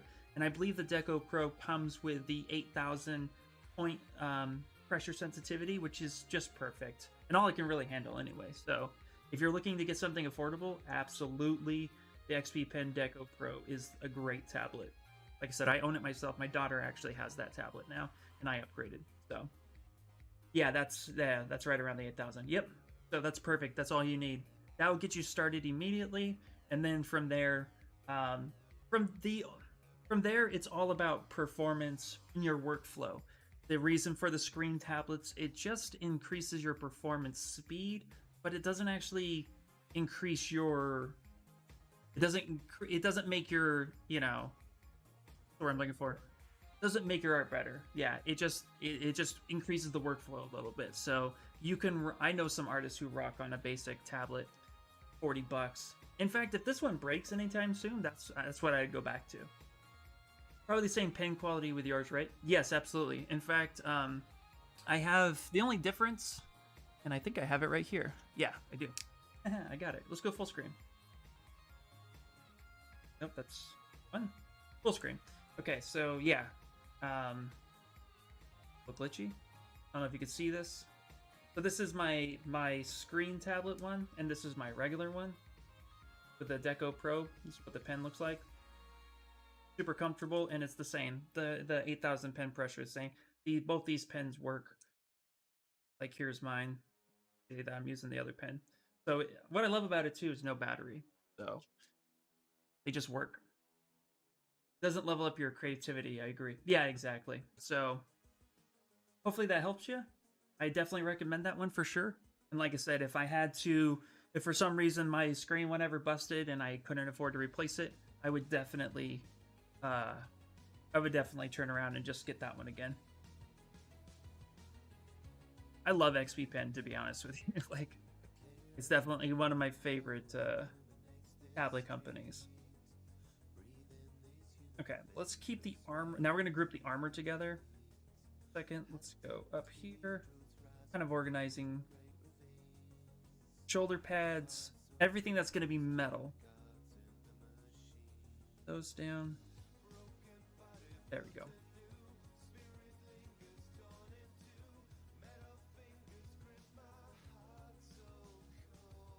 Down, and we'll call this armor.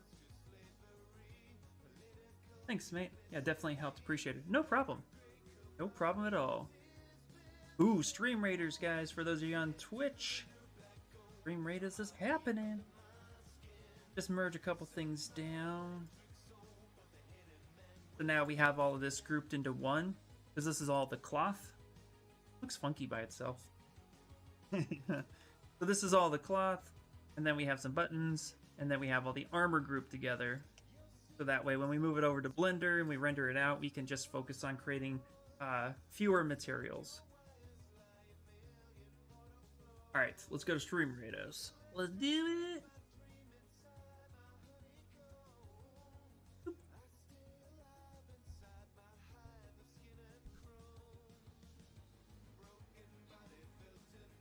All right, let's get it, guys. 19 enemies, only 26 allies. Wow. Wow. Let's see what happens. If we lose this one, we're gonna need some healers. I think we're doing okay, though. Yeah, we're doing okay so far.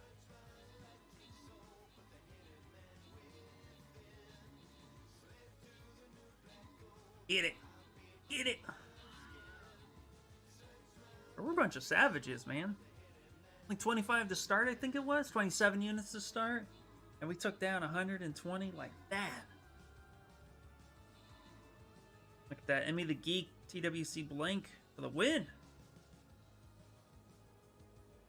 Archers are getting shot because we're confused by one of our guys. One of our guys.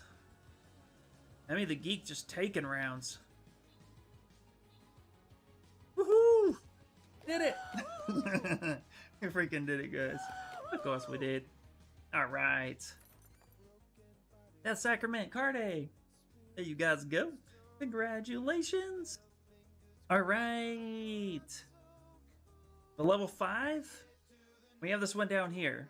So, real quick voting. Just type up or down. Would you rather go up to the top enemy or go down to the lower one?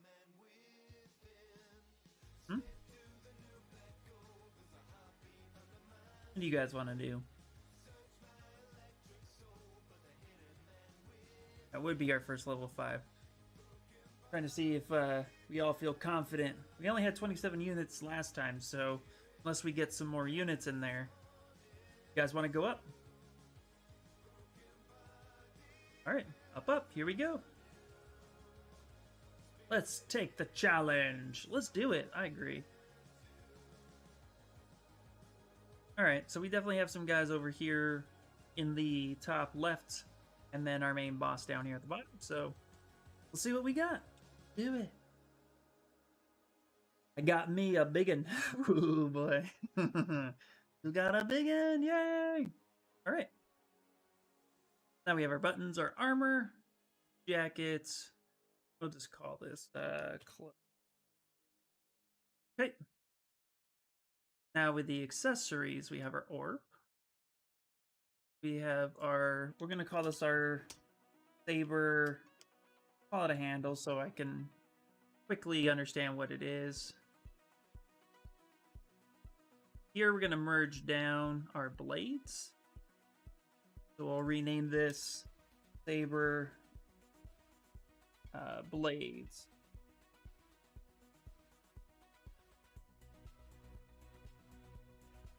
Pendant is named proper. And then for this, we'll call this a necklace.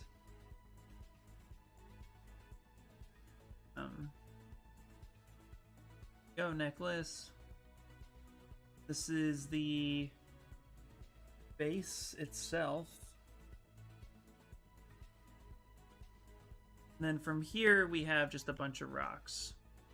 We're gonna go ahead and merge these down. And all these rocks. Rename rocks. Beautiful. Now all that's named, we don't have so many subtools. We have enough. Oh, I called my neck armor heck armor. Look at this. I'm gonna zoom in on it. Look at this. Called it heck armor. Alright, well, we're gonna keep it that. I'm not renaming it. We know what the heck armor is.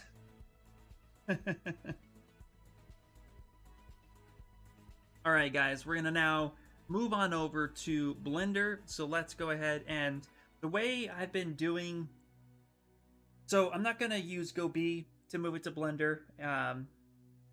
I've had to reinstall it a few times and I just find it a pain in the butt. I feel like it's so much easier to deal with it using just the standard FBX import.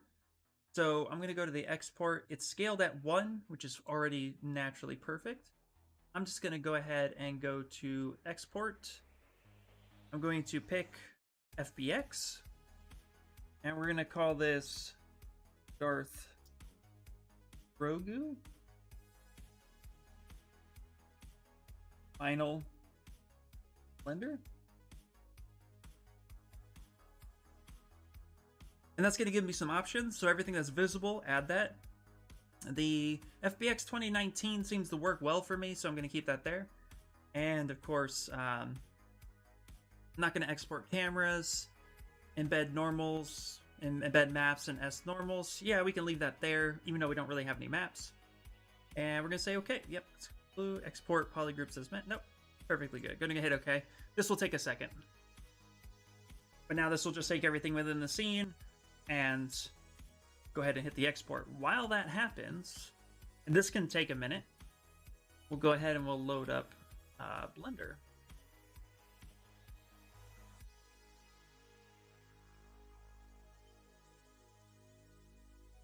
Move this over here. Blender's loaded up. While that's thinking, we're going to go ahead and create a new collection. We'll call this Darth Grogu. I like to change the first collection to Studio, just because that's where I keep, like, it's like my photo studio. That's where we keep it all. So we'll do that, and let's go ahead and hit Save As. Go to our local disk, desktop, Darth Grogu, Blender render, Darth Grogu, final, Blender render. Sometimes I like to put only on it, meaning I'm not going to use this for anything else other than that render. Save, let that think, minimize it, and let's see where we're going on this guy. And then we'll end up loading that. That could take a minute. But we decimated it down from 42 million to 10 million. Blender has no problem handling 10 million. They can do it no problem. Especially with my RTX 2080 graphics card, it will be just fine. Be right back. Sounds good, bro? Sounds good.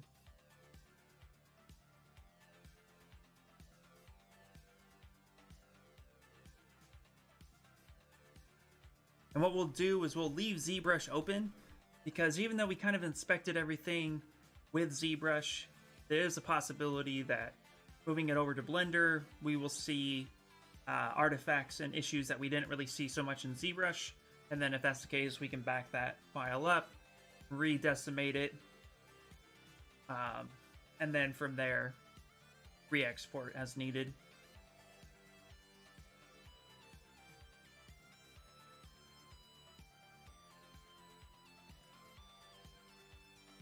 Almost done. Nice, nice, nice. By the way, who is streaming? Let's go ahead while this works. Let's go to my channel. Muted. So we have Walter's Workshop who's going. Ooh, Smartest is going. Nice. If he's still live, if you guys want to watch a pro in action, he's still live. We actually might do that. We don't need to look at myself that many times. Not bad. We might raid him if he's still going. That'd be kind of cool.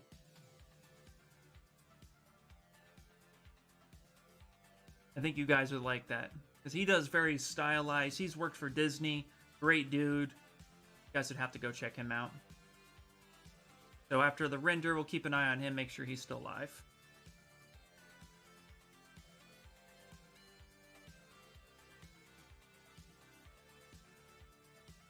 Yep, 5 hours, 15 minutes.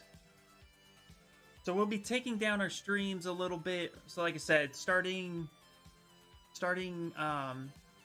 tomorrow, we're going to do a 10 to 1 schedule.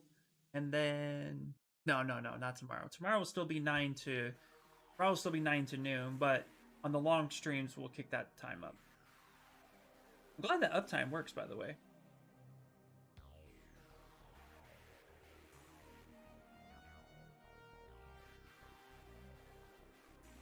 Oh, this is the part. And maybe what we'll do tomorrow, I don't know, it's almost 2:15 right now my time, so more than likely what will happen is we'll get close to finishing our render, but we'll finish the render tomorrow. I gotta think of something to do, like, I'm gonna think about the sculpt along, because I kind of like that idea. Blah, blah, blah, blah, blah, blah.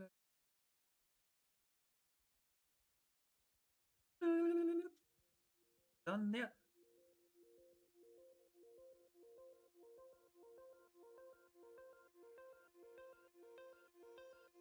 File exported. Yay! All right.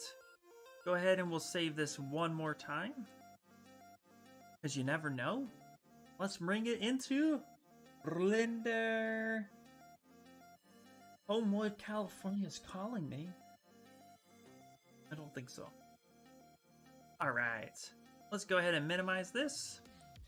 Let's move up Blender. And here we go. All right, so let's click the Darth Grogu. Let's go to File, go to Import, FBX. Let's go ahead and click Load. This could take a second. 10 million is a good chunk of change. Ooh, I got a text message. It's always nice. An attachment.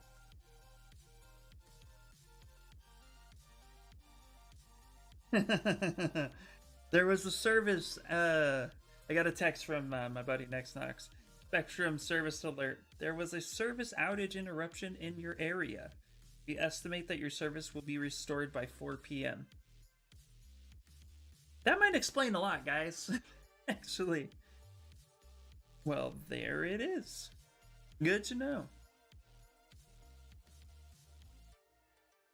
You want some? Yeah, buddy. Go ahead and grab it. So maybe it's not me. Just maybe. That would be nice, because I'm like, come on now. Come on. Come on, guys. Come on. Don't you like this blank screen, by the way? Isn't it amazing? It's so amazing. Come on, load up the Grogu.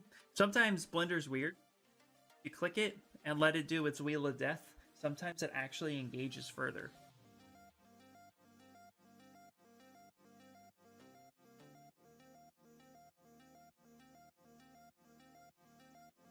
Alright. This is usually why I don't load or bounce back and forth between software during stream. It kind of just does its own thing, you know?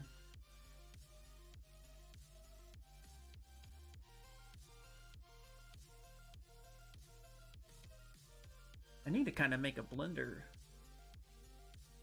I think that's what I should do here. While we're waiting, I'm going to make a blender scene. I'm going to call this Blender. Oop, I went black. Sorry. No. We're going to bounce back and forth here for a second. Going to go ahead and hit copy. Here's what we're going to do. You guys are going to like this. That one. Yep, I'm playing with everything now. Here we go. We're going to duplicate this, call this Blender.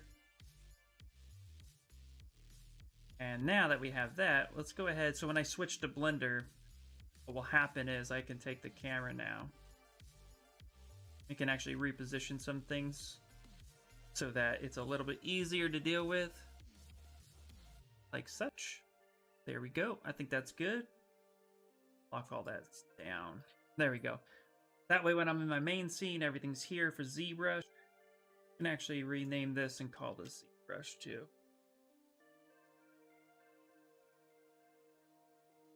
And then we can go to Blender so we know everything's in its proper place. I like it. Let's do that.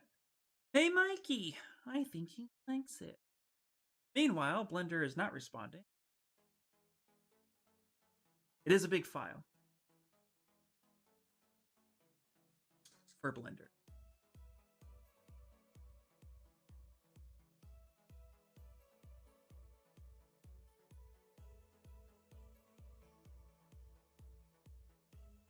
Actually, let's play around with this a little bit. Let's actually move the chat here. Let's move the camera. If I'm looking into... Oh, I kind of like that. I kind of like that. Now it's like I'm looking into my project. I should do that with ZBrush. Pull up ZBrush. If I do that with ZBrush. Love doing this stuff. Move the chat. Yeah, there we go. It's like I'm looking into my file. Really mess with all of you. Let's scale that down a little bit. There we go. There we go. Hey, that's kind of cool. There, like that. Alright, live edits. Then when I go to Blender... Bloop. Still thinking.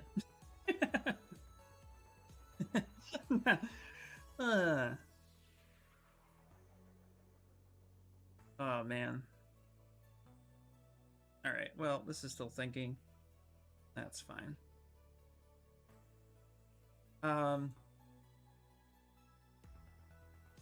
Go ahead and shut this down.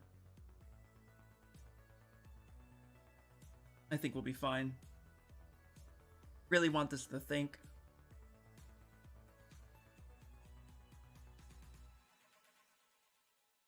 Please load. I want to get to this today.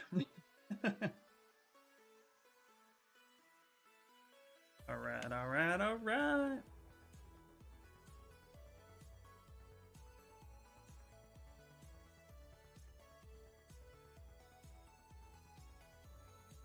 You know what we could do too, guys? Thinking about like, you know, making sure we incorporate more Substance Painter. I'm trying to create a workflow for Substance Painter 3D work.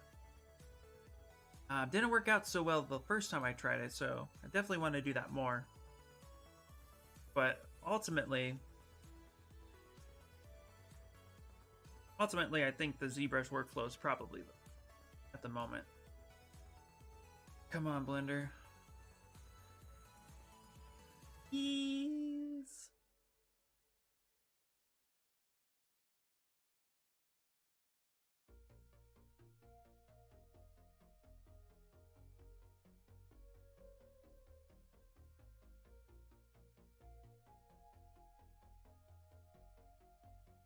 I'm grooving.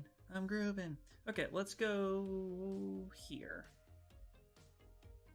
I'm gonna go home for a second. I'm gonna see what's in the store. Let's upgrade some stuff while our Stream Raiders does its thing.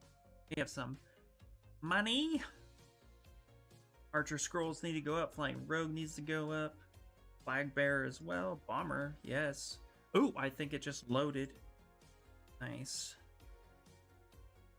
Yeah, do it.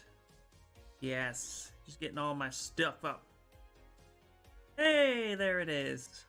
There he is. He did it. Okay. We're gonna hit S. We're gonna scale him up.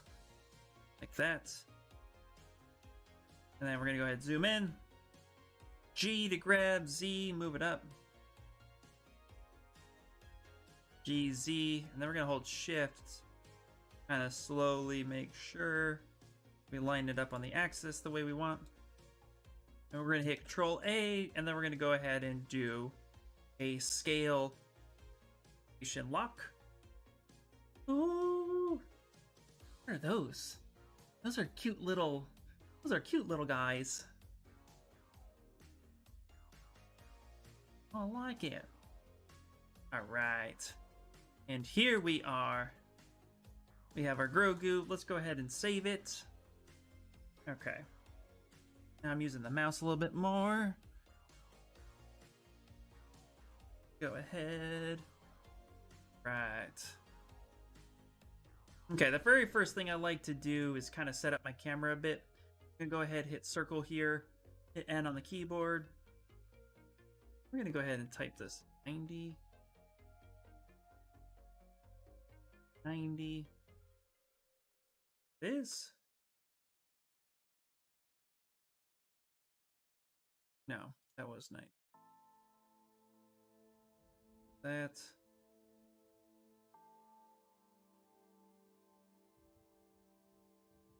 This at 0. There we go. 0 on the keyboard. And we're going to go ahead, come down to view, camera view, and we're just going to kind of move this.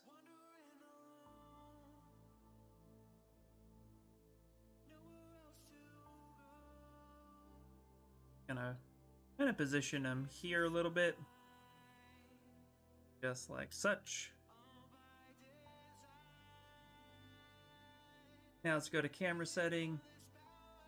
50mm is terrible for any type of portrait work. So I usually do anywhere between 85 to 110. And 110 is actually one of my favorites. It really just kind of compresses everything. And then we're going to go ahead and do 1080 by 1350, which is basically Instagram's max ratio. We're gonna go ahead and hit grab the y-axis. Go up, grab Z on the axis, kind of get it face level. This is about where we want it to be. Something like that. Go back to 0. Nice, that's about where we need it. Now we're gonna go ahead and actually come down here to this corner. I'm gonna split vertically. This. So one side will be render. What we'll do. Actually, the chat's kind of in the way now. So, you know what? We're gonna hide the chat. I want you guys to be able to see what's going on. That's more important, I think. So for the Blender sessions, no chat. Okay. Now from here, we're just gonna go ahead, hit Z on the keyboard, show kind of a render stage, kind of get the idea of how it looks.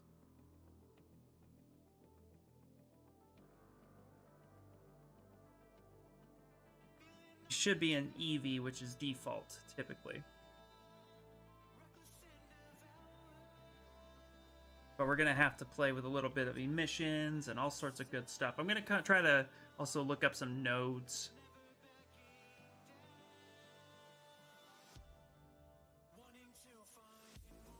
How are you doing, Blender?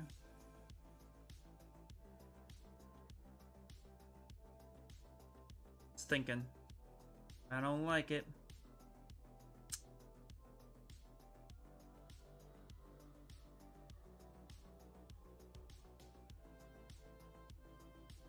What's the most anybody here has rendered poly count wise or point wise in Blender? I think the most I ever rendered was about 30 million. I was able to do it pretty well. This seems a little much.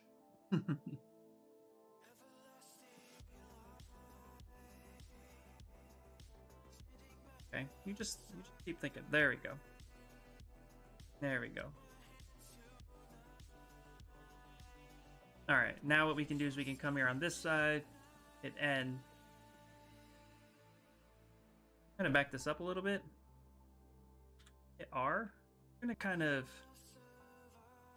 here we point it here. Go G, Y, let's back it up.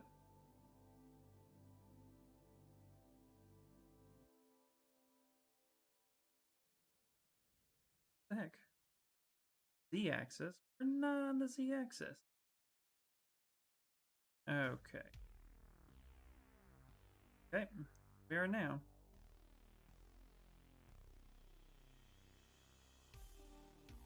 All right, that works.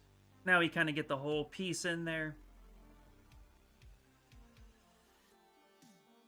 Go. Now we hit R a little bit.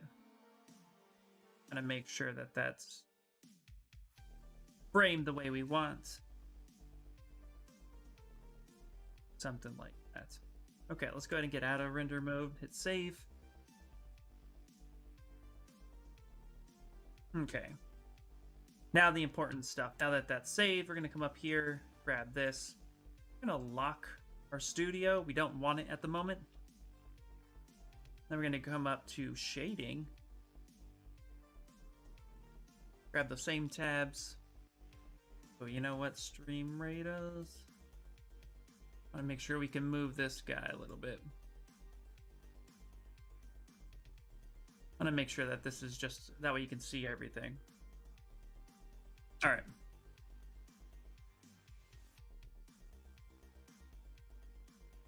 Now we're going to start creating our basic node so we get all that color pulled in.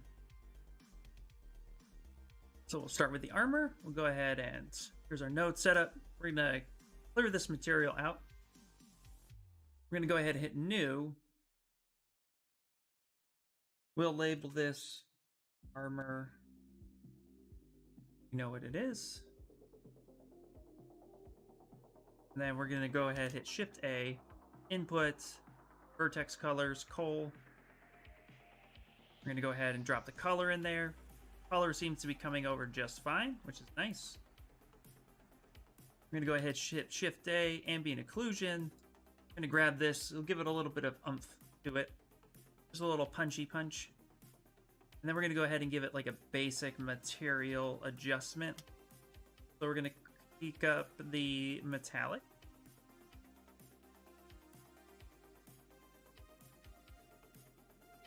Almost full for right now. Kind of do something like that a bit. Something generic. We're not going to go into full. Now that's all the armor. Go ahead and grab his hair.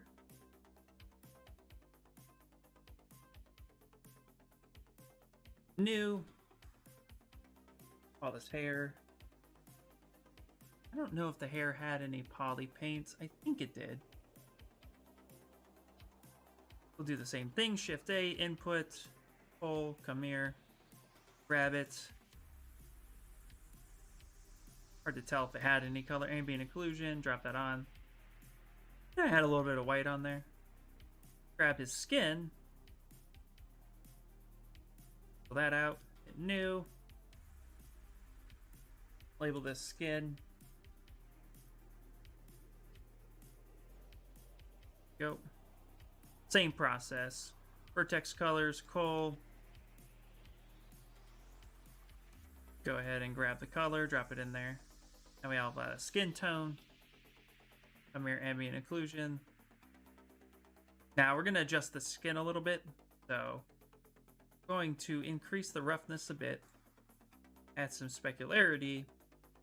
Now we're going to go ahead and add some subsurface scatter. I want some red in there. So 0.2. That's a lot. 0.02. There. Yeah, 0.02 for now. I'll give it some nice little skin tone. To make it a bit more red.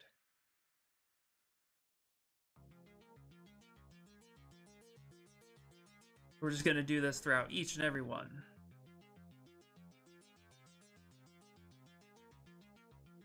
Eyes.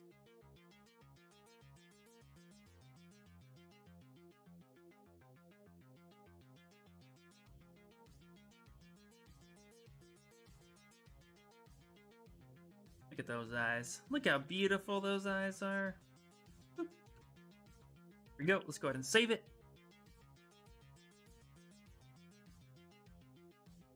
And we just repeat this process.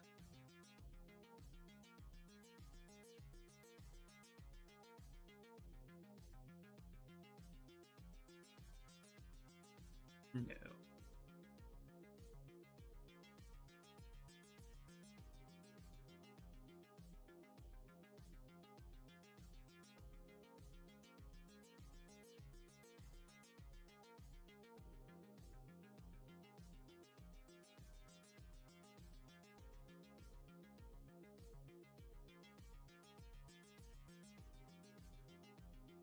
All right, go ahead and grab more materials. It's just a very repetitive process.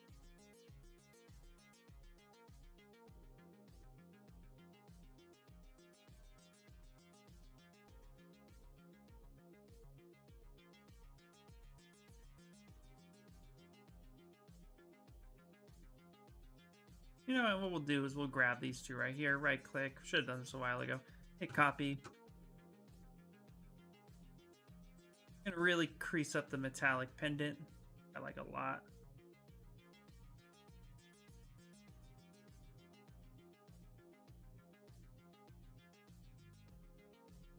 Necklace. Grab that, paste it in the scene. There we go.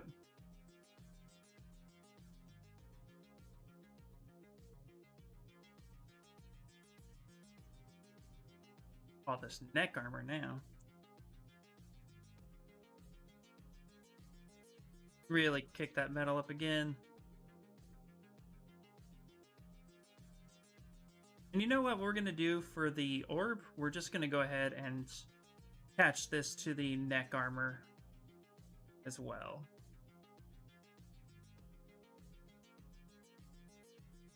Be the same. It'll be the same thing since it's all metal.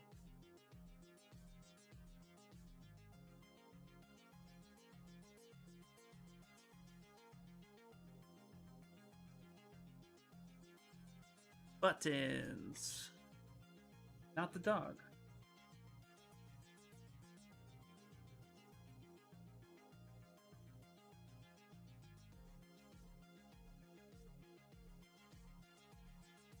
And for the buttons, we'll just kind of figure that out as we go. It's looking pretty good. Let's go ahead and save it. Your niece says hello. Hello, niece. Hello. All right. All right, with the saber handle. Call this saber.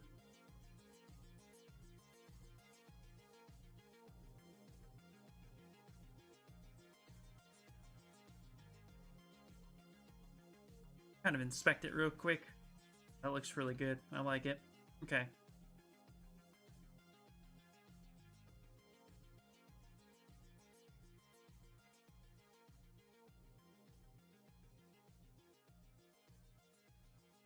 We'll call this saber blades.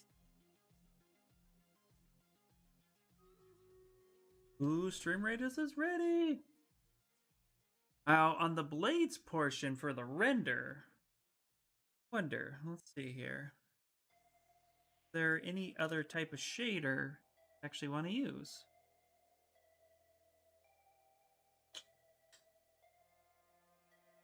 Good question. Maybe an emission shader. Bring this to the surface. We'll paint. Color in. I think we want the emission shader for sure. So we'll keep that going. Like Stream Raiders is ready. We got time for one more game after that. So let's go ahead and move on over to Stream Raiders. Ooh. Here we go, here we go, here we go!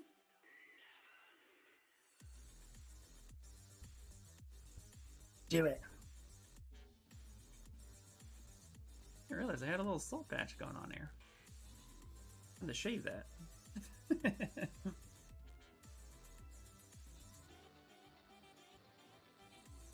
Do it! Let's do it! We can do this!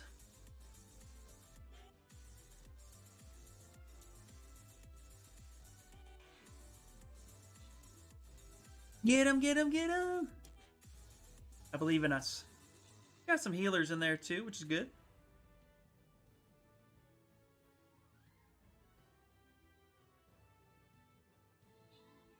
Yep, we got this. We got this. So guys, tomorrow we'll finish the Blender render. Really come up with some fun stuff. Maybe we'll like create some nodes or maybe find some nodes that we can work with. We're gonna do something really fun. Ugh, spider shrugs. Last enemy! Yeah! Freaking did it! I know that's what we do. Nice, nice, nice. And the winners are Angry Monday, Death Sacrament. There you go, guys. And we did it. We defeated that boss. We're gonna collect some scrolls. Some scrolls. You don't get no scrolls, then we don't need no rolls. I made that up. Go up top. I like these little orb things. All right. There we go. Go back home for a second. While you guys load up, I'm gonna go ahead and upgrade our stuff. Scrolls. What do we got here? Yeah, buy healer scrolls. Nice. Upgrade my healer. Perfect. Right. New battlefield. There we go, guys. There we go. All right, back into our Blender scene.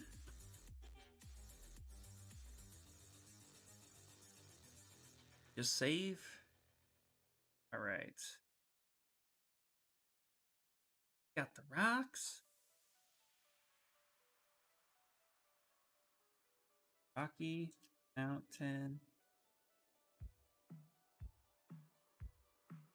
Yep, that's what we're calling it.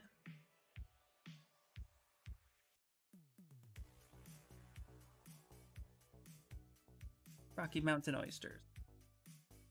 That's the name of our Rocky Mountains. Go ahead and paste in our ambient occlusion and color. Bloop, there it is. Specular, we're going to drop that a bit. Roughness, we're going to go up. That. Alright. Last but not least, our main base color. We're actually not even going to give that a material. Going to give it a color. That. Crease. There we go. I think that's everything. I think so, yeah. Gonna come back to our layout. We hit save. We're gonna set up a basic scene for our lights. So real quick, go to, yep, it's Eevee, set in the ambient occlusion. We'll go ahead and just get that situated. Okay, nice. Observer scatter, sample 7, perfect. Okay, let's go ahead and check out the render preview as we work with the lights, stuff like that. Okay, let's go ahead and open up our studio.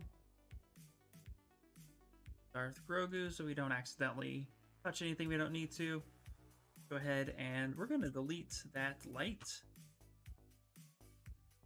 Then we're going to go to our world, hit HDRI.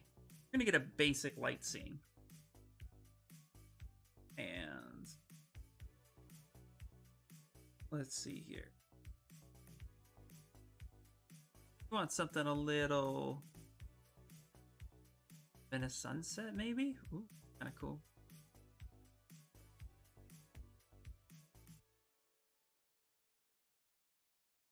I want to set a light direction.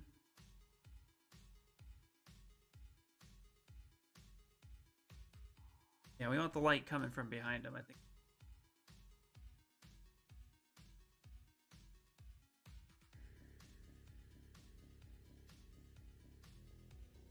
There. Something like that. Background. There.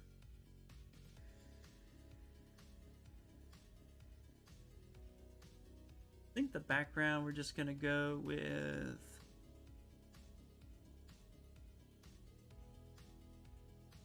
can I just hide the background? I think I could just hide it.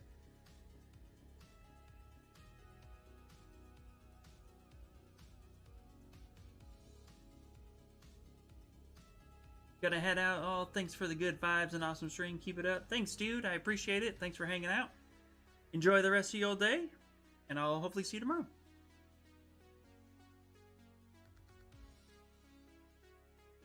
See here.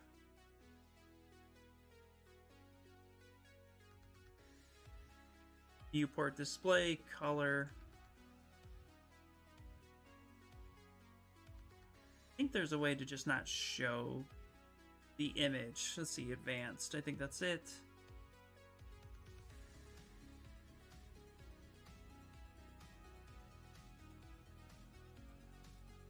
Value, that's fine.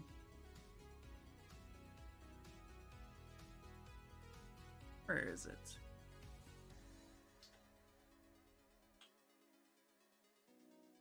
Let's see.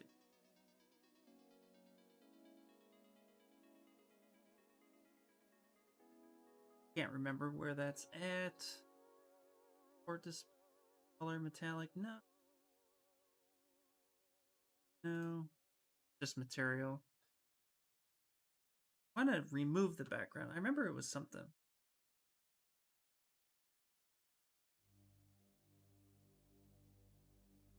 Like, just want a color.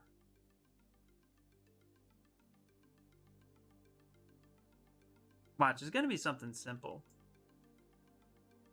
Let me look it up real fast. Clearly don't use Blender enough. Blender DRI background.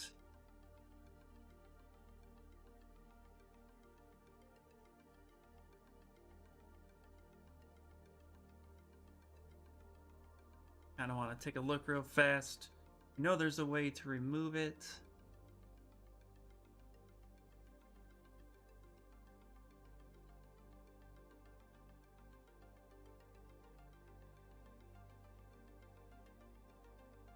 Go under film and click transparent. I thought.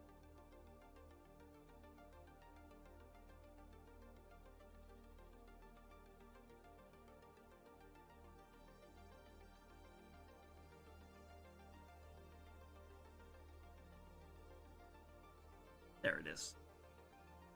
There it is. I mean, that will remove that aspect. There's a way to do that with just the HDRI. Maybe. Okay. Oh, we'll keep it for now.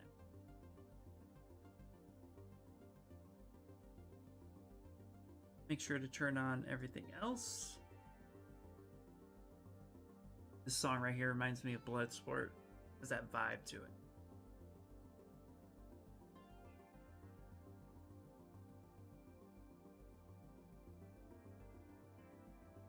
Okay. Not really sure if that's the right one either. Pick another HDRI. Let's look for some other stuff. I have a few I want to choose from.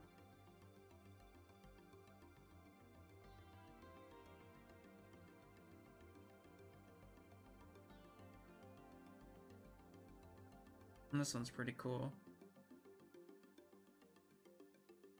Ooh, I like that. Yeah, I like that one a lot. Looks pretty cool.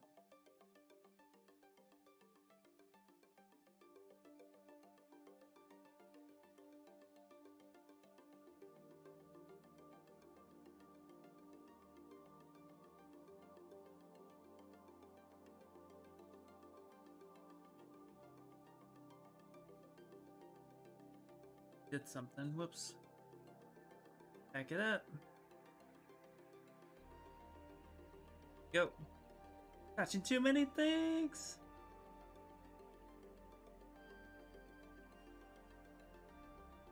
Alright, let's finish up setting some lights. Now that we have our main HDR scene, at least for the lighting aspect, now go ahead and get in some main lights. So we're gonna do a light, an area light. And we're gonna go ahead and hit M.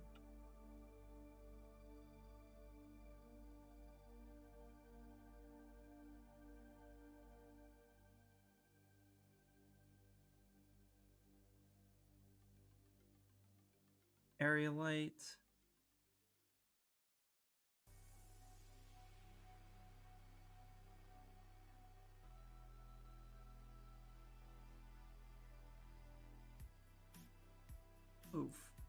Move this to my studio. Call that a day. There we go. All right.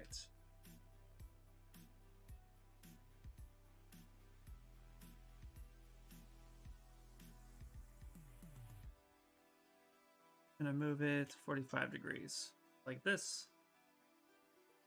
Then go ahead and rotate this out there. And we'll also call this 45 degree. That. Go to our light.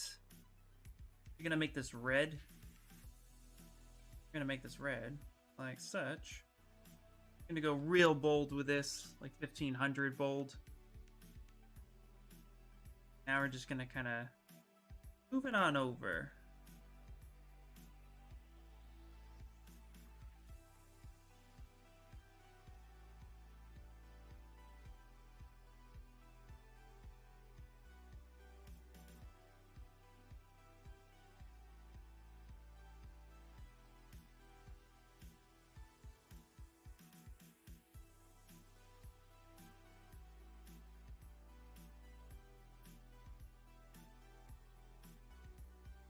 Alright, we'll just get the basic scene kind of set up.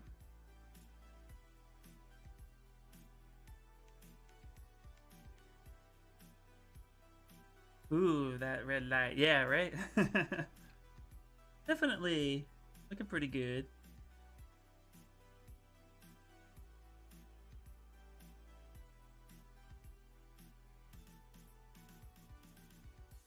do -45. Then we're going to kind of just get this a little closer. A little bit more like that.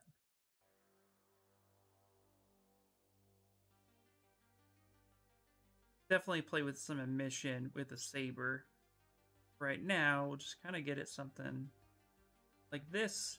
And now we'll tone this down to like 850. How's it work, Casey? Okay. Now what we're going to do is we're going to go ahead and Control-Shift-D, copy this light. Kind of bring this over here on this side. I'm going to go positive. Positive 80.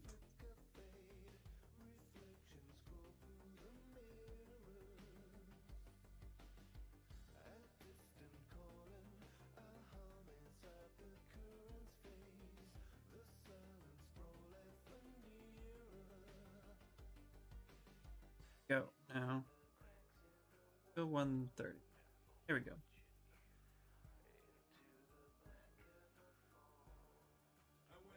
We're going to change this to a little bit more a fill light. Call this at 250.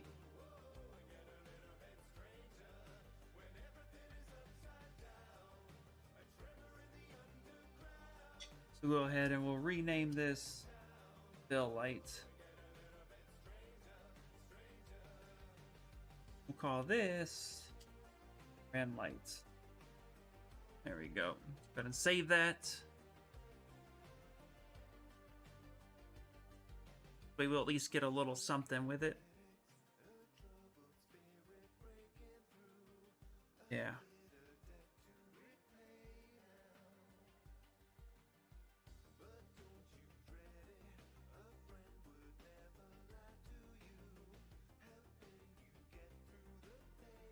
Yeah, I think that's looking pretty good. Okay. We have this nice rim light. I think it's working out pretty well. Also take a look at the discard. Let's go with that. Take a look at the pure ref one more time.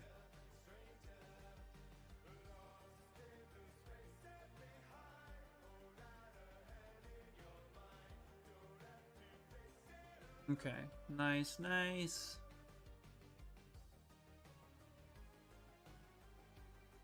Yeah. Okay, yeah, I think it's working out okay.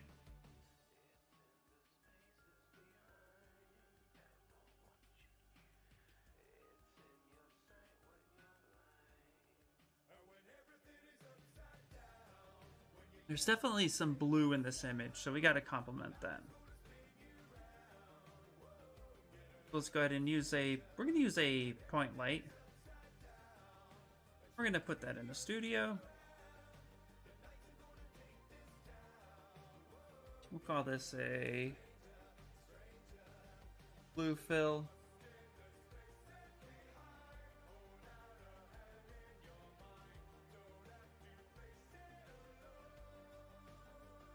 Something like that.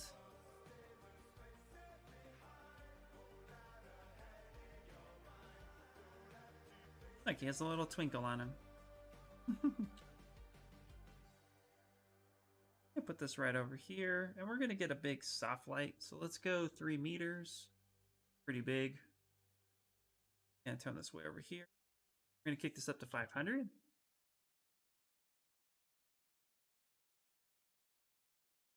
Go a little bit for a blue. Like that.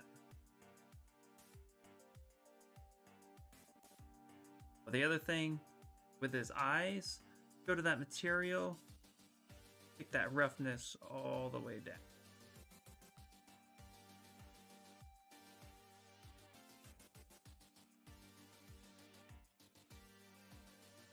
Drop the specularity though.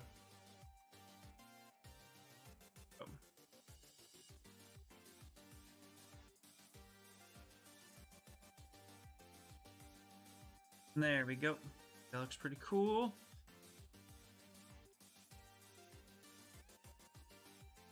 This blue is a little too bright, so let's tone it down, like 250.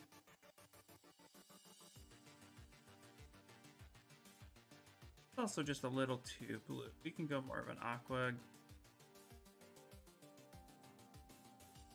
Yeah, so then we can kick that back up. 350.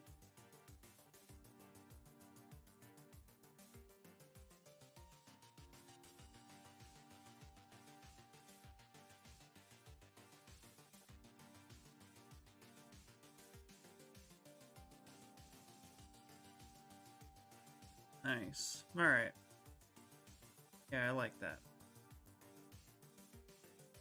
I think that red light works out super well.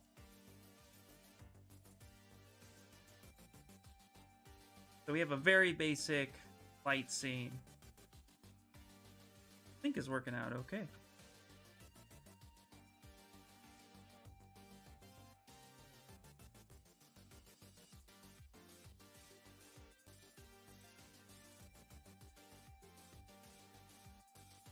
Okay, but now that subsurface scatter is a little light.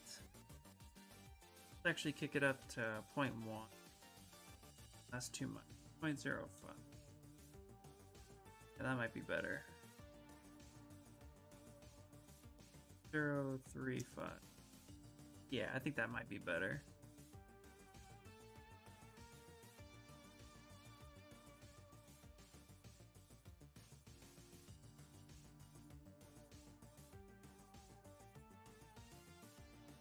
Start playing with some of the materials here.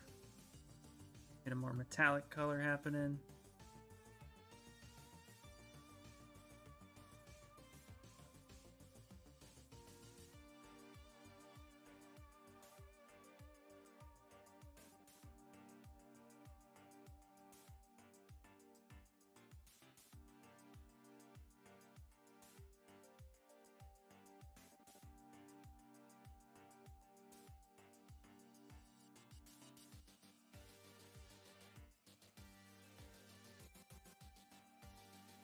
Yeah, I think that's pretty cool. Go ahead and save it again. We only have a few more minutes, guys. Be our last Stream Raider battle, and then from there, and that'll be it. We'll probably, I think Smartest is still streaming, so we'll raid him. You guys will like his style. I guarantee it. I think that... Okay, now I want to come up with some notes. So let's research here real quick. Go to Google, and I'm going to load this up over here. So let's... Boop. We're going to type in lightsaber under nodes. Lightsaber effect and cycles without positing. Ooh, interesting. This was a couple years ago. Lightsaber tutorial material node editor. Ooh, I like it. I'm gonna have to watch that. Low nodes. Let's go ahead. That's Deviant Art. What do they have here? Oh. Oh. Ooh. Ooh. Let's go ahead and save this.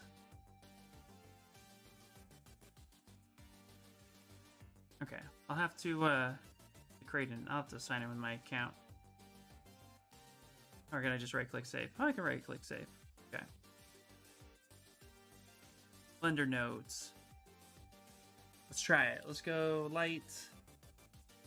Go lightsaber. That should be fun.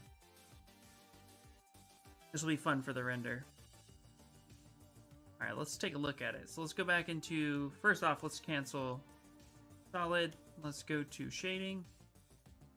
Click the blades. Let's pull it up and follow along.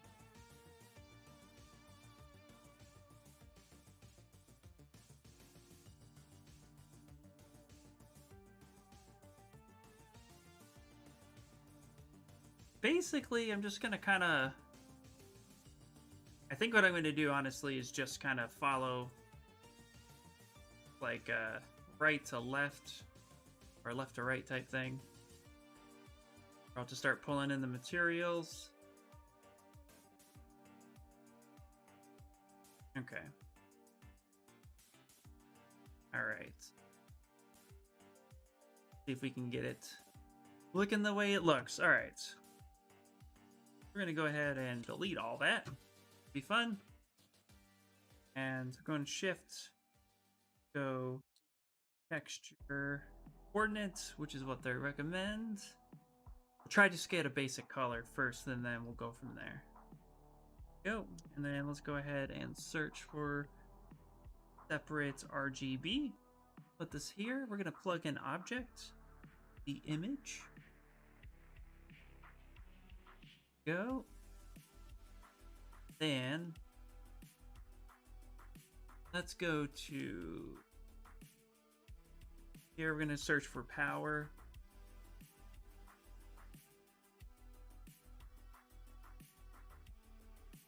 I don't see a power. Interesting. I don't see a power value. Or a length.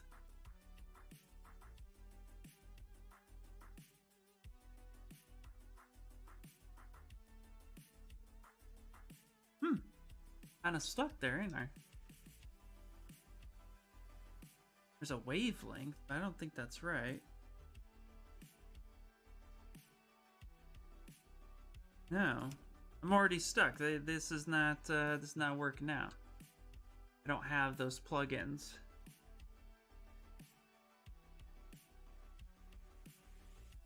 And make a scatter fade adjustment. What shape did you use for the blade? Need to check out the original. It is basically a pinch cylinder. Mesh doesn't actually have a blade. Pure volumetric. Works well for certain renders. It can disappear if you have something bright behind it. Okay. Alright, we'll keep looking a little bit. I'll have to kind of find something. Oh, blend sabers. Oh, nice. Okay. Saber effect for Blender. Not gonna pay dollars for that right now. Not if I can just build it myself.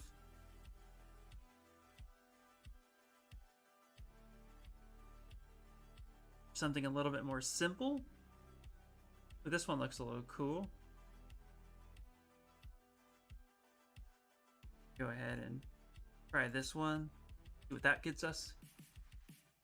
I just got out my character modeling class, got an A+. Woohoo! Good job, dude. Congratulations on that A+. That is freaking awesome. While we have a few minutes, we're actually looking up lightsabers effects within Blender. I'm trying to get an idea of how to create that effect for the render without just photoshopping it, which that's easy enough to do, which ultimately I might do, but it's kind of neat to learn something new. That is so awesome. Congratulations.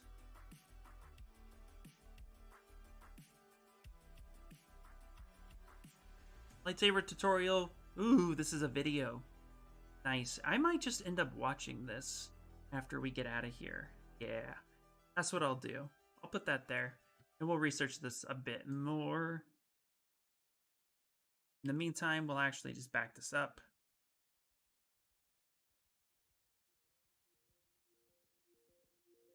Thank you, thank you. Heck yeah, dude. Well deserved.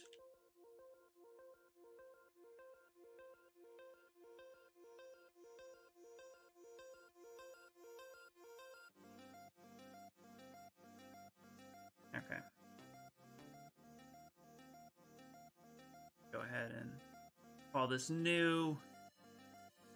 Like that.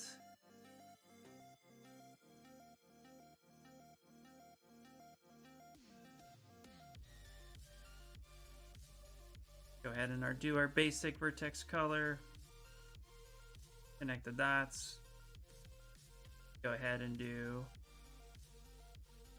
ambient occlusion. We'll drop that down. So just delete this one real quick. Go to our shaders.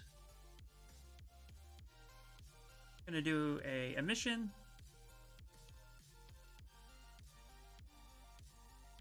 There we go. Let's go. What happens if we go on volume? It disappears. Go surface. Nice. All right, we'll just leave that there for now. This is what we got so far. Go to render, kind of see where we are, and let's go ahead and save it. And we'll figure out how to do the node shader itself. I'll play around a little bit with some ideas tonight and kind of walk through how I go about doing it. But we got 3 minutes, and then that'll be it for the stream, guys. Thank you so much for hanging out with me. I really appreciate it. You guys are awesome. But this is our generic setup in Blender right now. Showing areas. You guys can see the whole thing in its glory. And it's looking really cool. I like that. I like that a lot. But yeah, we're not done. We just did a basic setup in Blender. We'll end up playing around tomorrow. Looks super cool. Thank you, man. Thank you so much. Now, we're going to play more around tomorrow with it. Get a full render going on. We pretty much spend the whole stream playing with nodes and stuff, so I'll research some stuff tonight. But yeah, I think it looks good. So, stream was great. Thanks a lot. No problem. Anytime. We got 2 minutes left for Stream Raiders. Go over there and level up our guys a little bit. There we go. Hey, thank you so much for the follow. I appreciate it. Alright. Check out our army, what we have here. Manage skins. In gifting, captain sets. Bronze, I like the gold monkey. I like the gold one. That one for healer? No, I don't.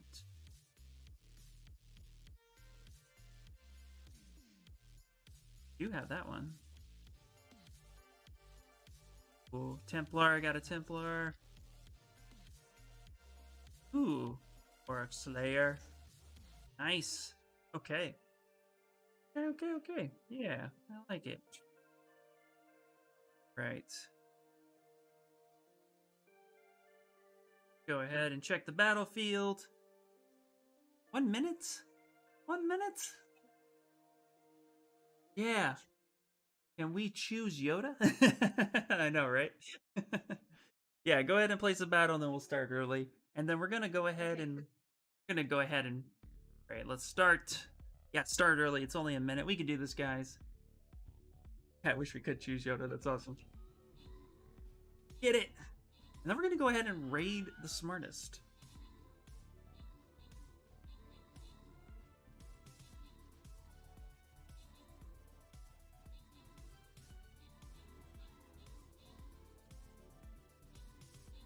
Get it, get it, get it!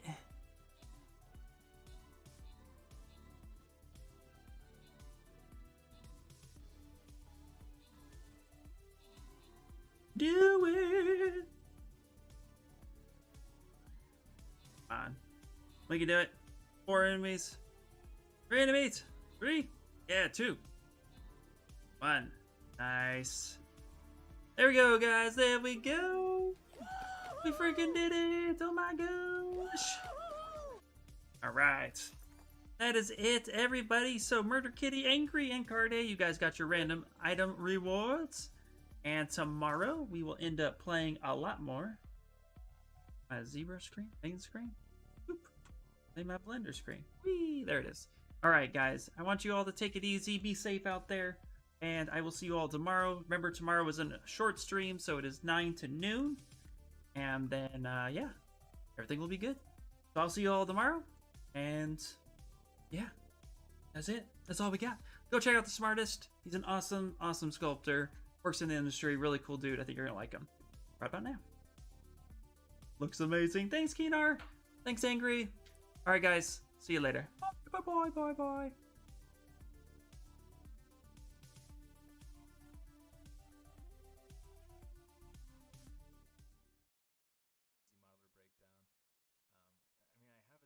Tutorial